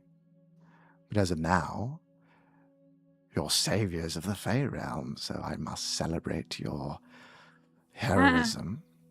So why leave so soon? Especially when you have such an adorned leader. And she looks towards Hussar. Well, there are other important matters to attend to in the material plane, as much as we appreciate your welcoming nature. Oh, boring. Live a little. It won't hurt.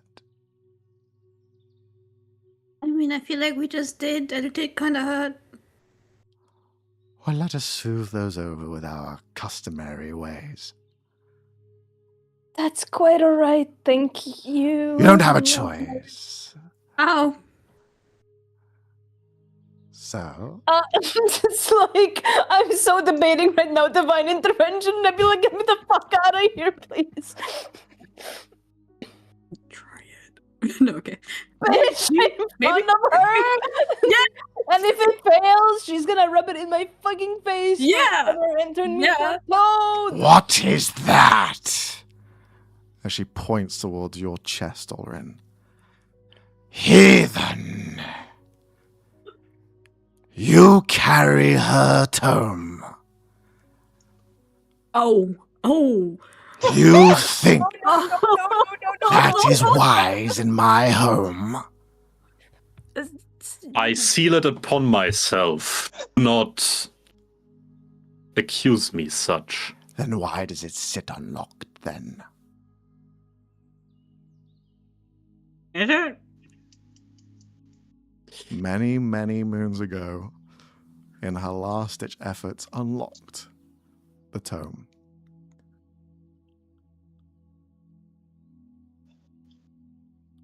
Can we lock it? How do you lock it? No. You can encase I it. don't think we could relock it. I think there was some conversation about trying to, but no one wanted Yeah. to like Was futz with something it. about tried. it not wanting to, like it wouldn't allow itself to be Something walked like away, that. essentially. I feel like everyone's just like collectively speaking at the same time, trying to explain very badly what's going on. One by one! Actually, we You- don't support her and we don't know what to... Speak! Hey, who did you point at? There's her hand's massive, so it's just everyone. The fuck? So, well. Not you! Oh, no, you can't. Oh, what? Oh, Bron would just kind of be smiling at this whole, like, kerfuffle, kind of just, like, gently amused by the entire thing. Why do you carry a heathen's book in a place where she is not wanted? Because I had business here, and giving it up would free it.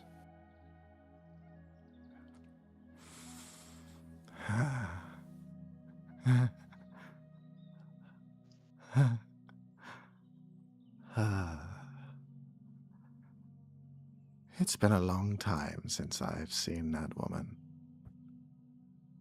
She tried her ways, but we made sure to make an example out of her. Strung and quartered for all to see. Nice. But I hear she still lives. Well, very much so. It's no less frustrating. So you aren't friends of Lizille? No, she tried to kill us recently. The opposite, really? Well, why didn't you just say that? We did. We tried. Oh, my apologies. I don't quite understand some of your customary ways. No, we're pretty sure she fucking hates us, so, yeah. Oh. Join the club. We'd love to. Enter the club. Let's do that. Well, if it is a job you want, join my club. Does that come with stipulations? Oh, why not? What do you want? To go home. Our house back? That's not your home, that's his. Well, we've been living in it for like 7 months now, so I think it kind of Could counts. We all have our use a few own. dozen Morden priests to help rebuild the city. No, know you you're won't not have fond of them them. here.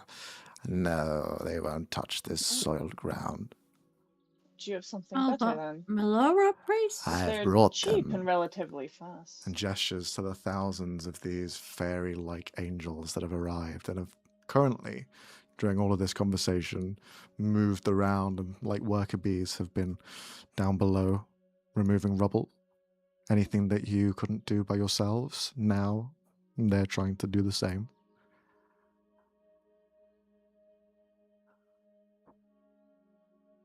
You don't like me, do you?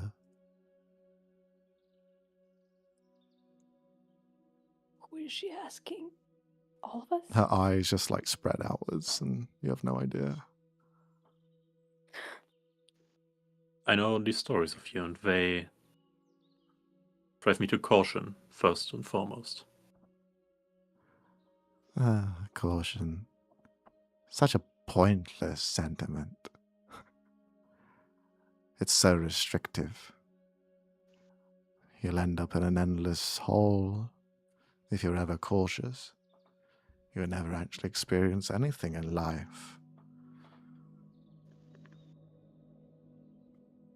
Take life by the horns and let it ride.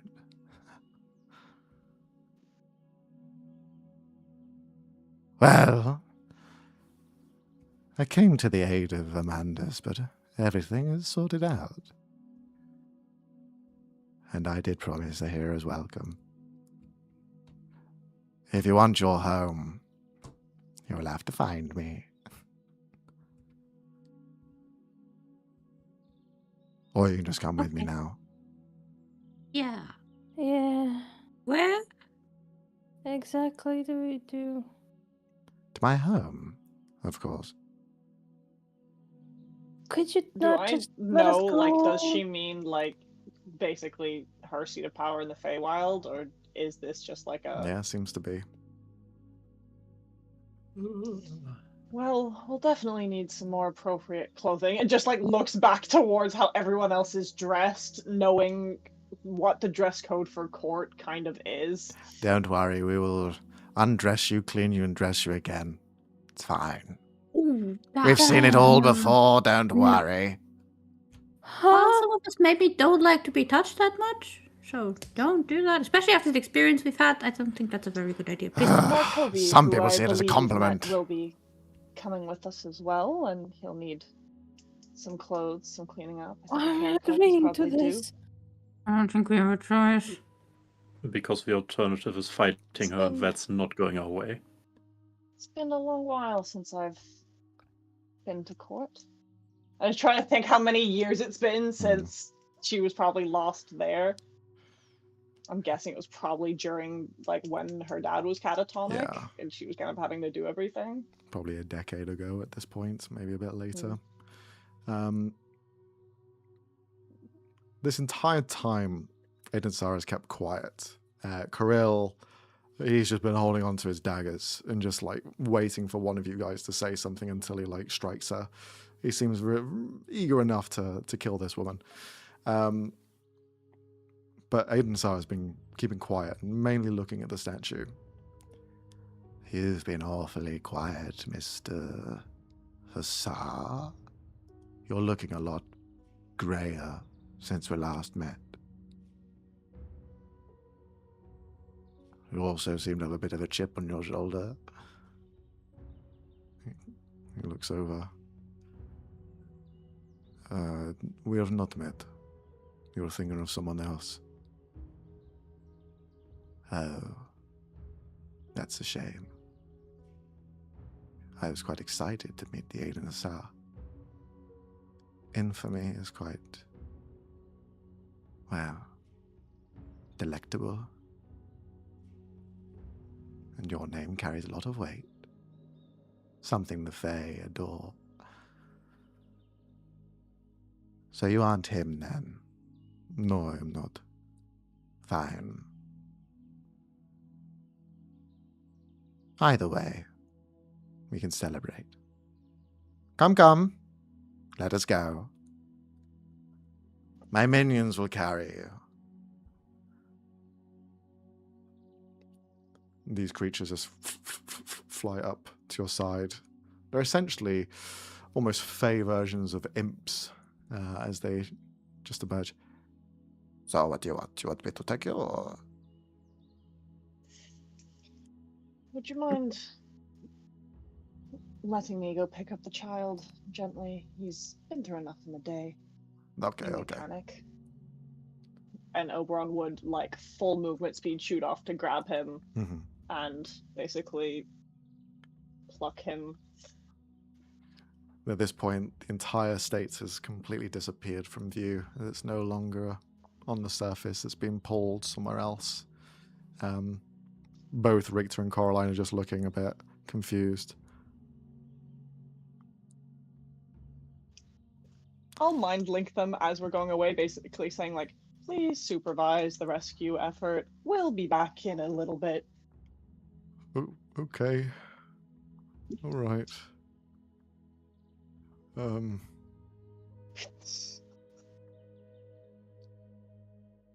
There's a few people in that fucking place.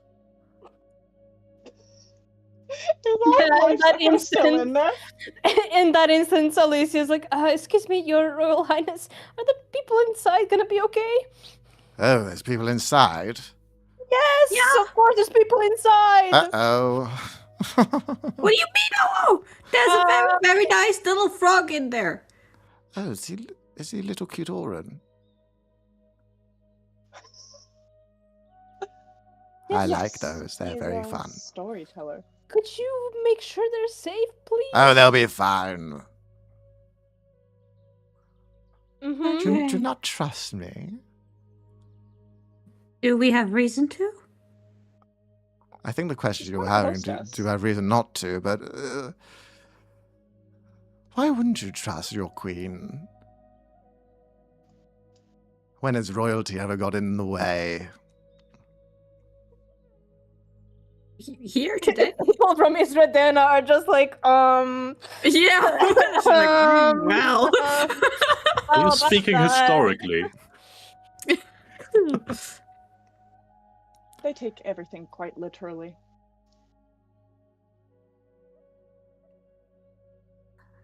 Alright. All right. See you in a bit. And she just flies off.